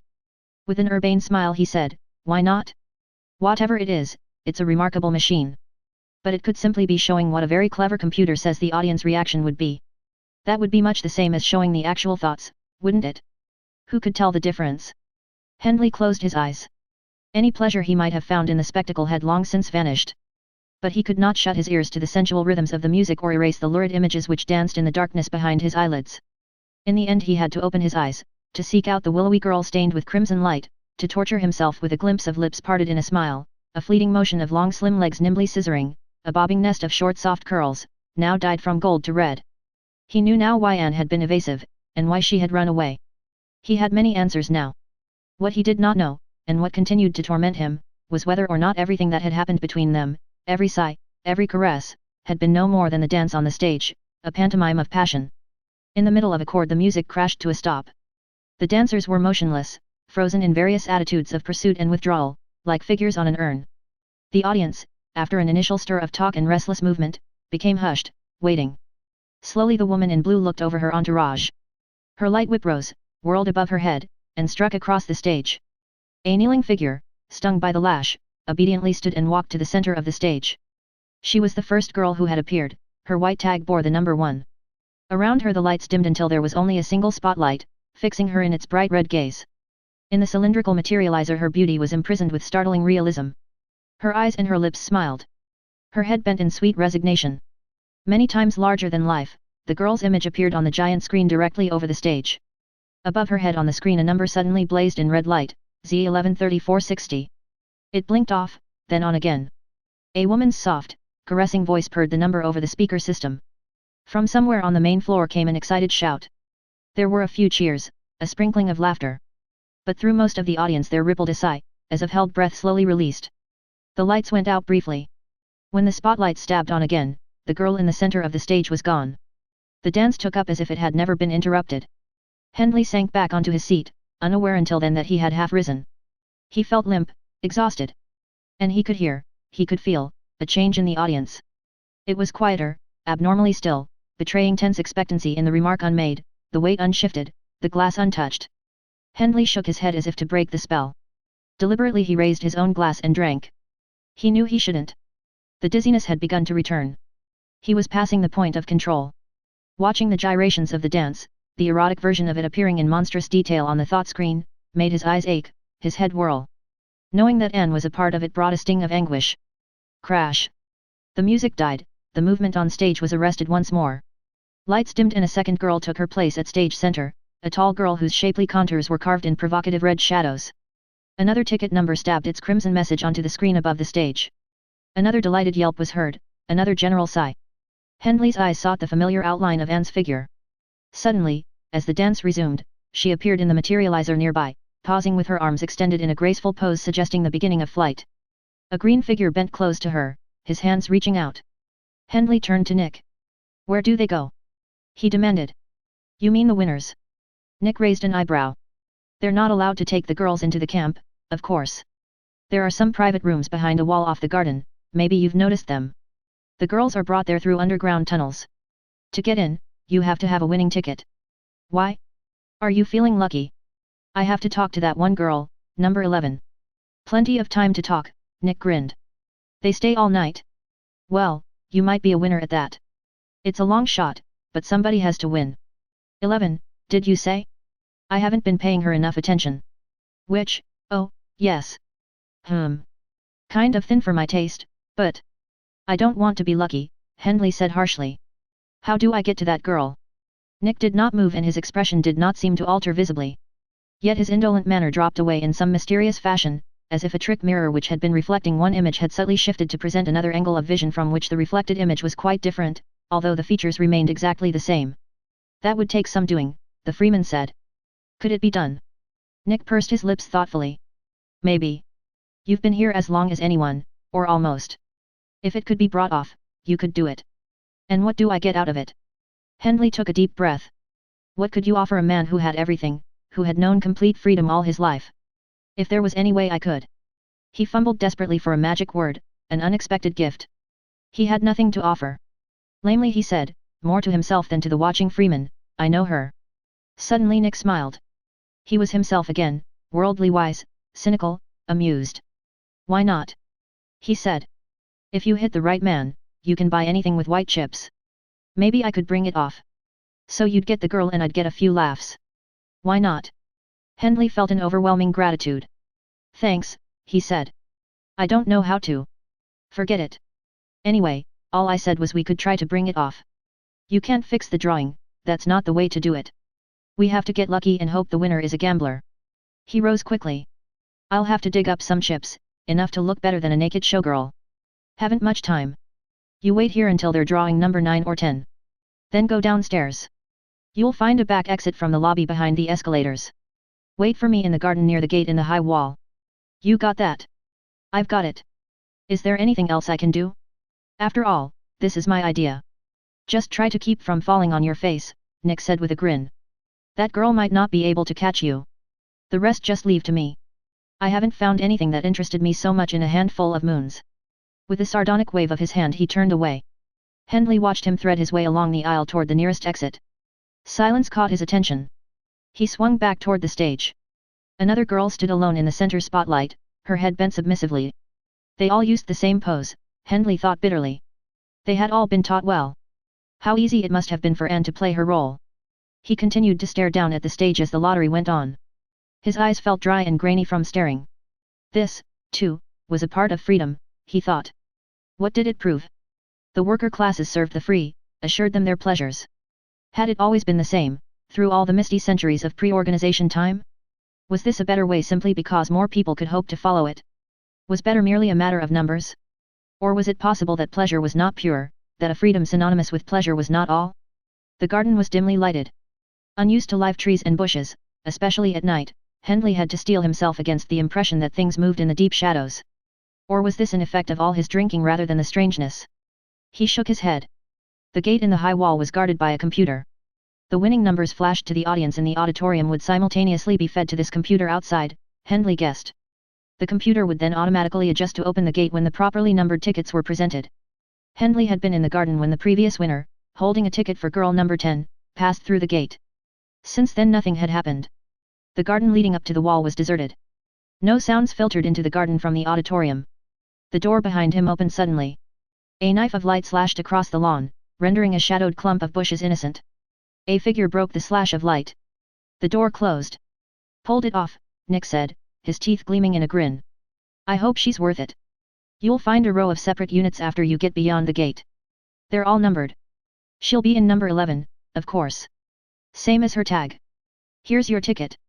How did you manage it? Nick shrugged. No trouble. The winner had his contracted with him in the theater, and she wasn't very happy about his good luck. They'll both be happier in the casino. Hendley took the ticket. He had no words adequate to convey his thanks. Forget it, Nick said. Maybe I'll get a chance to see you before you leave tomorrow. If not. He gave an offhand salute. Freedom is all, he said. White teeth flashed. He let himself back into the lobby of the rec hall, and Hendley was alone. For a moment he stared at the closed door, a little bewildered by the young freeman's strange generosity. The memory of his earlier vague suspicions made him flush. He turned abruptly and strode across the garden. The gate opened noiselessly to the signal of its electronic brain when the winning ticket was fed into a slot. Hendley faced a long row of small concrete units, each with a single door. There were no windows, but there were open-air curtains between the horizontal wall line of each unit and its curving roof shell. The air curtain would keep out heat and cold, but it failed to smother all sounds. Walking along the path Hendley heard giggling laughter and small, muted, unidentifiable rustlings and murmurs. A small panel of light beside each door illuminated a number. He walked quickly in the shadow of the high wall until he came to the unit marked 11. The room was a simple rectangle with a built-in bed, seat bench, and clothes rack. Its interior was dim, catching only the light from the night sky and the stars, visible through the arches of the air curtains at front and rear. There was a connecting door in the right wall. Hendley heard water running. He waited, his heart beating rapidly. When the girl emerged from the washroom, its light panel was behind her, throwing the slender contours of her body into sharp relief. The light began to fade automatically, controlled by the opening of the door. In a moment it disappeared. Hendley neither moved nor spoke. Had she recognized him? Or were her eyes still adjusting to the main room's dim light? He felt an absurd relief that her nude body bore no stain of red. She took a sudden step forward, one hand reaching out. Halting, she seemed to shiver. Oh, no. She whispered. No. Hendley's voice was harsh. Yes, it's me. But how? She was bewildered. What are you doing here? You're a 3-day man. You couldn't be here. Hendley laughed without humor. No, I'm not a freeman. I'm a visitor. Therapy. It was supposed to be good for my morale. I'm learning all about freedom. He stared at her deliberately. You're one of the special pleasures I didn't know about. She turned away, trying to cover herself with her hands and arms. The gesture was pathetic and appealing. His instinctive compassion angered him. Why are you so modest now? He demanded. You didn't mind parading on that stage. That was different. That's part of my work. Work. She whirled. Yes. What did you think it was? Fun? Maybe it's fun for you, for the people out there watching. I don't know about them. I don't even see them. It's just an assignment for me. It's what I have to do. You know about the men who come to these rooms, you see them. Yes, she said, her voice dull and flat. I know about them. Not just men. Some of the winners are women. And some of them are worse than the men. He stepped forward quickly. Seizing her by a bare shoulder, he swung her around. His hand withdrew as if burned by the warm flesh. Why do you do it? He cried, in the name of the organization, why? Her reply was caustic. In the name of the organization. Why else would I do it? What does that mean? Did you have any choice about being an architect? No, of course not. Her voice gained strength as she saw the shot strike home. You were chosen. That's what you were suited for. It was all decided for you, wasn't it? The tests when you were in school, isolation of your aptitudes, more tests, special training, they made you an architect. Did you have anything at all to say about it? Did you ever wish you were something else? That's different. What's different about it? It's all right for them to make you an architect, but it's not all right for them to make me what I am. Is that it? You have your aptitudes. I have these. She threw her arms back. The movement thrust her high, full breasts forward. She went on defiantly. I have long legs and I'm athletic and I can dance. And I have a pretty face. I was picked out when I was 10 years old. Every day since then I've done the right exercises and eaten the right foods and had the right skin creams massaged into me. Every day. Some of the girls are lucky. They stop growing too soon, or they get dumpy or their skin ages too quickly, or they just don't turn out to be as pretty as they seemed in the beginning. They're transferred out of our section. I wasn't. Her eyes met Hendley's directly. I'm still a 5-digit. Do you know what we do on 4 of those days? We work at making ourselves beautiful. That's all. That's what we're for. The 5th day we go out, on assignment. Her eyes and her voice were challenging, but her words demanded understanding, even pity. Hendley wanted to give them to her, but his own pain pushed and shoved him into a bitter accusation. What were you doing that day we were together in the sun, practicing? I thought that meant as much to you as it did to me. I thought we'd found something together. I should have known when I found you'd lied to me, when you ran away, that it was all a pretense with you. But I couldn't have guessed that it was just exercise. Oh, Hendley, Hendley. Her eyes would no longer focus on his. Their lashes were dark, heavy, and wet. How could I expect you to understand? Don't you know that day was different? To have someone want me, not just a body that other men have gaped at, not just a beautiful ornament, not a prize in a lottery. I never expected to have that. It was wonderful. I'll never forget it, no matter what you think or feel now. But I knew it couldn't go on. We're watched all the time. It was just luck that I was able to sneak away and meet you that one day in the museum. Even then I was late getting back, and I had to make up a story. I got only 2 days debit. But we would have been caught if we'd done it again. You'd have been punished, and I was afraid you'd wish you'd never seen me. I didn't want that. I wanted you to remember the way it was that afternoon. Her voice broke.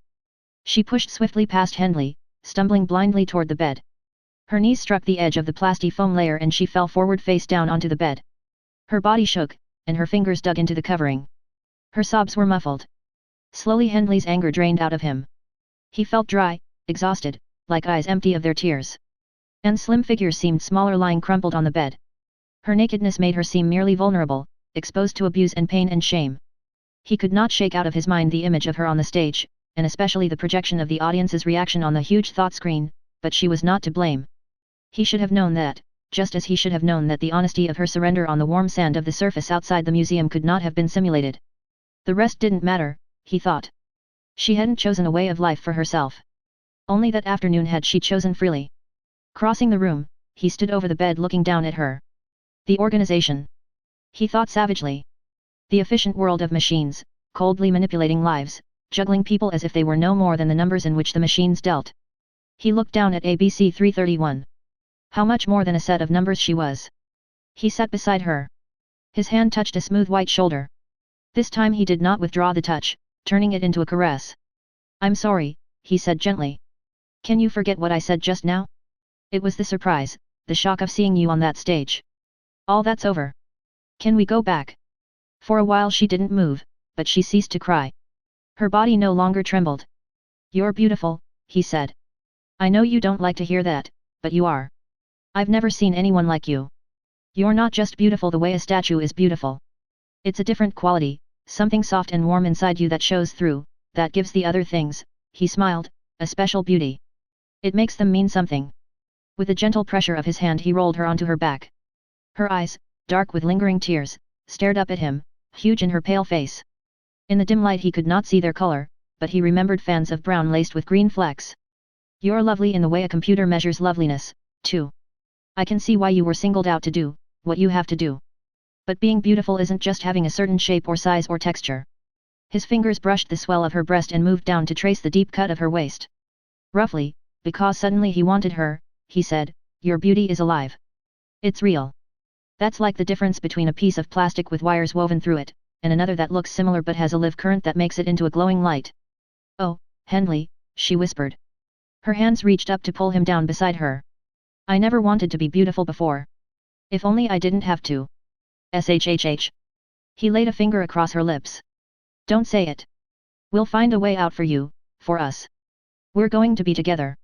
But you're here, you're free." "No. Only for tonight." Quickly he sketched the events that had brought him to the camp after his day of rebellion. At the end he added, "So you see, you're partly responsible for my being here. We have to stick together. It's too dangerous." "Maybe it's dangerous."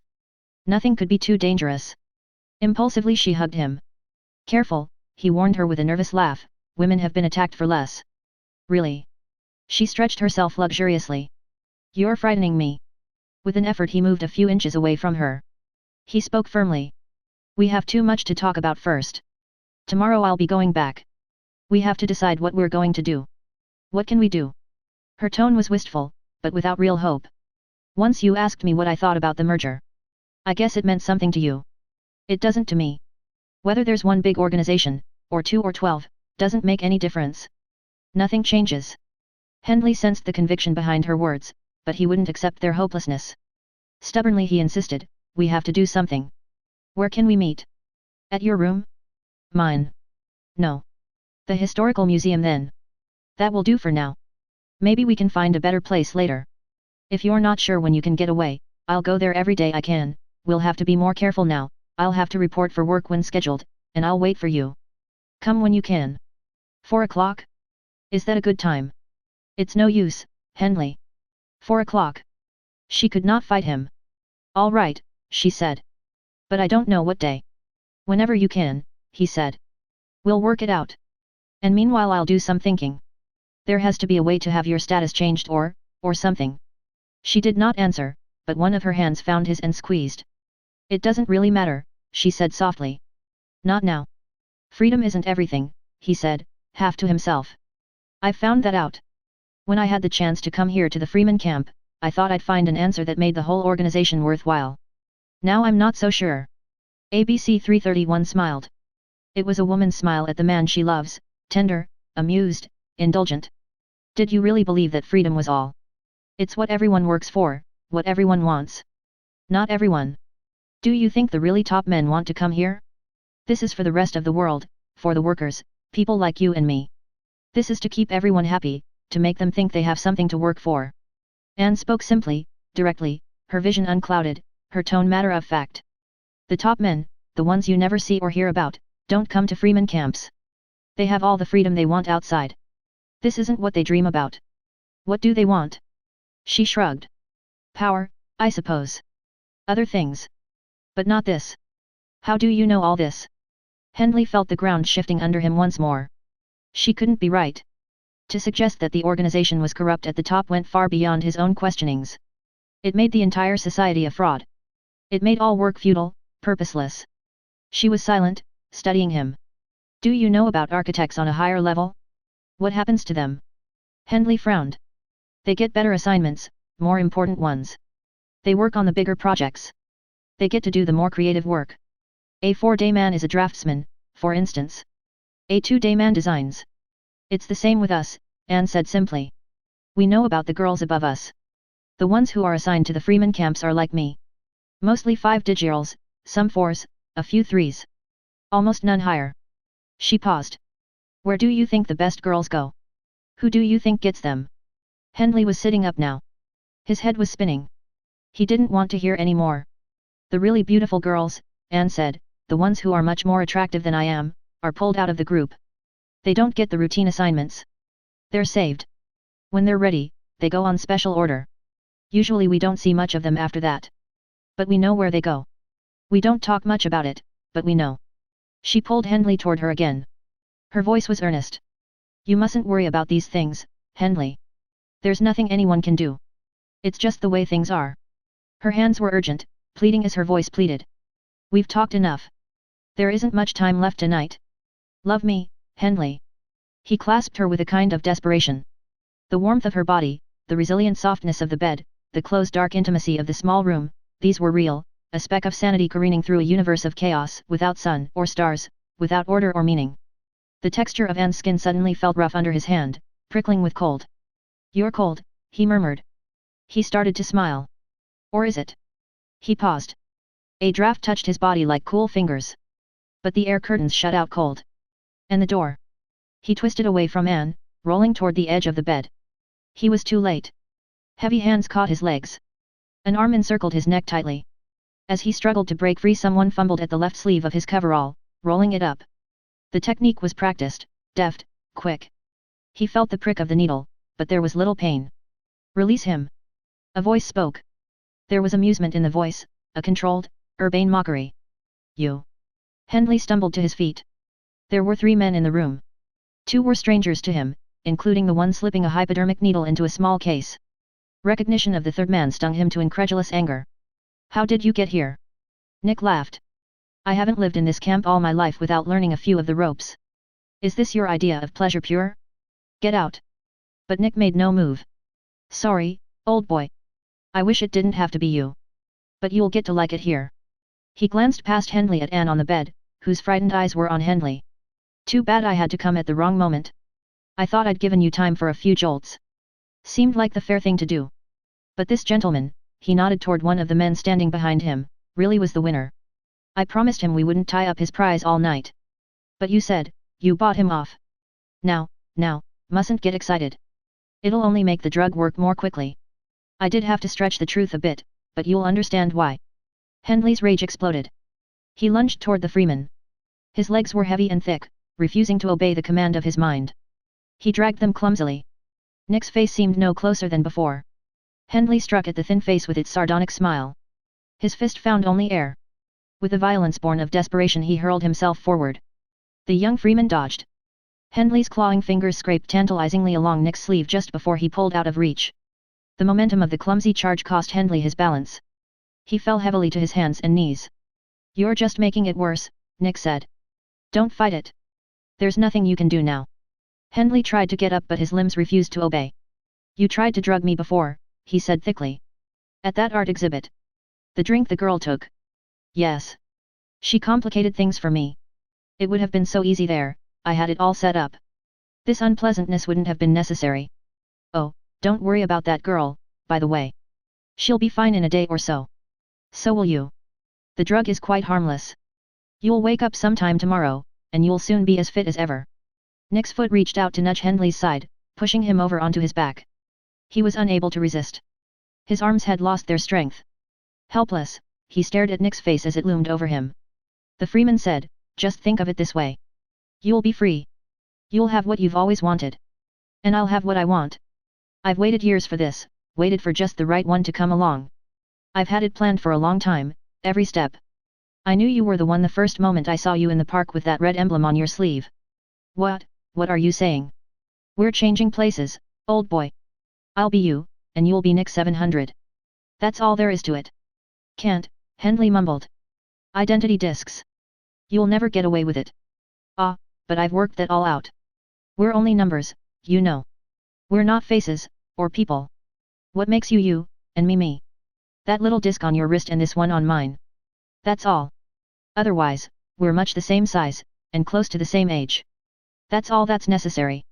People will notice, friends." Nick laughed. "Do you really think anyone will make a fuss? In any event, I'll ask for a transfer of work assignment as soon as I'm out to eliminate any problems or unnecessary questions. They'll give me one, won't they?" Henley did not answer. He knew the transfer would be granted. It was a common enough request, and Nick would come up with plausible reasons for it. "You have a woman outside, don't you?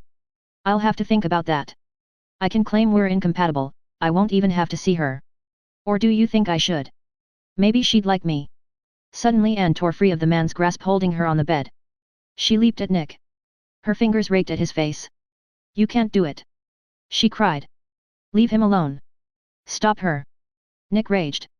"Get her off me!" Hands dragged ABC 331 away from Nick and threw her down on the bed once more. Her cries were abruptly muffled. Henley struggled to rise, but Nick's foot pinned him to the floor.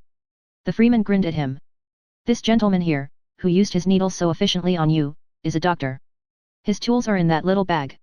I've already had my own identity disk altered. The bracelet folds open. Doesn't show, but I can slip it on or off anytime. As for yours, well, a small operation, I'm told. Might have to break the bones in your hand to get the disc off. But the hand will be set properly, and in no time it'll be as good as new. I promise you that. I'm spending all my white chips to make sure you get a good job. The least I can do. And I won't need chips on the outside, will I? Sorry I can't leave you well fixed here, but you'll manage. And you're welcome to my room and anything you find there. You'll find it quite comfortable. We'll be taking you there in a few minutes now. The voice faded away. After a moment it came back, but Henley could not understand the words anymore. The room was fuzzy. He heard a distant cry. Have they started on me? He wondered. Is that scream mine, so thin and, no. It was Anne. He tried to fight his way out of the thickening web which enveloped his senses. He had to get to her. His hand struck something. The fingers found the edge of the bed. He dragged his head up. Bodies were grappling in the murk before his eyes. Anne was screaming. No. You can't do it. You can't be him. But, my dear, it's necessary, I assure you. Nick's voice came through again with sudden clarity. Doctor, can you quiet her down? Not too much. Don't want to spoil the winner's pleasure completely, do we? After he was so helpful. Henley attempted to crawl onto the bed. He didn't make it. Someone, pushed him back. He flopped onto the floor. Anne was no longer screaming. The vapor which seemed to fill the room became more dense. Through it Nick's face appeared, white and bloated. Still conscious? Nick asked. You have a lot of resistance, I must admit. But it won't be long now. Believe me, there's no need to worry. Just relax. Why? Henley wanted to shout the question, but he wasn't even sure that he had spoken aloud. His throat was tight, his vocal cords paralyzed. Why? Is that what you're asking? Nick's distorted features twisted into an even more grotesque shape. Because I want out. I'm sick of this prison, sick of freedom, sick of the boring pleasure pures. You're mad. The words dribbled through Henley's loose lips. What's that? Mad? Of course I'm mad. Who wouldn't be after a lifetime in this place? You'll find out. Or maybe you won't. Maybe you'll be one of those who likes it. Stupid fools. You don't know what you have on the outside. To have work. Something to do. Some place to go. Something with a purpose, a meaning. No, Henley wanted to tell him. You don't understand. There is no meaning. It's all a hoax. Nick was laughing. His face floated away. His voice came to Henley from a great distance. I won't be seeing you again, old boy. Sorry, you're not making any sense when you try to talk. Can you hear me all right? Just want to say, have fun. It's all yours, the stars and the sun and the pleasures of freedom. If you ever get out, look me up at the Architectural Center. Just ask for TRH 247. His laughter thinned out like a piece of string. Henley wanted to reach for it, to get his hands around the thin white throat of laughter. He could not move. He was alone under a vaulting black sky, without stars, without light of any kind. He was drifting through space. Anne. He called her soundlessly in the cavern of his mind. I'll find you. Wait for me. But his last conscious thought was the realization that she could not hear him. She would never know what he had said. Part 9. As he had done each evening, he had missed only one night, awakening after dark on the day Nick 700 left the Freeman camp in his place. Henley sat at a table in the Central Park, a half-empty glass before him, and watched the sunset. There were clouds above the horizon, and against this billowing canvas the sun painted a dazzling richness of colors, fiery red, gold, lavender, vivid streamers of yellow. Henley shifted restlessly in his chair. So quiet. He thought impatiently. There had been nothing of interest going on through most of the day. Unmoved by the spectacle on the horizon, he let his gaze wander across the tops of the distant line of trees, indifferently over a green expanse of lawn, to come to rest at a swimming pool near the foot of the slope. A girl was standing by the pool, wearing only the thin white strips affected for bathing. Henley's eyes lingered on the ripe curves of her body. He wondered if she could be the same girl he had met on his first day in the camp almost a week before, the one who had led him off among the bushes. That chapter had been unfinished. Her contracted had interrupted them. Henley thought that he really ought to look her up someday. His good hand reached absently for the inevitable glass with the inevitable whiskey. His left hand rested on the table, still held in its rigid plastic braces, still wrapped with a cumbersome white bandage. There was little pain now, unless he grew careless and brushed the hand too hard against a table edge or door frame. And the doctor had assured him that the bones were set properly, that they were slowly knitting together and would eventually be almost normal. No deformity would result. Hendley could think of the event now without having the bile of anger rise to his throat, and without beginning to tremble. That first night, pushing aside the lingering shreds of the drug's effects as he struggled to consciousness, he had begun to rave wildly. He'd banged his hand in his furious thrashings, and had almost fainted with the pain. The doctor, he'd worked in the medical center of City No. 7 before coming to the Freeman camp, Hendley learned later, and enjoyed keeping up his medical activities just for amusement, had given him an opiate to put him to sleep. The next afternoon Hendley had been more rational. He had been allowed to sit outside in the park and watch the sun go down, his awe in the vision tempered by the raw bitterness that remained in his mind and heart. Anne had gone. Hendley had been unable to learn anything about her, but the doctor had assured him that she would have departed with the troupe of showgirls on the morning after the show. At noon on that same day, Nick, wearing Hendley's identity disc adapted to his wrist with a concealed expansion mechanism, had left on the copter for the city, clothed in the uniform with the visitor's sleeve emblem. "There's no point in exciting yourself now," the doctor had told Hendley cheerfully. "It's done, and you might as well accept it. He'll be back." Hendley had retorted. "He's insane to think he can get away with impersonating me. Why ever did he do it? I still can't understand." "There's some don't take to freedom," the doctor said. But he knew what he was doing. Insane he might be, but he's very level-headed about it. The chunky man chuckled at the paradox. He planned this all out for a long time. The doctor, whose name was JMS 908, but whom Hendley always thought of simply as the doctor, was an amiable, very hirsute man a head shorter than Hendley, with thick hairy arms and stubby hands covered with mats of black hair across the backs, even along the fingers. They were hands whose sure delicacy of touch always seemed incongruous. After the first day Hendley was unable to hold any enmity toward him. The affair had not been of the doctor's doing. "I like to keep in practice," the doctor said more than once. "If you don't, you lose your touch. Man's not a machine that can be started up any time you feel like it by just pushing a button." The operation on Hendley's wrist, for which Nick had paid him handsomely in white chips, had been a welcome diversion for the little man. The post-operative services he offered Hendley were free. "I just like to see my patients come along," he said. "Don't have many of them anymore." He was a compulsive gambler. On the day Hendley lay drugged, the doctor lost all the white chips Nick had paid him. When he began to feel better, Hendley expressed curiosity about the expansion device on Nick's identity disc, which now circled Hendley's left wrist above the bandage. "Simple enough," the doctor explained. "See? A little tug and lift at the same time and it opens up. If you merely tugged, or just lifted, it wouldn't work. Very neat." Hendley was impressed. The tampering with the disc was completely invisible except on very close inspection. "He'll be caught anyway," he said with certainty. "They'll know at the architectural center that he's not me. And at the rec halls. Somebody's bound to notice." "That may be," the doctor said agreeably. "Still, people are out of the habit of questioning things anymore. And when I try to remember my patients, when I think back on them, it's strange, but I don't remember their faces. I remember only some of their numbers." For the next few days Hendley kept waiting for Nick 700 to be returned to the camp.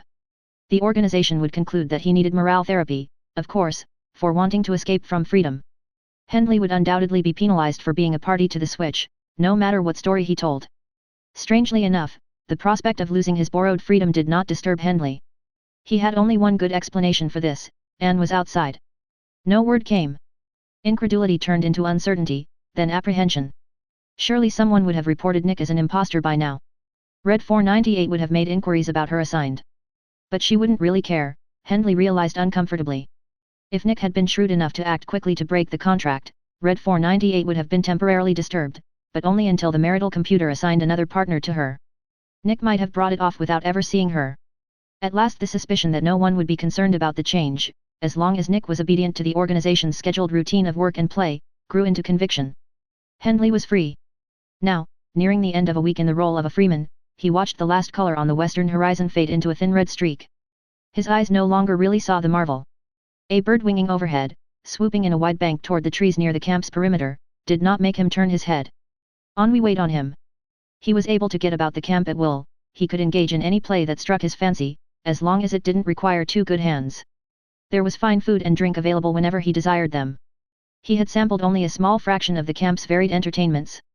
There had been a series of parties each night, there would be others already starting for the new period of darkness ahead. And, he was restless, uneasy with his leisure. The day had seemed interminably long. The night would be even longer, until it ended, as each night did, when, alone in his inherited room, he woke shivering, bathed in sweat, hearing the echo of Anne's anguished screams. Hendley's hand shook as he pushed a refill button for his drink. The whiskey was necessary. It dulled physical and mental pain. It helped to pass the unnumbered hours. There was a rustling in a clump of bushes nearby. Peering, Hendley was able to make out two figures lying on the ground. He guessed the couple had been there for a while. He simply hadn't paid them any attention. The shadows being not yet deep enough for him to take the precaution of moving to more open, safer areas, he remained where he was. Idly he watched the spirited wrestling going on behind the partial concealment of leafy foliage. It broke up in laughter. There was low, hurried conversation, too low to be understood at the distance. The couple scrambled up from the ground. Hendley started to look away. A gleam of white caught his eye. He flicked a glance back toward the spot where the couple had been lying. Yes. Something was there. A rapid hammering filled his chest. But the man would remember, he would come back, or the girl would turn for a last fond glimpse of the place where their lovemaking had begun and she would see the flat white circles pale against the grass. Hendley restrained the urge to jump up and hurry behind the bushes. The movement might draw the couple's attention. They were still in sight, half embracing as they walked away. In a short while they would drop behind the rise. That would be time enough to act. Not before. Hendley's heartbeat skipped. At the top of the shallow rise of land the man and woman had paused. They looked back toward Hendley and the clump of bushes not far from his table. The man was pointing as he spoke. He'd remembered. Hendley groaned aloud. Seconds later the couple turned away and began to sink beyond the line of the rise. Elation swept over Hendley. His bandaged, rigid left hand thumped nervously against his thigh. His gaze remained fixed on the receding figures until there were only two heads bobbing against the sky above the rise. Then even these were gone, dropping out of sight like two golf balls vanishing into their cups. Stumbling in his haste, Hendley did not even circle around the bushes. He plunged directly through the tangle of branches to the clearing behind them. He dropped to his knees. His fingers scurried eagerly over the grass, scooping up the small quantity of white casino chips which had fallen from the departed Freeman's pockets. The casino's stimulating effect was really quite remarkable, Hendley reflected during a brief pause as the robot dealer cleared the table of losing bets and pushed the winner's chips toward them. It was as if Hendley's whole system had been toned up. Blood which had flowed sluggishly now tingled in his veins. His mind was alert, ranging ahead to dissect possible plays on the table like a quick, keen instrument. The steady whir of wheels, the clink of chips, the murmur of low-pitched talk through the casino as bets were called and players reacted audibly to the click of a ball into place, the buzz signaling winning patterns on the outer row of betting machines, all blended into a controlled current of suppressed excitement that was highly contagious. Hendley kept his chips arranged in neat, equal stacks. His luck had been good. The original handful of chips had grown to a tall stack, then 2, 3. The fingers of his right hand tapped anxiously on the edge of the table. As if in answer, the hard fist of the frozen-faced robot struck the warning board. All bets down. Quickly Hendley slid a small pile of chips onto the black square bearing the number 5. On a hunch he hedged the bet with smaller groups of chips on the 4 and 6 squares. The robot dealer pressed a button. A bar of light whirled through its circular spin, holding the eyes of the players hypnotically, giving the illusion, like light on water, of bobbing up and down. It slowed, hopped, stuck. Black 5. Hendley had made his side bets, and the 5 paid 2 to 1. His stack of chips had grown to 4. Grinning, Hendley raked in his winnings. I can't lose. He exclaimed to no one in particular, unmindful of the malevolent glare he received from the player at his side who had been losing heavily. Hendley's thoughts darted around the board, measuring possibilities, calculating risks. His eyes gleamed. Though the room was comfortably cooled, he was perspiring faintly. An hour later Hendley suffered his first major setback. By then he counted 9 full stacks of chips before him, and even a reckless bet resulting in the loss of 1 full stack did not disturb him. Luck rode on his shoulder. She might look the other way for a moment, but she wouldn't leave him. Boldly he pushed out another full stack, bent on recouping his loss. There was a confident smile on his face as the light wheel went into its hypnotic dance. 9, he whispered eagerly. Big red 9. The bar of light revolved slowly, skittered over a section of numbers, hesitated exactly over a red 9, and jumped 3 more spaces. Even Hendley's cover bets had been passed over. Chagrined, he checked his winnings. Still 7 stacks. He could pull out now while he was way ahead. But he'd been close to having 10 stacks, and it wouldn't take much to regain that position. He would have to be a little more conservative, however. He couldn't afford to risk full stacks every time. Just a few more spins to see if luck really was deserting him. He couldn't believe that it was. Besides, he didn't want to quit now. The run was on. With a swiftness that left him no time to pause, no time to reflect, that generated a kind of unrealizing madness in which he fed chips automatically to the hungry wheel as if he had no choice, Hendley lost everything. Stunned, he watched the impersonal fingers of the plastic rake extending from the indifferent arm of the robot dealer scoop his last few chips across the green table. In desperation, Hendley turned to the player on his right, grasping his arm. "Let me borrow a few chips," he urged. "I'm due now. Overdue. I'll pay them back, I'll pay you double." Stonily the freeman shrugged off Hendley's grasp and pushed in front of him. "Go to the desert," he said curtly. "I've heard that tale before." "Just a couple of chips," Hendley begged. The player did not bother to answer. Hendley felt anger boil through him. His jaw muscles knotted tightly. His lips pulled back over clenched teeth. Only his deep conditioning against violence kept him from spinning the surly player around and smashing his fist against the contemptuous mouth.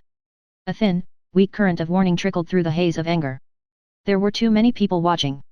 The freeman had done nothing to him. He was angry because he had lost. To create a scene might get him into trouble, perhaps jeopardize his chance to play in the casino when he did obtain more chips.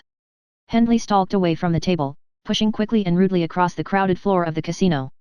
He didn't want to watch the action.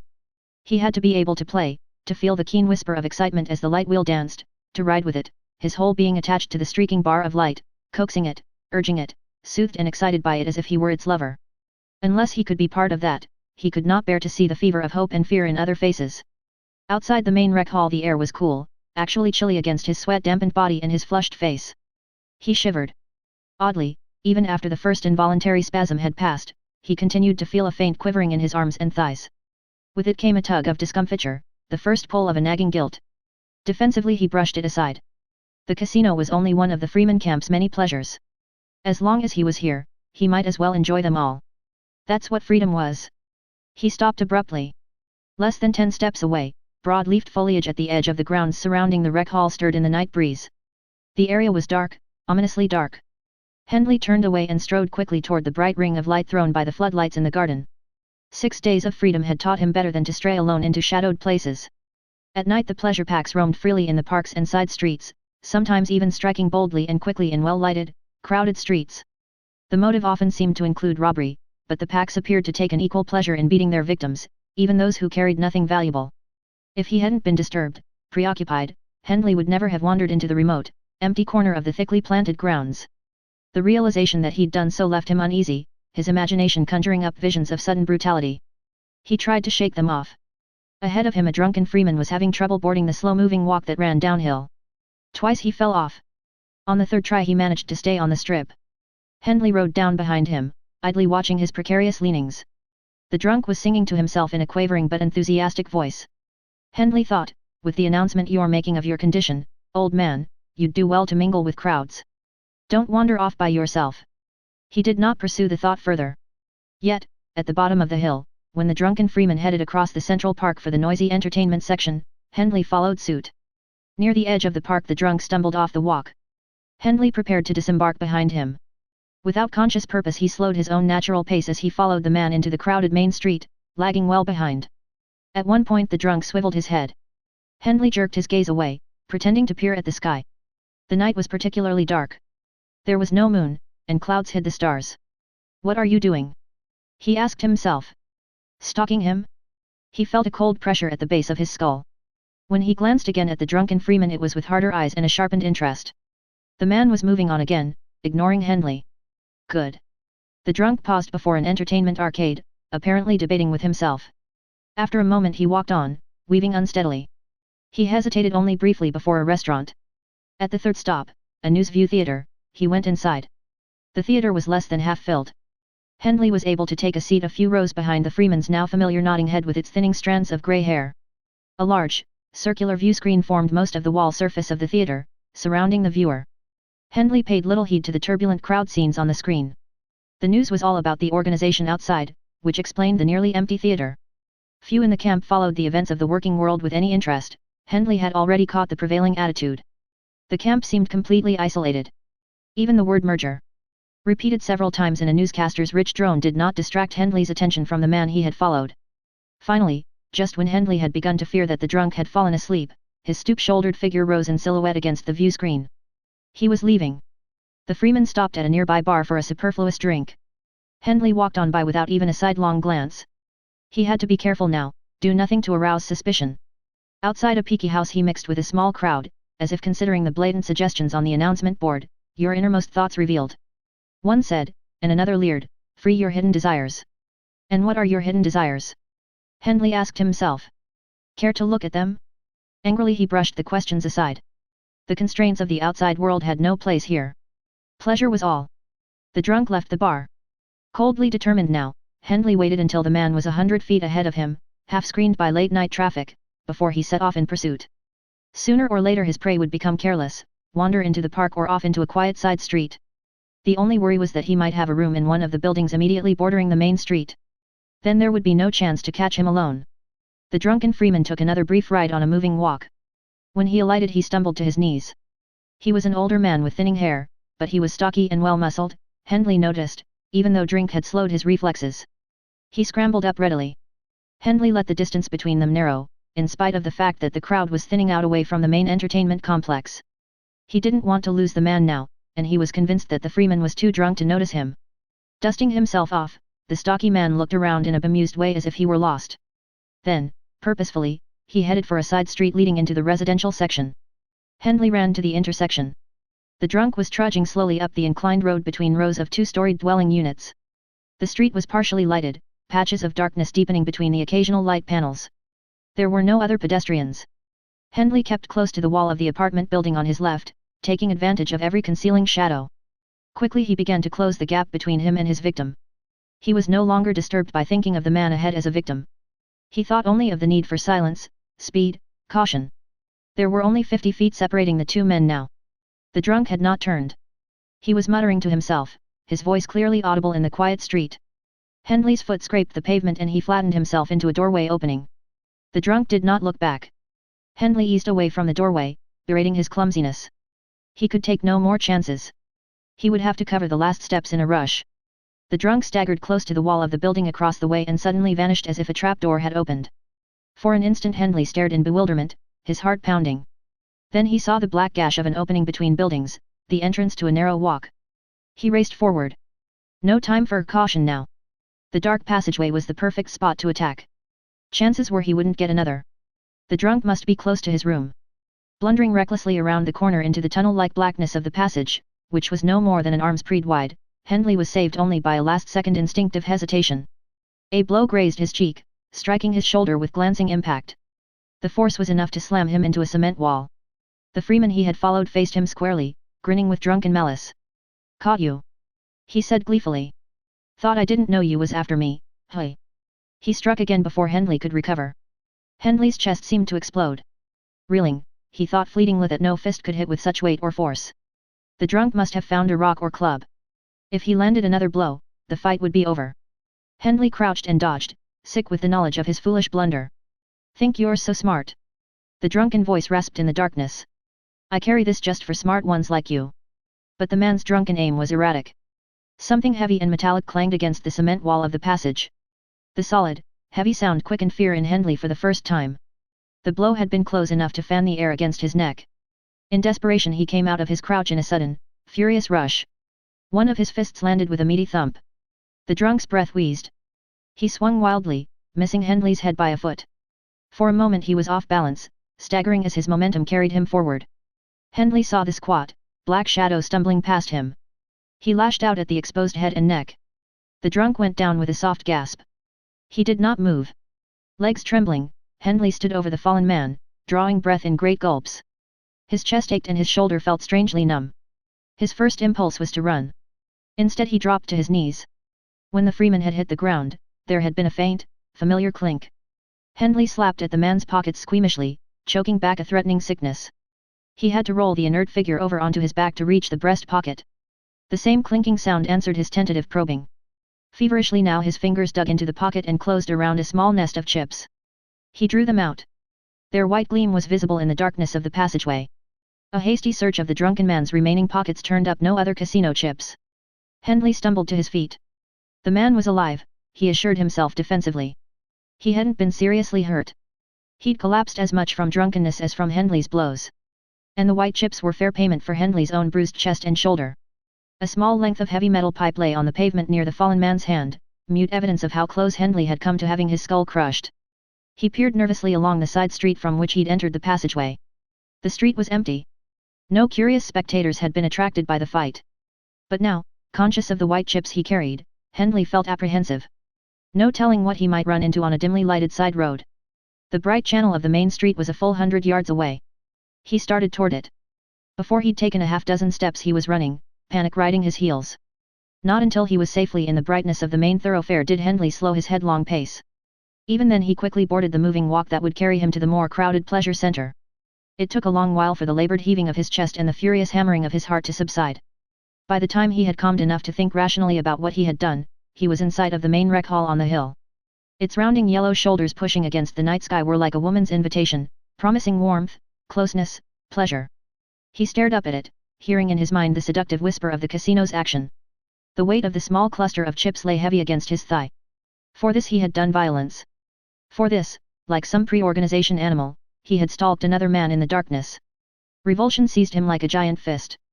Half falling, he stumbled off the moving walk. The grip of anguished self-contempt tightened painfully, crushing every defensive protest, destroying the barriers he'd erected so easily to contain an image of himself he could not face, the picture of a greedy pleasure-seeker scrabbling on the ground, pawing through the pockets of a helpless drunk. His eyes squeezed shut, as if their closing curtains could form a merciful new shield against the harsh vision of what his freedom had come to mean. He opened them to stare bitterly at the great wheel of sky which had meant so much to him in the beginning. Alas, dry-eyed, cold, and empty, he turned back along the route he'd taken in fear and panic.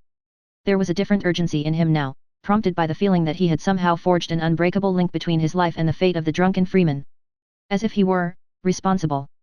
The concept was quite new to him, foreign to anything he had known in the automated world of the organization, but he could not deny it. Weary, aching, disturbed by the strangeness of his emotions, Hendley searched for the quiet street where he had followed the freeman. He rode past it once, retraced his steps, and at length found an inclined road which seemed familiar. The narrow, dark passage appeared where he remembered it. Cautiously he stepped through the opening. The way was empty. Frantically Hendley searched the area. Had he found the wrong street, the wrong passage? The dwelling units were so completely identical that it would be easy to mistake them, but he was sure that he'd identified the street correctly. There must be some mark of his presence in the passageway, some trace of the fight. His right hand probed the wall. There, could that gash have been made by the freeman's metal weapon? The man had fallen here, yes. Relief washed away Hendley's consternation. A single white chip had fallen into a drift of dust at the edge of the wall. Such a find, even though it lay half buried, would not have remained through a half hour of daylight. The fresh imprint of a hand had been made in the dust. And at Hendley's eye level as he knelt, a raw gouge was visible in one wall, recently made by a sharp, heavy blow. This was the right place. It was doubtful that anyone finding the drunken freeman there would have bothered to carry him away. The length of metal pipe was gone. The drunken man must have recovered enough to leave under his own power. Hendley emerged from the darkness of the passageway. The street was still quiet and empty. A thinning trickle of traffic rode the moving walk at the bottom of the long incline. Beyond, bright concentrations of light identified the pleasure centers. And in the farther distance, a deeper black against the sky, the camp's fringe of trees was visible. How moved he had been by his first glimpse of those trees as he came through the gate in the wall. Now he wanted only one thing, to be outside that wall. Slowly he dug the cluster of chips from his pocket. He stared at them wonderingly. In a sudden spasm of disgust he drew back his arm and hurled the white chips far down the street, where they bounced and skittered and rolled, making a thin clatter in the silence. As Hendley started down the inclined street, one of the chips, still rolling on its edge, crossed his path, wheeled, lost momentum and tipped over. Deliberately he ground it under his heel. Part 10. The early morning mist which blanketed the park was already burning off when Hendley made his way toward the concrete beige shells of the administration buildings at the east end of the Freeman camp. Teetering across a stretch of lawn, he quickly found his shoes soaked through from the heavy dew. The wet grass was a vivid green. Leaves and bushes glistened in the hazy sunshine. Singing birds made a cheerful din high among the trees. He would miss these things. But the atmosphere of the camp was so corrupting that its beauty was soon forgotten or ignored, blurred out of focus by the astigmatism of the free. What Hendley felt as he neared the beige buildings was not regret but a kind of relief. Perhaps if ABC 331 had been with him, if they could have shared the sunlight and the carefree hours of leisure, life as a freeman might have been different. And again it might not. Was this kind of freedom, as Anne had seemed to suggest, a monstrous deception? He was not sure what he believed. All he knew for certain was that he had to get out of the camp. And he had to find her. He felt no misgivings as he reached the administration building through which he had passed on the day of his arrival. There would be questions about his failure to report Nick's assumption of his identity. The prospect of stiff debits against his tax debt no longer had the power to frighten. Even the possibility of more severe penalties, whatever they might be, did not matter. There was a reassuring familiarity in the whir and drone of office machinery inside the beige building. One of the uniformed personnel behind a counter looked up brightly. He had an air of eagerness accentuated by prominently bulging blue eyes that reminded Hendley of a frog's. "Good morning, sir." The clerk piped. "What can we do for you?" "Not that there's much we can do for the free, et." Hendley decided there was no point in avoiding the issue. "I'm not a freeman," he said bluntly. A startled look crossed the face of the clerk, whose pop eyes blinked. The surprise gave way to amusement. "Ha! Ha!" He was pleased to share Hendley's joke. "That's quite good, sir." "It's not a joke. I'm here by mistake. I mean, I don't belong here. I'm only a visitor." "Oh." The clerk managed a nervous smile. "For a moment I thought, but you're not wearing a visitor's uniform," he exclaimed. "I don't understand." "My name is TRH-247, Hendley explained patiently. "You'll find me in your records. They'll show me leaving a week ago, but I didn't leave. Someone else left in my place, a freeman." The clerk was bewildered, his protruding eyes growing larger than ever. I think you'd better talk to the office manager," he said quickly. "If you'll wait just a moment." Breathless, he almost ran for the glass door of an adjoining office. In a few seconds he reappeared, flushed with excitement, pointing Hendley out to a beige uniformed official. Hendley was relieved to recognize the brisk, efficient man who had given him his final briefing when he entered the camp. "Now then," the office manager said with a genial smile which failed to cover an acute inspection. "What is this about a confusion in status?" "I'm afraid my assistant was a bit, excited." "It's simple enough," Hendley said. "I'm a visitor. I shouldn't be here. A week ago I think we'd better be concerned only with the present," the official said with a touch of impatience. "I see you're not wearing a visitor's uniform. Can you explain that?" "Another man switched uniforms with me," Hendley said. "And more than just uniforms." The manager frowned. "I see.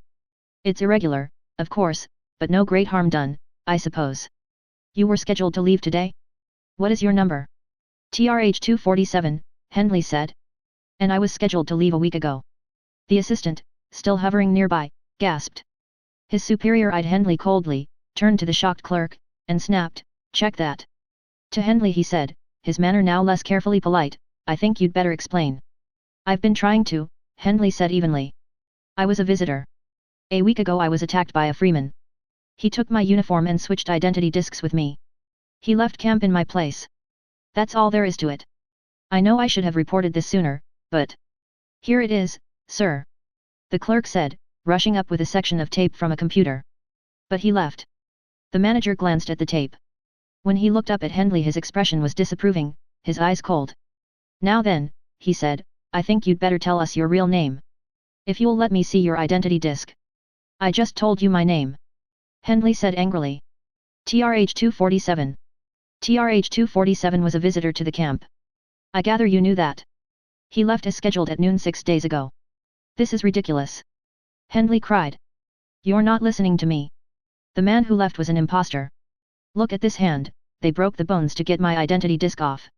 I'm wearing his. Nick 700 is his name. He's the freeman. I'm only a 3-day man sent here for therapy." The clerk did not need his superior's curt nod. He was already hurrying off to question a computer. "This, ruse has been tried before," the manager said to Hendley, his voice deceptively soft. "I suppose it has. I'm just surprised you didn't catch him when he left," Hendley said. "After all, you were the one who processed me in yourself. You must remember. You suggested that I take in the show at the main rec hall. I tell that to everyone who enters the camp," the official said. "And I don't remember you. I was not referring to any illegal departure from the camp as a ruse, I meant your obvious attempt to claim another identity. Our records, I can assure you, do not show mistakes. The machines cannot make errors. You must be aware of that. The visitor, TRH-247, left on schedule, that much we can be sure of. As to your identity, sir." The assistant reappeared. This time the manager barely glanced at the section of tape from the computer. He waved the pop-eyed clerk away. When he faced Hendley his manner was distant, his voice clipped. "I trust you will not try this again, Nick 700, he said. "Freemen are not permitted to re-enter the organization. You are familiar with the rule." "You're a fool!" Hendley burst out. He waved his broken hand in front of the official's face. "Doesn't this hand mean anything to you? Haven't you heard a word I've said?" "Bandages are easy to make," the official said remotely. "Even broken bones are simple enough to manage, I suppose," if you're, desperate enough. I'll recommend that you receive morale therapy, of course. We are quite familiar with the, aberration which occasionally makes a freeman lose his, perspective and wish to leave the camp. But I can assure you it's quite impossible. But I'm not a freeman. Hendley raged, gripped by a kind of terror. I'm afraid I will have to ask you to leave the administration area, the office manager said coldly. Except for necessary business, it is out of bounds for freemen. Hendley stared at him in stunned disbelief. It was incredible that the man would not remember him, even more inconceivable that he would attach no plausibility whatever to Hendley's story. Numbers were all that mattered, the set of symbols setting forth a man's identity, establishing his status, certifying his existence, a combination filed away in an electronic brain which could, on demand, reveal who and what a man was. You've got to listen to me, Hendley said with an effort for control. I'm Thomas Robert Hendley. TRH 247. I'm not a freeman. There's been a switch. I'm sorry, sir, the beige-clad official said in brisk tones that contained no sorrow, only a curt dismissal. Our computers do not make mistakes. Hendley backed away. The unknown, unnameable terror shook him. It was the demoralizing fear which might have been felt by some very clever, almost human machine which had been taught every emotion a man could feel except this one, and which, confronted with the unknown, began to clash and grind to a halt, stripping its intricate gears, shattering its neatly made cogs and bolts, flying into 1,000 pieces, until it was no longer an almost human machine, but merely a collection of unidentifiable pieces of something that did not exist anymore. Terrorized by a glimpse of non-existence, Hendley burst from the administration building and ran across the cool, wet and slippery grass toward the beckoning shadows of a grove of trees. Hendley crouched at the edge of the woods where a low growth of bushes crowding against tree trunks was dense enough to hide even a white uniform. All day he had loitered in the woods, at first in dumb panic, later in despair, and at last with a growing determination. He had spent the afternoon measuring the depth of the grove, verifying the fact that it followed the exterior wall of the camp along its entire length, following each footpath to see where it led, and watching the wall. He had learned several facts he had not known before. The wall was patrolled by robots. Its surface was somehow sensitized, the slightest touch setting off an unheard alarm which in less than a minute brought mobile robots trundling along the wide, flat top of the wall. The interior surface of the wall, unlike the outside, was well maintained. There were no cracks, no soft crumbling places to provide holds for hand or foot. A group of men might have made a human pyramid, from which the topmost man could have reached the top of the wall. But before this feat could have been accomplished, a robot would have appeared with silent efficiency. Hendley did not know what action the robot guards would take, but it was certain that they would have been trained to act firmly and decisively. Resistance would be futile. On 2 occasions, once during the early afternoon, again near dusk, he had deliberately scraped the wall with a broken-off branch. Each time he had scurried back to the cover of the woods to watch the robots. Each time he had barely reached the first line of trees before the guards appeared. They made no attempt to leave the wall and gave no sign of having seen him. Watching their impersonal inspection bitterly, he thought about the wall. It did more than keep out unauthorized persons and screen from the curious the activities in the camp. Walls worked 2 ways. While freemen blissfully pursued their endless pleasure, the wall made their camp a prison. Waiting for total darkness, Hendley let his reflections range beyond the wall to the bleak prospect of the endless desert. Would he find food and water in that wasteland? Would he lose himself in its vastness without ever finding his way to the nearest city? Angrily he brushed aside his doubts. Frightening as the desert might be, it could be no more terrible than a meaningless freedom. In the last light Hendley made his preparations, stripping leaves and thin useless branches from the long slender trunk of a fallen sapling he had found earlier in the day. He doubted that this rude pole ladder would reach all the way to the top of the wall, but it would bring him close enough. He would have to clamber up in frantic seconds. And if he failed, there might be no second chance. At last he was ready. The darkness was deep. He crept to the edge of the woods, dragging his improvised ladder. For several minutes he crouched motionless, searching the wall. Something had disturbed his eye. Not movement, but a sense of something foreign in the darkness, a shape. He went cold. Directly opposite his position, immobile on top of the wall, sat a robot guard. Against the night sky its grey shape was almost invisible. How long had it been there? It must have come while he was busy cleaning off the tree trunk. But surely its station opposite him was a coincidence. Stealthily Hendley retreated into the woods, taking great pains to pull his pole ladder silently through the undergrowth. Not until he had covered an estimated 50 yards to the left of his original position did he angle again toward the edge of the woods facing the wall. This was still too close, but it would give him a check against the tactics of the robot wall patrol. He had to know how many of them were on guard, and how they functioned. Reaching the cleared strip, he peered toward the wall. A robot, silent, impassive, tirelessly observant, sat exactly across the way. Hendley plunged back among the trees.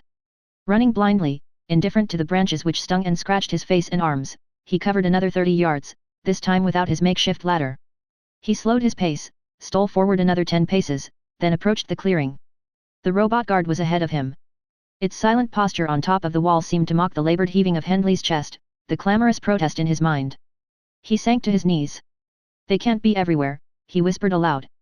But he knew in his heart that, wherever he approached the wall, the guard would be waiting. Whatever move he made would have been anticipated. The pattern of his actions during the day in testing the wall had been recorded. A computer would have analyzed the sequence. The robots would have been briefed accordingly. There was no escape.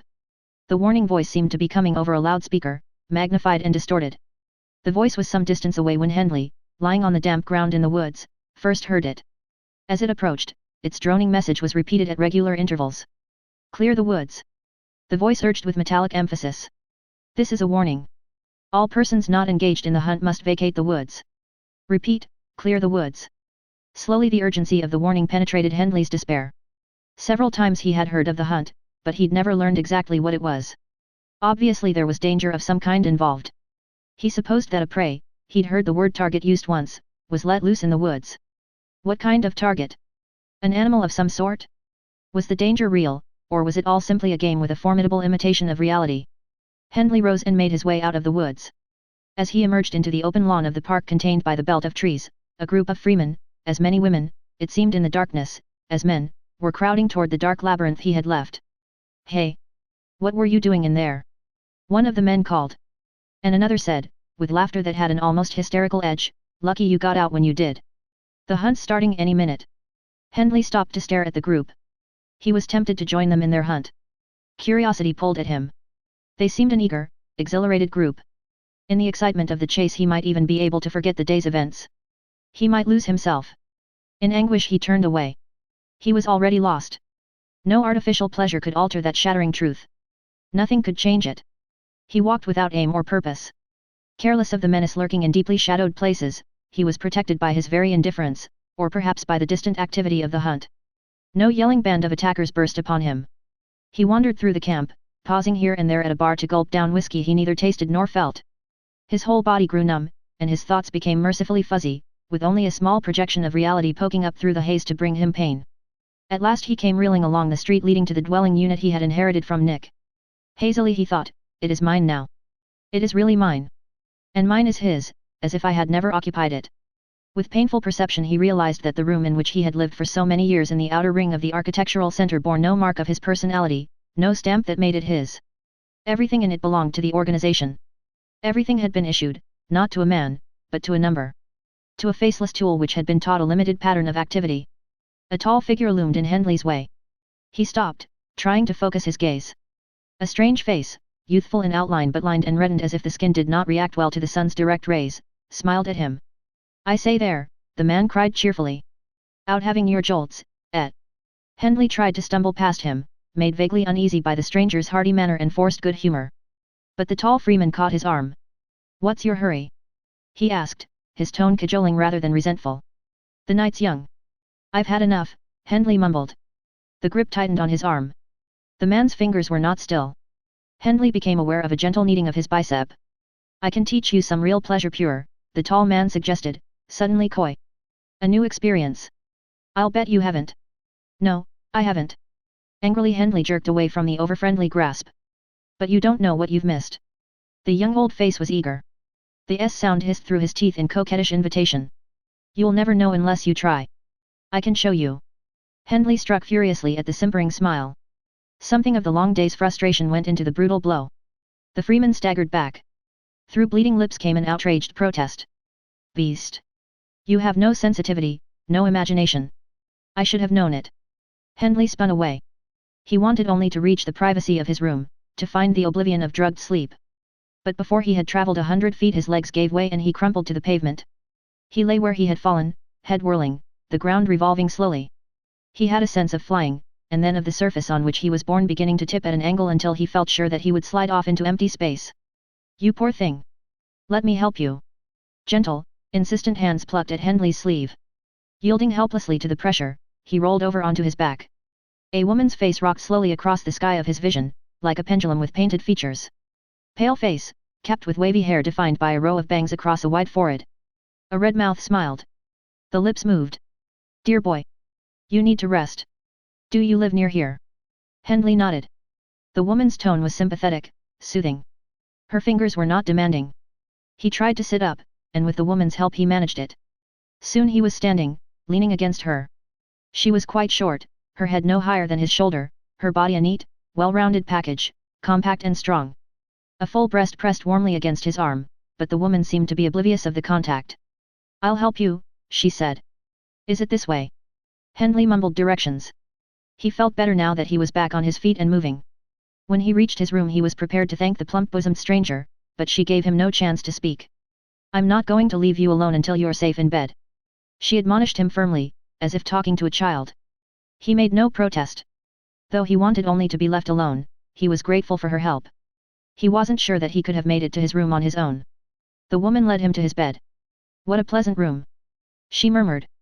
Just lie down now. No, don't fight me, relax. Deftly, efficiently, it seemed impersonally, she stripped him of his uniform.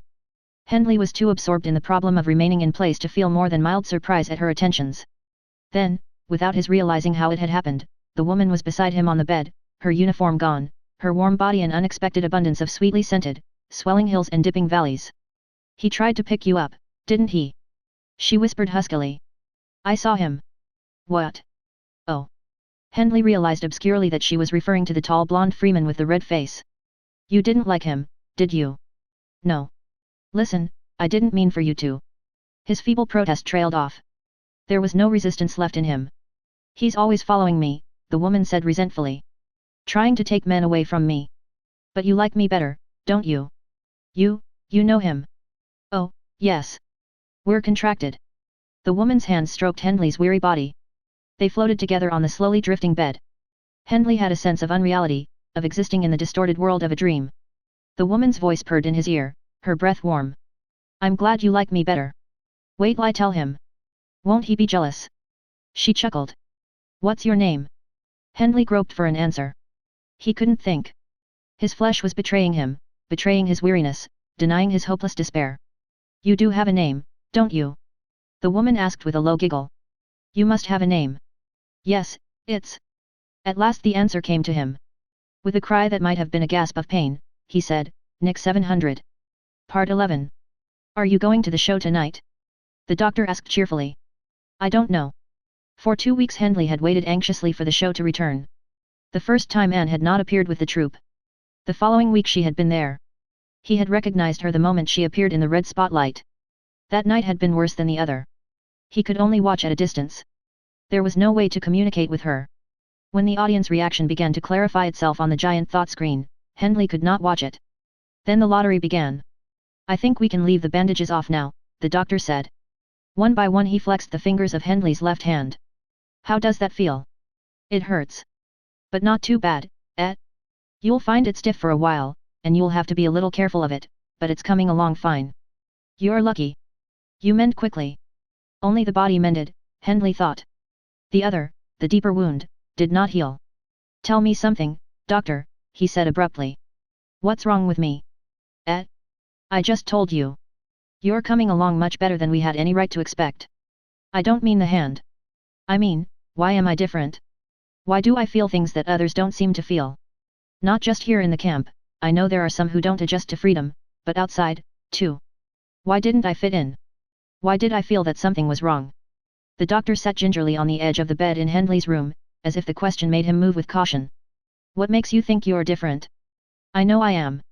Nick was different, too, but not in the same way. Freedom sickness, the doctor said absently. But you can't call mine freedom sickness, Hendley argued. I haven't been here long enough. And I didn't belong in the outside organization either. I don't belong anywhere. To me the whole system seems wrong, but why am I the only one who feels that way? You're not the only one. Maybe not, but there aren't very many like me. I told you how that morale investigator reacted. I was a prize specimen to him. I was something new. That's why I was sent here. The doctor sighed. This is a little out of my field, he said thoughtfully. But I think I can make an educated guess about your trouble. Then guess, for organization's sake. I suspect that your genes failed to respond to the pre-birth treatment in the genetic center. What does that mean? Well, you know that the chemistry of the human cell is organized in a very specific pattern. Research proved long ago that artificial mutations could be produced in the genetic material of the cell. What is not so widely known is that the series of tests in the clinics of the genetic center, which every expectant mother undergoes in the second month of pregnancy, are actually a course of treatment. What kind of treatment? And what does this have to do with me? Are you saying that my genes are mixed up? In a way. But not exactly. You're not making sense. Be patient. The doctor began to pace the room. His habitual good humor had given way to an absorbed frown. He stopped suddenly before Hendley. Why do you suppose that organization society has remained so stable for so many years? Because the system works best for the most people? That doesn't explain it. Human hereditary factors, left to themselves, are too complex. But once it was proved that the basic molecular pattern which determines the direction life will take, determines form, shape, inherited characteristics, temperament, in short makes you what you are, could be altered, the way was clear. Through early treatment unwanted characteristics, psychological as well as physical, could be eliminated. That's why there is virtually no physical deformity or mental illness within the organization. A tremendous achievement, my friend, but the treatment goes beyond such genetic errors. It is also designed to eliminate unstable personality traits. That's why the organization has so few anarchists, so few rebels, so few questioning enough to perceive that they might be unhappy or their lives useless. The doctor paused, then added, the treatment is not infallible, of course. Hendley stared at him. It failed with me? I'm one of the imperfect ones. I wouldn't use that word. I'd use the term, normal. For some reason or other your genetic material remained unaffected by the treatment. You're a natural man. For several minutes there was silence in the room while Hendley pondered the doctor's words. At last he said, it's too late now, isn't it? Yes. I understand late treatment has been tried, even experiments with adults, but without success. Hendley rose and went to the window. It was late afternoon and the sun was low above the horizon. He regarded its fiery beauty with bitterness. What about you? He asked the doctor. You know all this, but you're happy. The doctor smiled. I couldn't be anything else. I'm made that way. And I'm a misfit. There are different ways of looking at that. The doctor crossed the room to stand beside Hendley at the window. The smile was back on his lips, but it remained pensive. Do you want to know what I think? What? I envy you. The phrase seemed disturbingly familiar. Hendley tried to remember who else had spoken it to him. The answer popped unexpectedly into his mind.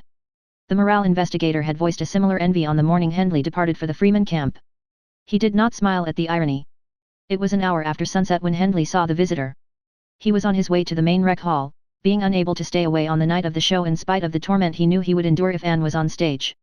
The glimpse of a red sleeve emblem out of the corner of his eye was enough to make him jump hastily and precariously off the moving walk. Regaining his balance, he looked around eagerly. The familiar identification symbol stood out clearly among the mass of otherwise identical white uniforms. This was the first visitor Hendley had seen since his arrival in the Freeman camp, and he knew that it was more than curiosity, more than the memory of an experience shared by the stranger, which made his heart pound as he began to follow the red beacon on the visitor's arm. The man seemed awed by the excitement and activity swirling around him. Hendley wondered if he, too, had gazed about so eagerly on his first night, if his eyes had been alight with the same glitter, if his lips had been parted in a continuous expression of wonder.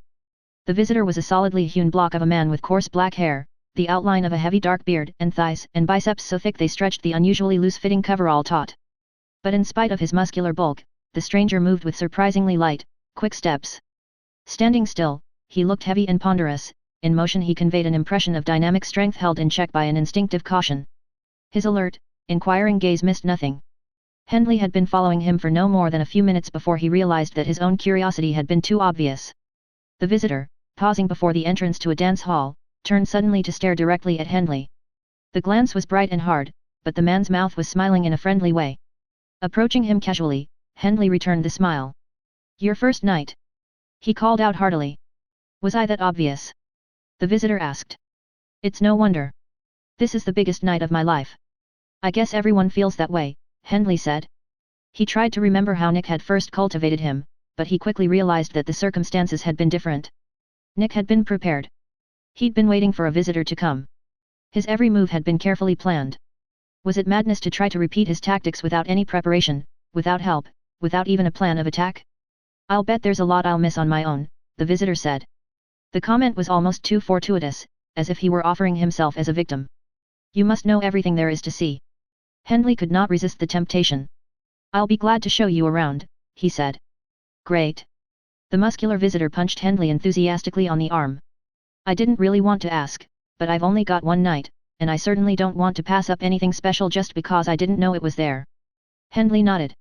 For a moment he couldn't speak, his jaws locked by the pain in his arm. The visitor had hit him lightly, almost playfully, but the blow had carried a numbing force. It was absurd to consider trying to overpower such a man. If he had any suspicion at all, any warning, he could break Hendley's spine with a casual pressure of those thick arms. But he wouldn't be expecting anything, Hendley thought. He was too excited by the camp's promised pleasures. He would have no reason to suspect anything. And even a powerful man was vulnerable to a blow on the skull by a heavy enough weapon, a rock, for instance, or a makeshift club. All that was necessary was to lure him into a dark, deserted place where a weapon was handy. It needed daring, quickness, determination, but the reward would be worth the risk. Anyway, Hendley had nothing to lose. If the opportunity failed to present itself, he would simply not act. He would be no worse off than he was now. Let's start with this place, the visitor suggested, pointing to a nearby building. What is it? A bowling alley. The stranger dismissed this sport. We have those outside. Do you have pibs here? Of course. Better than ours, I'll bet. Can anyone go anytime he wants? Yes. Show me. The tour began. The visitor's interests turned out to be Catholic, his energies inexhaustible, his capacity for food and liquor and sex prodigious. Before long Hendley, beginning to feel somewhat heady, gave up the possibility of getting the stranger drunk. Halfway through the evening, the visitor inquired about the Yellow Mushroom building on the hill. Hendley told him about the Rec Hall's casino and the weekly show, climaxing in the lottery. The visitor's eyes flashed. That's how I like to spell pleasure, he exclaimed, knocking Hendley breathless with a clap on the back. Let's go. It's early yet, Hendley said. After a moment's hesitation he suggested, a lot of things go on in the parks that you haven't seen. I saw plenty there in the daytime. It's the big show for me. Hendley forced a laugh. Don't judge our night sports by daylight. Come on, we'll take a shortcut through the park and then up the hill. You're the Freeman. The visitor said. Lead on. Hendley tried to think clearly and calmly. Surprise was the important thing. Surprise, and an effective weapon. It would not do to miss. He had already decided on the place, a small clearing not far from the main road through the central park. The spot was well screened by bushes and trees. Here he could hide the visitor's body until he had time to fetch the doctor to remove the man's identity disc, or found some other way of cutting it loose. They started along a path leading into the park. As they approached the clearing Hendley had mentally selected, his eyes searched the path for the weapon he needed. Soon he saw it, a bed of smooth stones defining a flower bed, some of them as big as a fist, a short distance ahead. He let the visitor take the lead along the path. Be careful through here, he said. Sometimes there are prowlers at night. Prowlers. We have crime here. Freedom doesn't breed constraint. It's best to be on guard. You might keep an eye on the bushes as you go. You watch the left, I'll watch the right. The big man peered curiously into the shadows to the left of the path. The bed of rocks was on the right. When they drew opposite it Hendley stooped quickly. His hand closed over a large stone that shaped itself to his palm. He rose hastily. The visitor's back was toward him. I don't see anything, the stranger said. Say, maybe it wasn't such a smart idea coming this way. What is it we were supposed to see? Now, Hendley thought. Get him beyond that screen of trees into the clearing. Any pretext will do. He suspects nothing. It will be quick and painless. With his thick skull, the visitor was unlikely to be hurt seriously even by a heavy blow. And he'd undoubtedly be glad to wake up and find himself a freeman. He liked his pleasures. It might even be possible to talk him into making the switch without violence, although Hendley didn't want to risk everything on that chance. Well? The visitor demanded. Don't keep me in suspense. Where's that nighttime fun you mentioned? Hendley's arm sagged. The tension went out of his body. At that moment the visitor turned. He seemed to stiffen slightly, but otherwise he betrayed no reaction.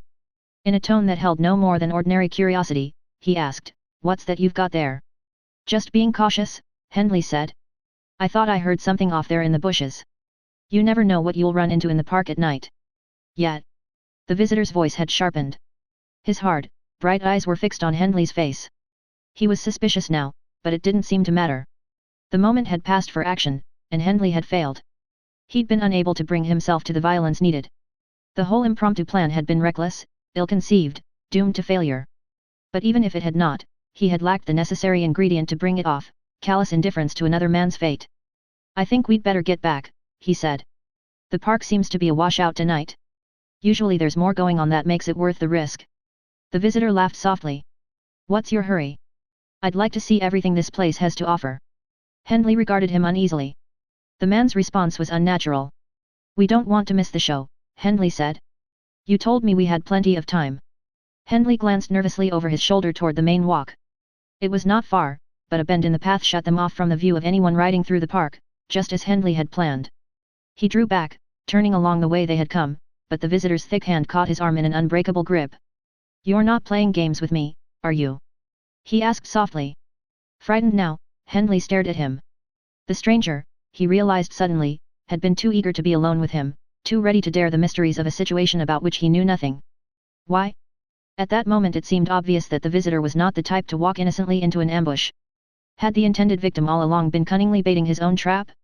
I'm not playing games, Hendley said. Then, determined to force the visitor to show his hand, he added, but I'm beginning to wonder about you. The big man's mouth smiled. Just why did you bring me here? He asked. Before Hendley could answer there was a noise behind them. Both men turned.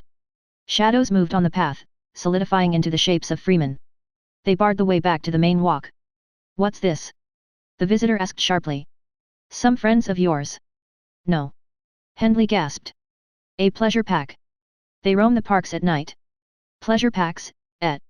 The visitor was still smiling as the silent figures moved closer. There were 4 of them. Without a word they fanned out in a practiced encircling movement. They would strike noiselessly, Hendley knew. Not that it mattered, since few freemen passing along the main walk would answer a cry for help. The attack came in a sudden rush. The men paired off, 2 of them closing in on each of their intended victims. They carried clubs and knives. Hendley dodged a blow from a club and struck out blindly with the rock he still carried in his hand. He felt no hesitation. This was no premeditated violence but self-defense. The solid impact of the rock against bone was strangely satisfying. But he had no time to congratulate himself as the stunned attacker fell away. The other man closed with him, grabbing his arm, preventing another blow with the rock. They fell together to the ground. Grunts and cries of pain came from nearby, but Hendley could see nothing of the other fight. Suddenly he was flat on his back, the arm holding the rock pinned by the attacker's knee. Hendley looked up at a distorted grin of pleasure. An arm rose and a knife blade flashed. He tried to twist free but he knew that he was already too late. The knife traveled no more than a few inches toward his chest. Huge hands seized the attacker and hauled him bodily into the air.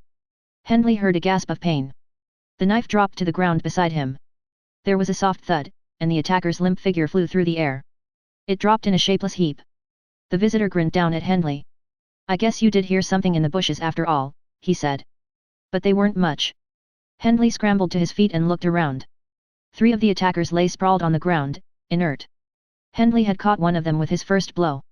The visitor, he realized with amazement, had overpowered the others alone, armed men, with his bare hands. And he was not even breathing quickly. One of them got away, the visitor said. But he won't be in a hurry to start any more fights. Not for a while.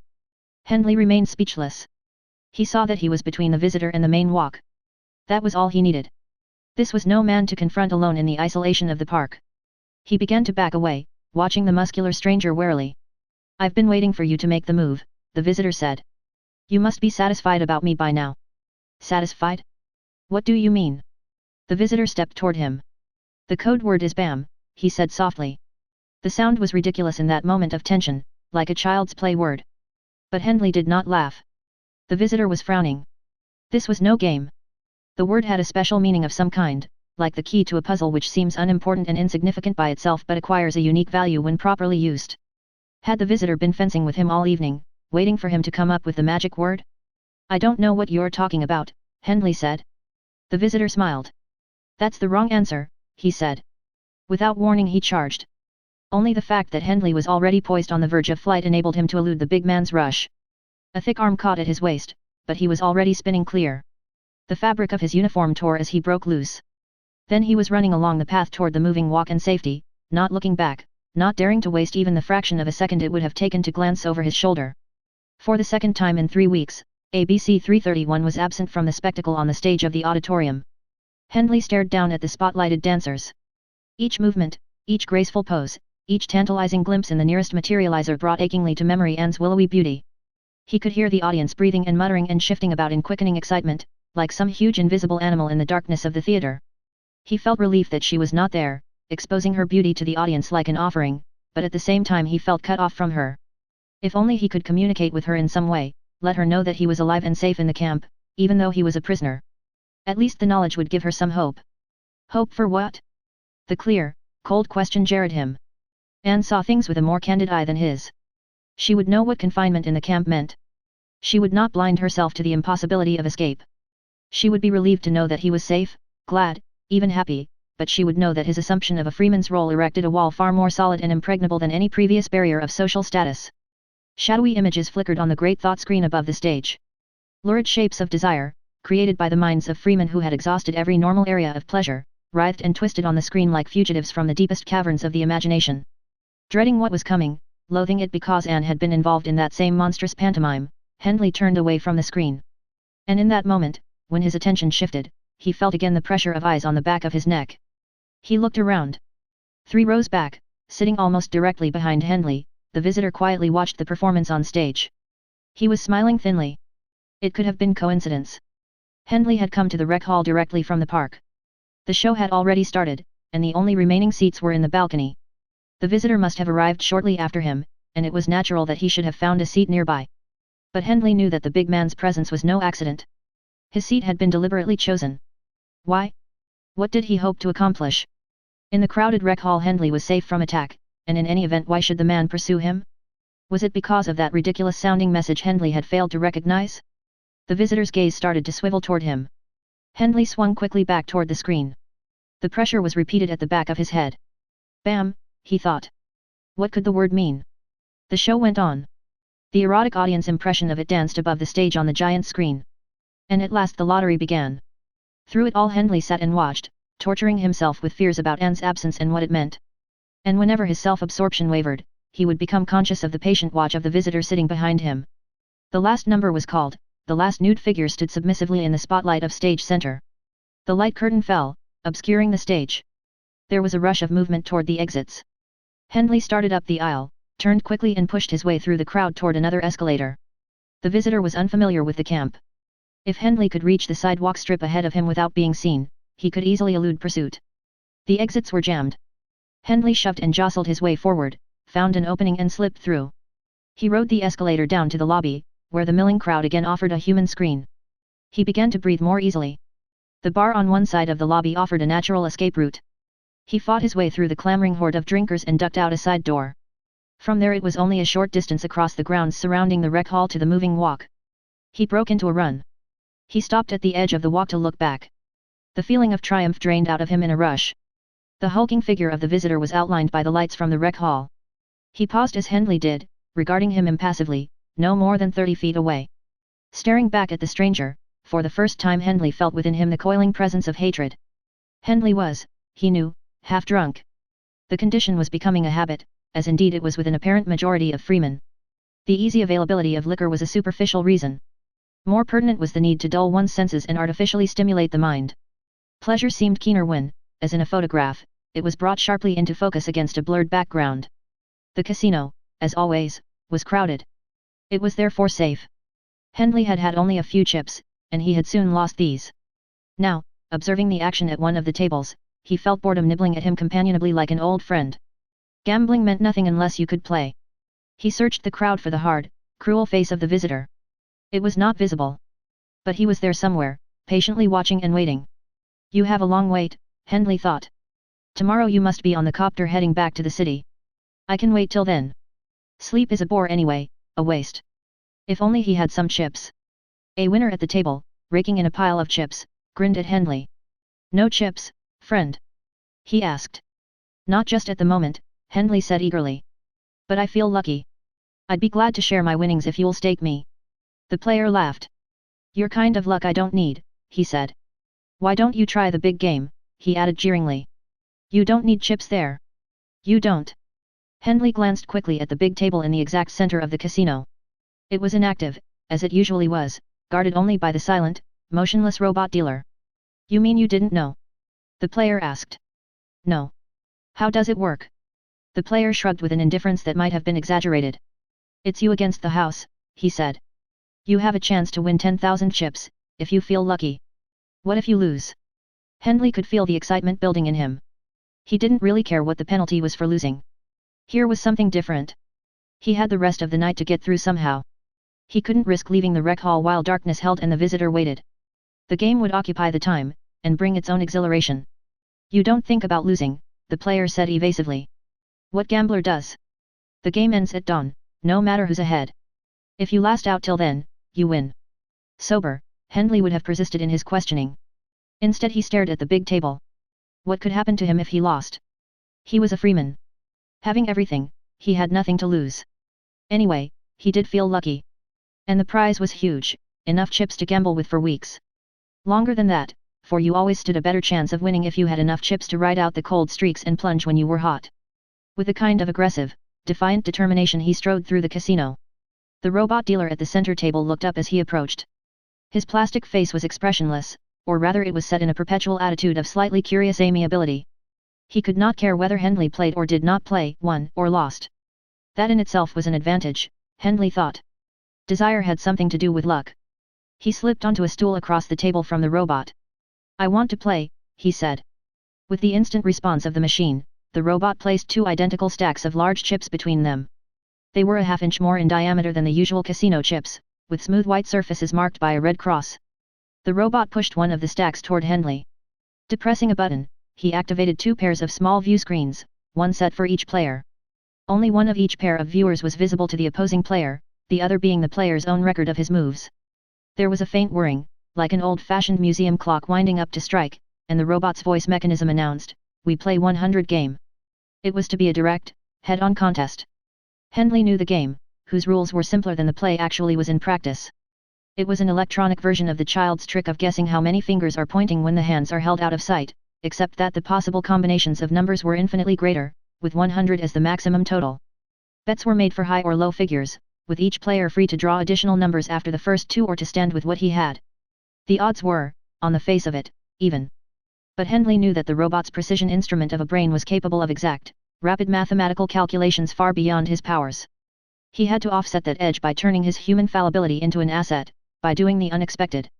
If he allowed any consistent sequence to develop in his tactics, the robot would instantly detect and take advantage of the fact. Hendley forced himself to play erratically, hoping that he would not unconsciously fall into a pattern of inconsistency. In the two-player duel the moves went quickly. In the beginning Hendley played and bet conservatively. For a while he seemed to be holding his own. Then, very slowly at first, like a runner inching into the lead in a closely contested race, the robot's stack of chips began to grow, Hendley's to shrink. A crowd gathered almost imperceptibly. Absorbed in the intricacies of betting, Hendley did not notice the gradual swelling of onlookers. Then, it seemed simultaneously, he became aware of increasing tension, a tightening of hidden springs within his body, and of the crowd surrounding the big table. It was unlike an ordinary gathering in one thing, its peculiar stillness. No one moved or spoke. When Hendley looked around, every eye swiveled toward him. Among the intently watching faces he saw that of the visitor, whose expression was no longer confident. He seemed puzzled. There was in the other faces a controlled anticipation that increased Hendley's nervousness. The crowd's strange silence, its air of breathless waiting, seemed somehow ominous. He started to reach for a glass, drinks were brought regularly to the table. He'd been drinking automatically, without thinking. Now he drew back his hand. He'd already had far too much. Although his brain seemed remarkably clear, like the cloudless sky over the Freeman camp on a cool night, he realized that drunken clarity could be deceptive. He gave all of his attention to his plays. Shortly after he returned to this grim concentration, the tide of the duel changed. Hendley thought he detected a fixed sequence in the robot's guesses. Betting experimentally, he won. Again. Another win. With increasing sureness he raised his bets boldly. In half a dozen plays he recouped all of his losses and more. The run continued. He couldn't lose. Then, abruptly, the pattern of the robot's moves disappeared. Hendley grinned. He had 3/4 of the chips on the table now, he had the advantage. More important, he had proved to himself that the robot was vulnerable. A machine didn't adjust as quickly as a human being, perhaps because it felt no fear. Hearing a muttering in the crowd, Hendley stared at the ring of faces. He was surprised to see a number of the freemen smiling at him encouragingly. So they were not all waiting for him to lose. Some of them appeared disappointed, but almost as many were pulling for him. The knowledge buoyed him tremendously. The game dragged on. Hendley kept searching for another weakness in the robot's play, but without success. The stacks of chips became even again. Hendley kept varying his guesses, changing his bets at random from high to low number combinations, but slowly the robot drew ahead again. At last Hendley admitted to himself that, if the game went on long enough, the robot would inevitably win. But the game ended at dawn. If Hendley held out until then he could cash in his chips. He wondered how long he had been playing. Hours, it seemed. His body ached, and the continuous tension had begun to affect his nerves. That was part of the robot's strength, he thought. It was tireless. Moreover, it did not make the small errors Hendley occasionally made from carelessness or lack of concentration. With the rest of the play relatively even, these infrequent slips alone could account for the robot's superiority. It seemed clear that the robot had made corrections to prevent the one serious blunder of consistency it had made. That had been Hendley's only chance to win.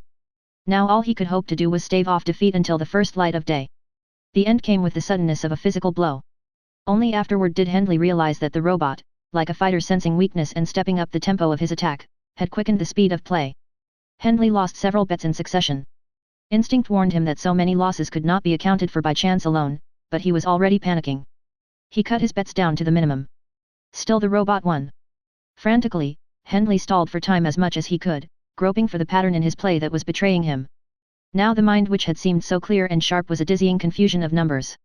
The robot brushed aside his delaying tactics, continuing the pressure. Hendley was reduced to 3 chips. How long had they been playing now? How much longer did he need? If only the casino had windows so that he could see the first light in the east. He lost again. Now chance itself worked against him. He lacked enough chips to wait out the pendulum swing of luck. He had to risk the final 2 chips together in a desperate attempt to gain more of a working margin. His total in the draw was high, 92. Good enough to win 9 times out of 10. The crowd burst upon him, shouting, cheering, pounding him on the back. After the hours of taut silence the noise was overwhelming. Hendley couldn't understand. He'd lost. Why were they congratulating him? Great game. Someone shouted. Best I've ever seen. The crowd was moving out of the casino, carrying him along with them. Someone beyond the confusion shouted a question. Lost the big game. Came the answer. Almost made it, there's only an hour left till dawn. A face thrust close to Hendley's, a forehead swollen and red, eyes bright with excitement. You've still got a good chance. The man cried. We have to catch you before sunrise. Just an hour to hide out. Hide. Hendley gaped in bewilderment. Sure. You're the target. The red-faced man yelled above the turmoil. You lost the game, now we have the hunt. And suddenly, frighteningly, Hendley knew why the big table was almost always empty, and why the mention of the hunt had always created such a feverish interest. He saw with terrible clarity what he had unconsciously guessed all along. The prey of the hunters was human. Part 12. The darkness of the woods in the hour before dawn was like a liquid frozen to a solid, imprisoning within its translucent substance the thin slivers of starlight, the waxen shapes of frozen leaves, the brittle tracery of branches, the cubes and cones of inky shadows. Moving stealthily, Hendley had a sense of shattering this density, of stealing then along the irregular, jagged cracks of the fragmented night. In the distance he heard the hunters' voices, strained by the intervening trees into the thin cries of children at play. Hendley, a red marker taped to the back of his uniform to identify him as the target, had been given a 5-minute start. The gap had closed. The hunters could crash and blunder through the underbrush, careless of noise, while he must slink in silence. No weapons, one of them had told him, grinning. You don't need to worry about that. We really have to catch you. No weapons. But with a shudder Hendley remembered a scene in a News View film, not understood at the time, in which a group of freemen had swarmed upon a single fleeing figure. And he remembered a glimpse of that lone figure lying afterward on the grass, motionless, as if he were asleep. No weapons. Only hands and feet. He had no idea how many of them there were. In the open near the edge of the woods they had been a numberless mass, a restless, eager horde of hunters, impatient for the pursuit to begin, fanning out to blanket a ridge with their white uniforms. He'd heard their excited mutter, like a single animal growl, as he plunged into the line of trees. He'd looked back once, and they had seemed to surge toward him, straining against an unseen leash. He paused, trying to place his position. Fortunately he had spent an afternoon in the woods planning his aborted attempt to scale the outside wall. He knew roughly where he was and where the main paths were that would represent added danger. He analyzed his situation. Leaving the woods would be foolhardy. Of a certainty there would be sentries posted along the fringes, and in the open he could easily be seen for some distance even in the darkness. The cover of the narrow belt of trees and undergrowth was his only protection. He had to stay ahead of the hunters, or hide, for less than an hour. Was the sky already graying? Through the tangle of leaf and branch above he could not be sure. Could he go overhead, flatten out against a tree trunk as high above the ground as possible? It might work. But if he were detected there, he would be trapped. They could shake him loose at their pleasure. Pleasure. The irony twisted his lips in a bitter smile. There were thickly clustered bushes where a fugitive might easily escape normal detection. But the hunters would be expecting this. The natural screens and covers would be closely searched. His heart caught and sputtered. From the corner of one eye he'd seen a glimpse of white. Now it was gone. Fear shrilled in his mind, a voiceless scream. He flattened himself against the ground, listening. There was no snap of branch, no scrape of cloth, no rustle of dry leaf disturbed by a stealthy footstep. Yet there was something, a swift padding on turf. He wriggled forward to the outer edge of the woods. Another flash of white. Reaching the last few feet of cover, he waited, lying still. Moments later a white-clad figure ran past him, not even glancing his way, not slowing. He lay still, puzzling over the maneuver. Were these additional sentries, racing ahead to make sure he did not slip unseen from the woods? No. The lookouts would already have been posted. This was another move, designed to. His body sagged. A feeling of hopelessness settled over him. They had cut him off. A band of hunters had been sent ahead. They would be a while returning, for they could not know how far Hendley had gone and they would have to range far beyond any point he might have reached. Then they would group, bisect the woods, and slowly begin to work their way back. He would be caught in the middle of a pincer's movement, unable to go forward or to retreat. They would not worry about the time. Even at a careful pace they would find him before dawn. There was no escape. For one moment it seemed to Hendley that any further resistance was futile. He might as well lie where he was and wait for them to find him. To be trapped at the last moment after desperate attempts to hide, to be crushed under the fury of the attack as the first light streaked the sky, would be agonizingly worse than not to have come close at all. What would he gain by frantic scurrying when there was no refuge? The woods were too narrow, too thin a line. In a convulsion of anger he sat up. He shook himself. No, he would not make it easy for them. At least he could make them feel a little frustration, a little worry that they might be denied their jolts. With a bit of the luck which had deserted him until now, he might even fool them all. He had to try. To give up was somehow to make every step of his rebellion against the organization meaningless.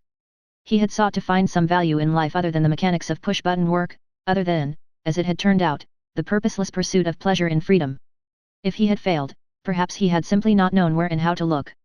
In the end the only thing of value he had found was the personal concern one human being might have for another, a concern beyond physical need, beyond pleasure, beyond self. But that alone was worth struggling to save.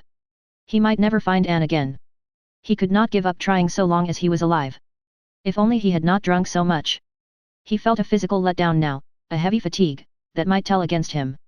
And his mind could not seem to take a tight grip on the problem of escape. It grasped without conviction at hazy solutions, lost its hold, slid off into confusion. Running was futile. Subtlety, not speed, had to save him. No point in breaking for the wall. The threat of a robot guard defending the wall seemed less frightening than the human hunters, but the latter would be upon him before he could scale the wall. He must stay under cover. Forward or back then. The larger body of hunters was behind him. The advance party, fewer in number, might be easier to slip through undetected. But they would be alert for just that move. In the larger group there would be more confusion. He seized the thought as hungry jaws clench over a morsel of food. Darkness, confusion, limited space, and an excess of numbers, there had to be a way to use these factors. And as he examined the possibilities, he realized that he could not hope to exploit the situation by acting like a fugitive. He had to join the hunters. He had to go to them. Cautiously he began to work his way back along the route over which he had fled. Nothing so concrete or shapely as a plan controlled his movements. There were too many unknown factors, too many unexpected things might happen. He had to act by instinct when the time came, adjusting to meet the specific situation, following only a general overall purpose. But a small current of hope trickled through him, banishing his fatigue, sharpening his senses. He was not sure what made him pause. He melted into the shadow of a tree, his back against the trunk to hide the telltale marker stripe of the hunted. There were no sounds ahead to give him warning. The hunters, sensing that he might be close, moved stealthily. Hendley could feel their presence. As he stood motionless, holding his breath, straining with eyes and ears, a shadow stirred in the underbrush less than 15 feet away. Muscles in his arms and legs began to jerk spasmodically from the effort to remain rigid. He felt the beginnings of a cramp in his foot, a tight hard knotting of muscle in the arch. He set his teeth, willing himself to remain inert as a stone. The hunter had paused. Was he looking toward Hendley's tree? Was there a betraying thickness in its shadow? The crouching figure crept forward again, one step at a time, his hands carefully parting the branches through which he moved. Now he drew level with Hendley's position. Another step took him beyond the tree. The hunter wouldn't be alone. The others must be right behind him, fanned out across the width of the woods. If one of them blundered too close before Henley acted, it would all be over. But his plan was crystallizing. The single advance hunter was the key, the unpredictable factor he had been hoping for. Now there were other shadows gliding through the woods. He saw two to his right beyond the first man's position. And to his left was a slimmer, slighter figure, a woman, Henley saw with a start. Others moved on either side, heard but not seen. They were all around him. The first man, the eager hunter, was 10 yards or more ahead. A patch of his uniform caught a hazy shaft of, not light, but a grayer darkness. At that moment Henley stepped away from the tree. "There he is!" he shouted, pointing. "There!" The leading hunter whirled at the outcry. There was a fleeting second of stillness. Then another shout went up, "We've got him!" And suddenly the woods were alive with hunters crashing forward toward the lone figure in the lead. The man threw up his hands as two hunters stormed through a thicket to get at him. "No!" he yelled. But as they converged on him he panicked.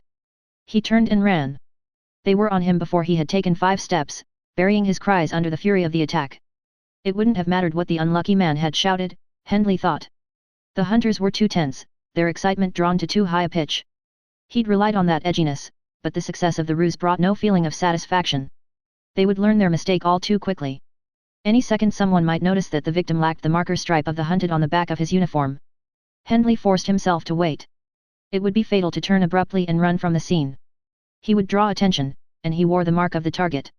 Carefully, keeping his back concealed as much as possible from the hunters who crashed past him through the darkness toward the struggle ahead, Henley worked his way back and forth across the woods, trying to give the illusion of hurrying toward the action while actually drifting back with each maneuver. Quickly the horde of hunters thinned out. A last figure pushed past Henley, breathing heavily, whimpering with frustration. Then the woods behind him seemed clear. Using less caution now, Henley tried to put more distance between him and the hunters. Even when they discovered their mistake, they wouldn't expect him to be behind them. They couldn't know that he had shouted the mistaken identification. Any overeager hunter could have made the error. The sounds of the fight receded rapidly. Moments later Henley heard what seemed to be an angry bellow. The mistake had been found. But it was too late, he thought, exulting. Surely Dawn could not be far away. Surely he could elude them long enough to win. Haste, and the illusion of success, made him careless. He stumbled onto a cleared path before realizing it was there. It was only 6 feet across, but prudence would have made him inspect it carefully if he'd seen it in time. Instead he found himself momentarily without cover. And facing him on the open path was a grinning Freeman. "That was a neat trick," the hunter said. Henley spun away. He was not quick enough. Thick, powerful arms grabbed him from behind, stopped him, wrestled him to the ground. The other man's bulk crashed on top of him. A hand clamped over his mouth. Not a sound, the man breathed. As Henley stared up at the hunter, his stunned amazement gave way to fear. The dark face grinning down at him was that of the visitor. "Surprised?" "It wasn't so hard," the visitor said. "I threw in with those joy boys who were after you. I didn't know what the hunt was all about at first, but one way or another I had to make sure of you. You know too much. One word too much." Bam! Henley shook his head violently, fighting against the hand which gagged his mouth. "I couldn't take any chances with you," the visitor said softly. "Once I saw what the hunters were up to, I figured everything was okay. You wouldn't be a problem. But when I recognized your voice shouting back there, I guessed what you were pulling off." There was grudging approval in the big man's voice.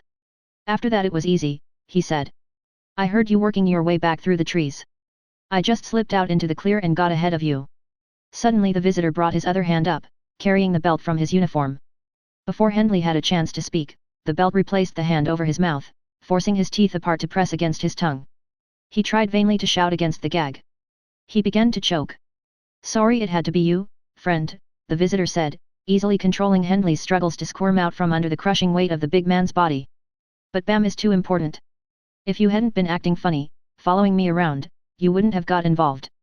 I'd have had to pick somebody for the switch, but it needn't have been you. Now it has to be. I can't have you running loose, knowing I'm tied up with the Brotherhood." Henley stared up at him wildly, trying to communicate with his eyes.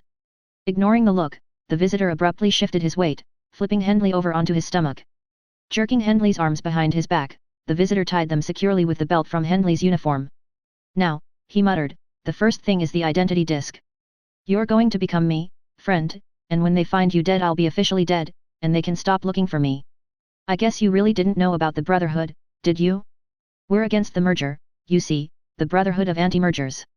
The morale boys got onto me, and that's why I'm here, before they could catch up with me. Horrified, Hendley renewed his desperate resistance. He tried to shout against the gag. You've got to listen to me. I'm one of you. I feel the same way. But there were only meaningless, muffled sounds. The visitor paid no attention.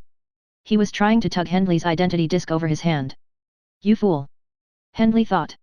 If you'd just listen to me. It opens up and slips right off. This is going to hurt, the visitor said softly. But there's no other way. It's got to come off. One of the thick, strong hands seized Hendley's recently healed left hand and began to apply tremendous pressure. Pain erupted blindingly, filling Hendley's mind, blotting out all other awareness. He screamed against the gag. The pressure only increased. Waves of nausea seized him. Then, like a dry twig, the weak new adhesion of bone in his hand snapped. He fainted. When Hendley came to, slowly, swimming out of a pool of blackness and aching pain, his eyes opened to a graying darkness. It was not yet dawn. He'd been unconscious for only a few minutes. At first the only significance of this knowledge was that the hunt was not over. But the grey was a promise of dawn. Soon he could rest. He saw the figure standing over him, struggling into a uniform which was far too tight, with a red marker stripe along the back. Hendley felt the loose folds of a strange uniform wrapped about his own body, tasted the remains of nausea in his mouth and the wet discomfort of the sodden gag, and shivered at the searing pain in his hand. He remembered. The visitor glanced down at him. Seeing Hendley's open, staring eyes, he paused. I didn't think you'd wake up till it was all over, he said softly. Too bad. Hendley began to fight against his bonds with the fury of hysteria, heedless of the pain tearing up his arm. Everything couldn't end this way, so stupidly, so insanely. The man had to listen to him. But the visitor merely watched him as one might with objective curiosity observe the dying struggles of an insect. In the end Hendley's wild, bitter rage spent itself as his energies were exhausted. He went limp. I'll make it quick, the visitor said, in a tone that was practical rather than sympathetic. Sorry about the hand, but it couldn't be helped. He finished adjusting the snug uniform. Hendley wondered if the man had forgotten the target stripe now on his back. It didn't seem to matter. He would reap the safety dawn would bring. Suddenly the bulky figure lowered as the visitor squatted over Hendley. One of the meaty hands reached for Hendley's throat. The gesture was arrested. The visitor was still, his head cocked, a frown knitting his forehead. Listening, Hendley heard the sounds which had disturbed the visitor, the rustle, snap, and whisper of men moving through the woods. They were already close. Organization be damned. The visitor hissed through set teeth. They're coming back. Hendley felt no relief. The reappearance of the hunters could not save him. It made no difference at whose hands he was to die. Either way was a mockery of life itself. When the visitor's blunt fingers closed suddenly around his throat he resisted almost automatically until a spasm of renewed anger against the irony fate had played on him made his struggles more violent. His legs were free. He tried to catch the visitor with his knee. His heartbeat was a huge drum exploding in his chest. He could no longer breathe as his windpipe closed inexorably under the squeezing fingers. All of a sudden the pressure left his chest. He sucked air into his lungs. His vision began to clear. He saw the visitor's back disappearing rapidly into the grayness of the woods. A patch of sky overhead was measurably brighter. It was almost sunrise. There was a crash of bodies plunging swiftly through the underbrush nearby. A strange voice yelled, "We've got him now. Don't let him get away." There was a lot of movement all around Hendley. Someone stumbled over him, cursed, picked himself up and ran on. Hendley peered after the running figure. What was wrong? Why weren't they gathering around him, throwing themselves upon him? He was helpless. Hope soared into his mind like a bird taking flight. The visitor wore the uniform of the hunted. He even wore the identity disc the hunters would be looking for. They would not ask questions, they had too little time left. The sky was brightening as if a light wall had been turned on, just as the artificial dawn had come to Hendley's small room in the architectural center during those plodding days of work that seemed so far away. Hendley struggled to his knees. The visitor might yet escape. If he did, he would be back to finish off his task, to silence the voice that could link him with Bam. Hendley pulled feverishly in an attempt to free his wrists. The pain from his broken hand made him sway, reeling, consciousness almost blotted out. But the belt securing his hands was not tied tightly. It had not been meant to hold for long. He braced himself and tugged again. The belt held. The broken hand squeezed into a smaller ball. Hendley cried out, no longer able to contain the agony. And his hand pulled loose. He collapsed on the ground. He seemed to be able to watch the pain recede very slowly, like gently rolling waves. An unexpected chill wrenched his body. He lay shivering, his teeth clicking uncontrollably. But at last the pain was something he could look at, and measure, and know that he would endure it. It was no longer larger and stronger and more real than he was. He could tame it. The visitor's identity disc lay on the ground. Hendley picked it up. When he staggered to his feet he realized that day had come. He could see his way easily through the dense woods. A scream cut through the cool, damp morning air, rising like the wail of a siren. It broke off cleanly, as if a wire carrying the sound had snapped. The air itself seemed to go on shivering, as if it still trembled from the shrill vibrations of the scream. But there was another sound now in the distance, the growl of the pack leaping upon its prey while the flesh was still warm and the hot blood flowed freely. Shaking with fear and revulsion, Hendley stumbled out of the woods into the open. The hunt was over. Part 13. The passengers were told to fasten their seat belts. The precaution hardly seemed necessary, for the copter's motion was almost imperceptible in the windowless cabin. An illuminated board flashed the message that the ship was hovering in the landing pattern over City Number 9, waiting its turn to descend. Hendley had a mental image of the great city below, huge concrete cylinders rising from the brown, barren land. From above a circular eye in the center of each tower would be visible, peering at the sky. Wondering what time it was, Hendley was startled to realize how readily he had come to measure time by the sun. He looked around for the copter's clock panel, found it at the back of the cabin. It was not yet 2 o'clock. There would be time to reach the historical museum before 4. Would she be there? 3 weeks had passed since he'd suggested the museum as a meeting place. Even if she had clung to the hope that he was alive and safe, she would believe that he was in the Freeman camp under Nick's identity. Would she still have come, day after day, to look for him? How long would such blind hope have lasted before discouragement came, and then despair? He looked down at his left hand, held stiff by plastic braces and wrapped in a fresh bandage. The little doctor had again attended to his hand without question and without recompense. Only once had he sought to dissuade Hendley, saying, "If this man was a criminal, you shouldn't leave the camp in his place. He must have had good reason for smuggling himself in here." That took some doing. But Hendley had replied, "It may be my only chance to get out. I have to take it. Even if I could live with this kind of freedom, which I can't, I'd have to go back. To find her." A slight bump alerted him. The copter had landed. Hendley let some of the other passengers file out ahead of him. The exit led directly along an enclosed ramp into a reception area. Hendley walked slowly behind the others. He had no idea what to expect. But for some reason he felt no fear. A bank of windows in the outer wall of the receiving area faced the great circle of the landing field. A 6-foot partition of plastic formed the opposite wall. Set into it was an open gateway.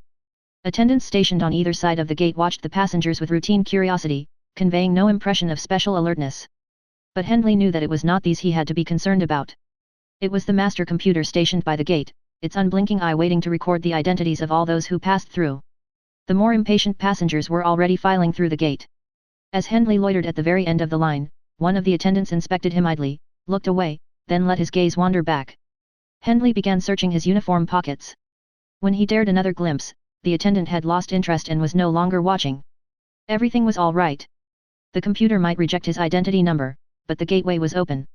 It appeared that the computer did not have to control the gate to allow each passenger through. Hendley guessed that such a process caused too much congestion. When the moment came, a sudden rush would carry him through the opening. Before the guards could act, he would be merging into the stream of travelers thronging the main lobby. With luck he would escape. It was too much to hope that the computer at the city's central landing field would not possess information about the visitor whose identity disc Hendley wore. And the big man had said enough to make it clear that he was a hunted criminal. The passenger directly in front of Hendley reached the gate and flashed his identity disc. The computer emitted a low click. The passenger walked on. Hendley stepped into his place. He waved his wrist toward the computer's eye casually. He was too conditioned to computer efficiency to feel any surprise when the machine buzzed in protest. A red warning light flickered. Hendley did not wait any longer. He charged for the open gateway. A split second later he was reeling back, his face and body bruised and battered, his brain numbed by shock. Something had risen to smash him away from the opening. Awareness seeped into his stunned mind. An invisible electronic field triggered by the computer's warning. Impregnable. The way was blocked. There were voices now. Shouts beyond the barrier, faces swimming toward him. Green uniforms, guards advancing. He stumbled back, looking around frantically. There was no other gate. In seconds the attendants would be on him. Only one path lay open, and that seemed a dead end. He took it anyway, running blindly down the tube-like ramp which led back into the copter. A stewardess blocked his way. He brushed by her into the cabin. A man was coming along the aisle, dressed in beige, wearing a stitched emblem with wings, the ship's mechanic. Hendley did not slow his rush. He drove into the man at full tilt, his one good fist smashing out ahead of him, striking the mechanic's jaw so hard the impact sent an electric shock along strings of nerves all the way up Hendley's arm into his shoulder. The man fell backward. Hendley trampled over him. Then he was in the control center at the front of the copter. A service door stood open, a ladder suspended from the doorway. Hendley went down 3 steps and jumped to the paved surface of the landing field. There was a momentary illusion of escape. The landing field was broad and open, dotted here and there with copters in the process of loading or unloading. There was no one immediately behind him. Hendley started across the field, running, putting distance between himself and the alerted guards. He ran into a wide, bright swatch of sunlight. A siren began to yip, an ascending series of pulsating cries. Hendley stopped, looking back. Still there was no one in close pursuit. The door of the copter from which he had escaped was still open, no. The ladder withdrew even as he watched. The door swung shut. He whirled. All around the field the routine of activity had ceased. Ladders were withdrawing, ramps pulling back, doors closing.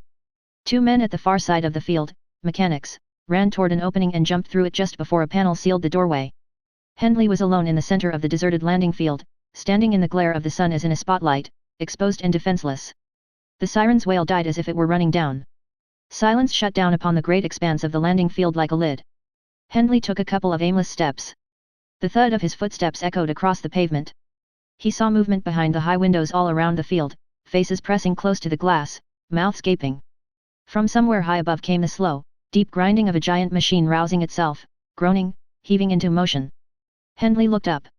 The massive interlocking panels of the airfield's dome-like roof, ordinarily closed only against the weather, were moving. 2 vast crescents crept toward each other, straightening out, sluggishly diminishing the opening through which sunlight and warmth poured down. Hendley could not tear his eyes away. Alone, isolated in the stunned silence of the airfield, he watched the roof close over him with a sensation of physical pain. The 2 closing crescents were like 2 huge presses grinding together, beating the sky into an ever thinner, brighter sliver, crushing it at last as the roof panels clashed shut. Sickened, Hendley tore his gaze away. He saw that doors had opened now at intervals spanning the wide circle of the landing field. Green uniformed guards advanced toward him from each doorway, carrying weapons he could not identify at the distance. He stood rooted, unable to run any more. The tight green cordon of guards pulled closer around, the circle shrinking. He threw an agonized glance overhead at the blank, sealed grayness of the roof dome, where moments before there had been a dazzling brightness. A deep chill made him shiver. He looked once more at the noose of guards tightening around him, and slowly he sank to his knees. His rebellion had ended. The trial was brief. For 3 days Hendley was kept in a bare, windowless room in the judicial center. There was a single, one-piece pad of plasti foam on which to lie. The foam was designed so that, intact, it was both resilient and comfortable. It was almost impossible to tear, but even if that could have been managed, the damaged web of foam would then have disintegrated. There was no way it could be used as a weapon, either against others or oneself. Because it breathed, it would not even smother if held over the face. The cell was otherwise empty. He was taken from the room for periodic questionings, some of them under drugs. Before the trial began he knew that the contents of his brain had been thoroughly scooped out and examined. All would be presented in evidence. His uniform was taken from him, along with the identity disc which had belonged to the visitor. He wondered if he would be led naked into the courtroom. On the 4th day he was given a nondescript uniform of a kind he had never seen before, a pale grey in color. He was transferred to another room. Here there was one window. It was covered with unbreakable plastic, but he could look out and, through a speaker embedded in the plastic, listen to the sounds outside. The room was well above street level, looking out upon the vast underground city. At first, listening and watching with fascination as the familiar activity of the city swarmed through the streets, he felt a peculiar sense of rightness, a feeling of being back in his own element, his senses lulled by sights and sounds he had always known, the soft artificial sky of the illuminated roof, the rumble of walk and tube and hurrying feet, the babble of talk, the faintly discernible odor of chemically cleansed air, most of all the knowledge of being enclosed, contained within the city's gigantic womb. But in a short time Hendley began to feel unnerved by the jostling, hurrying crowds, even though he was not physically among them. The noise and confusion made his head ache. The city seemed oppressively close and warm. There was nowhere a patch of cool shade on which the eye could rest. He felt a barrenness in the unending surfaces of stone and glass and plastic and metal, unrelieved by any grass or living plant. He missed the irregularities of landscape, the sense of openness, the unexpected breezes which he had so quickly come to take for granted in the Freeman camp. He began to feel himself a tiny creature caught in the intricately meshing gears of a huge, impersonal machine buried far underground. He turned off the speaker, welcoming the silence of his cell, and in the end he did not even look out the window. The trial began on the 5th day. Wearing his grey uniform, Hendley was led into an antiseptically clean, white amphitheater. As he was taken to his seat in the center of the courtroom, spectators, seated behind glass on the balcony level, ogled him. He was surprised to see a second empty chair beside his own. The surprise turned to shocked dismay when a second grey-clad figure was escorted into the court. He rose, dumbfounded, as ABC 331 was seated in the chair next to his. "What are you doing here?" he exclaimed. "How did they find?" he broke off. They had scoured out his mind. They knew everything. Everything from that first forbidden escapade outside the museum. "It doesn't matter," Anne said, trying to soothe him. "It's all right. This is the way I want it." "But they can't, you've done nothing." She smiled a little. "Did you think you broke the rule all by yourself that first day? But they wouldn't try you with me for that alone. There's more. You've made a misfit out of me, too." She spoke without regret, with even a suggestion of pride. "I was withdrawn from my work. There were complaints that I was uncooperative. Do you understand, Hendley?" As the meaning of her words sank in, he felt a rush of emotion, full and swelling in his chest. "So that's why you haven't been in the show?" "Yes, that's why. Then when I learned about your arrest, it's been on all the news, they're making an issue out of it, I beat them to it before they could come for me. I gave myself up as an accomplice." Hendley started to protest, but Anne went on quickly, giving him no chance. "You wouldn't have been caught in the camp by that awful man if you hadn't tried to see me. It's because of me you're here at all. Don't you know how important that is yet? I wouldn't want to be anywhere else but with you." Hendley sank into the chair beside her. He reached out impulsively to grip her hand. A stern voice intruded. Hendley looked up at the bench facing the two chairs of the accused. "The accused will be silent," a grim-visaged judge said, staring down at them. "This court will now come to order." As the procedural ritual to open the trial began, Hendley thought of Anne's reference to Nick. His safe refuge under Hendley's identity would have exploded around him. He would certainly have been taken into custody, perhaps returned to the Freeman camp. Hendley smiled grimly.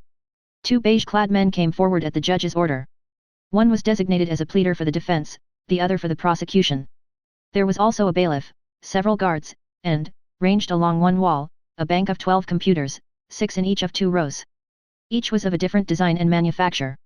These, Hendley knew, were the jurors. Such trials were unusual in the organization, but not unknown, and the system was familiar to him. He guessed that the rarity might account for the crowded spectator gallery. "They're here because of all the news coverage," Anne whispered, as if she had divined his thoughts. "Not just over you, but over that man whose disc you were wearing. There's been a lot of furor over Bam. They're said to be guilty of sabotage, it's caused all kinds of excitement." She paused. Then, nodding at the jury, she asked, "Why are there 12 of them?" "It's an old tradition. Wouldn't one of them do?" "Yes. A more sophisticated computer could even make 12 separate sets of calculations, for that matter. But it's traditional, it's always been done that way." The two pleaders began to present their cases. Each spoke rapidly, without emotion. The emotional factor could not be considered by the computers who would render the verdict, and was, in fact, regarded as inconsistent with absolute justice. The presentation by the prosecution took most of the morning. Its weight of evidence was exhaustive. At noon the court recessed. Hendley was taken back to his cell, where he was given a spare meal.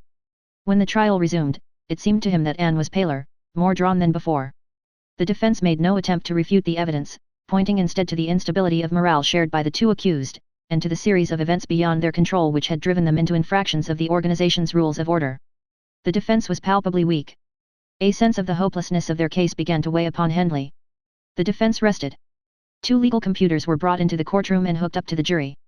Each in turn fed into the 12 jurors all recorded legal precedents which bore upon the case for or against the accused. During this time Hendley could not help staring at the flickering screens of the 12 jurors. He had the strange sensation that they were watching him, examining and judging what they saw. Anne sat with her head down, her hands clasped in an attitude of resignation. But her face, when she glanced up at him, was calm. "It's all right," she whispered reassuringly. But he knew that she did not mean they would be acquitted. At last, after a brief address to the jury by the judge, the 12 computers went into action. A bailiff pushed a button to start them off. Hendley could see excited activity among the spectators in the balcony as they craned their necks to see and talked animatedly among themselves. In the soundproofed courtroom only the calculations of the jury were audible, each computer racing to its decision, clicking, humming, whirring, finally coughing up, each in turn, a strip of white tape. The bailiff ceremoniously collected each strip and handed all 12 to the judge. As he examined them his stern face did not change expression. "The accused will rise," he intoned. Staring down gravely at Hendley and Anne, he said, "You have been accused of rebellion and sedition against the rules of order of the organization. The verdict is unanimous, guilty." Hendley was surprised to find that he felt no reaction. Too much had happened to him in recent weeks. Or perhaps it was just that he had already accepted the inevitability of the decision. "It is within the prerogative of this court," the judge said slowly, "to determine the severity of sentence. In the light of the male accused's persistent and determined efforts to defy the organization's accepted mode of conduct and way of life, the court does not see that leniency would serve any just purpose. As for the female accused, known as ABC 331, it would appear that her emotional relationship with her fellow accused accounts in great part for her actions. Rehabilitation in the Morale Center." "No!" Anne cried, leaping to her feet. "We're both guilty." The judge frowned severely. "The accused will refrain." "But I must. You can't separate us." She whirled toward Hendley, seizing his arm with desperate fingers. "Don't let them. Hendley, please, I have to be with you." "Bailiff!" the judge stormed. There was turmoil in the gallery as the judge pounded his bench with a gavel. "Stop it!" Hendley spoke to Anne sharply. "They'll make your punishment easy." "I don't care about punishment!" she cried. "I don't care about the organization. I care about us. What kind of life would I have without you now?" The bailiff reached them. Shoving Hendley aside, he grabbed Anne's arms. Hendley spun the bailiff around, breaking his hold. The courtroom guards converged on the scene. In the brief struggle, one of the guards clipped Hendley a glancing blow with a club. Anne was pushed into her chair. As suddenly as it had begun, the scuffle was over. With an effort, Hendley brought his anger under control. The bailiff glared at him threateningly, but Hendley ignored him as he resumed his seat and looked anxiously at Anne. Her hand reached out to him in mute appeal. Her cheeks were damp with tears. He looked up bitterly as the judge began to speak. The eyes that met his showed neither compassion nor understanding. These would be out of place, Hendley thought angrily, in such a court, just as they could not really exist in a world governed by machines. "It is the judgment of this court," the judge said harshly, "that the names TRH 247 and ABC 331 be erased from all the records of the organization, that their identity discs be destroyed, and that the accused formerly known by said numbered designations be taken from the city and banished forever into the outer light." Part 14. At night, in the second week, they slept wrapped in each other's arms for warmth. The last matches were gone, and a battery had burned out in the electric fire starter. Try as he might, hampered by the stiffness remaining in his left hand as well as by inexperience, Hendley could not create enough spark with stones or dry sticks to fan a flame into life. By then they were both hungry, a deep continuous hunger which seemed to add to the cold's penetration, as if the blanket of flesh covering their bones, already worn thinner, could no longer keep out the chill which spread over the land after the sun went down. Each day he had tried to put more miles between them and the city. The copter had left them some distance away, but still in sight of the tall, faceless cylinders of the major centers. Viewed across the barren plain, the towers appeared more like dead, naked trees than buildings swarming with human life. Moving always west, away from the hated towers, Hendley kept expecting to see them sink below the horizon, but they remained persistently in view, seeming no further away. He slept fitfully. Waking in the cold darkness before dawn, he could see the beams of light shooting up from the circular cores of the great cylindrical towers, as if they were giant torches held up to illuminate the sky. Anne shivered in her sleep and tried to hug him more tightly, seeking to warm her body with his. Pity washed through him.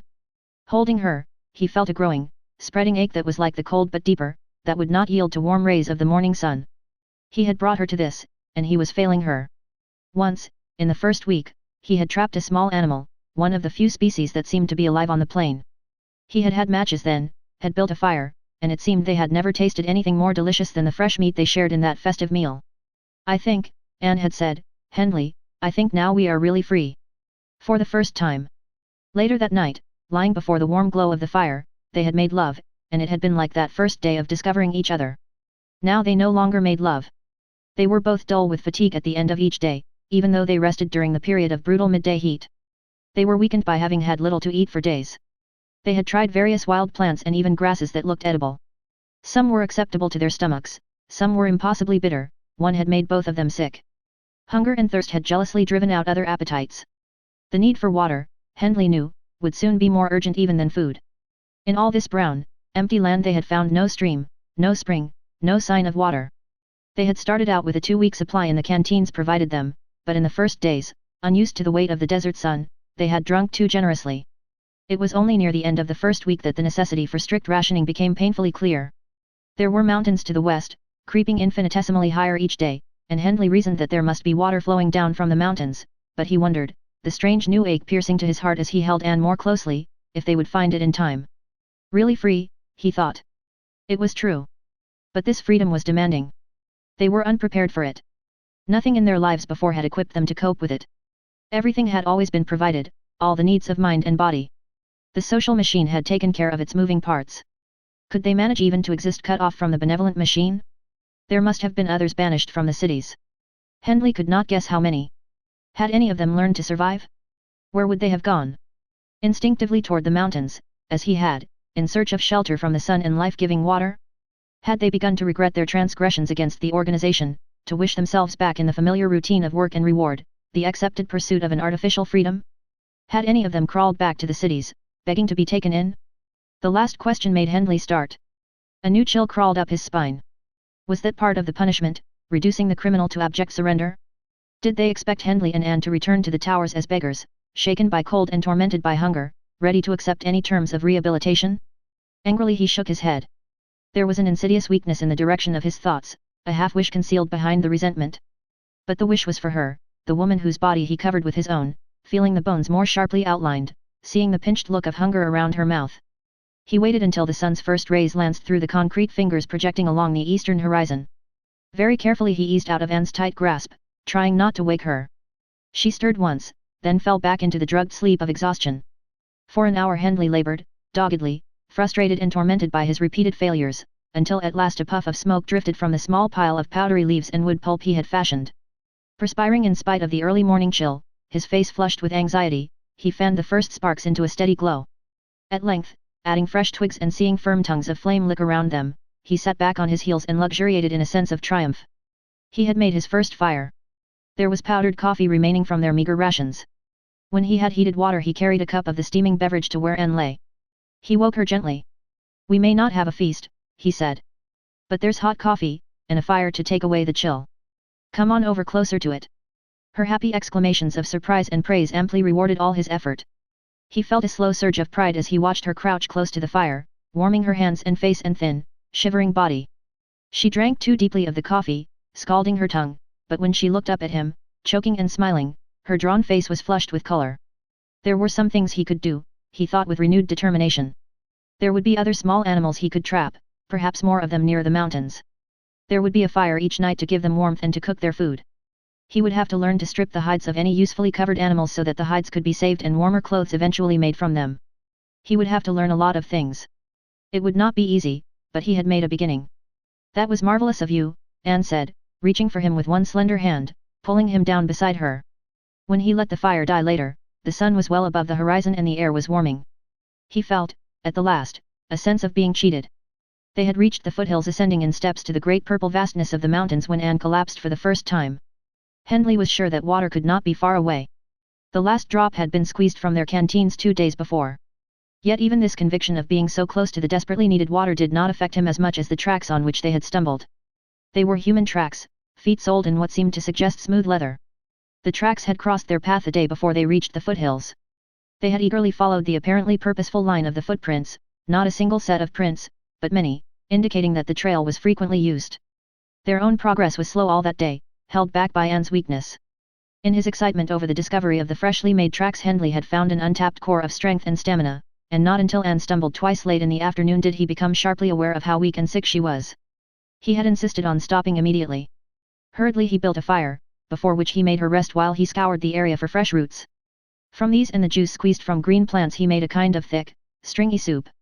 During the night, in spite of his own deep fatigue, he slept little, watching over Anne anxiously. She kept waking, and what sleep she had was disturbed and restless. He waited several hours after dawn, putting down her objections, before they set off again. Early in the afternoon she collapsed. "I'm sorry, Hendley," she kept repeating as he lifted her and carried her into the shade of an outcropping of rock. "I'm sorry." He brushed her words aside almost brusquely.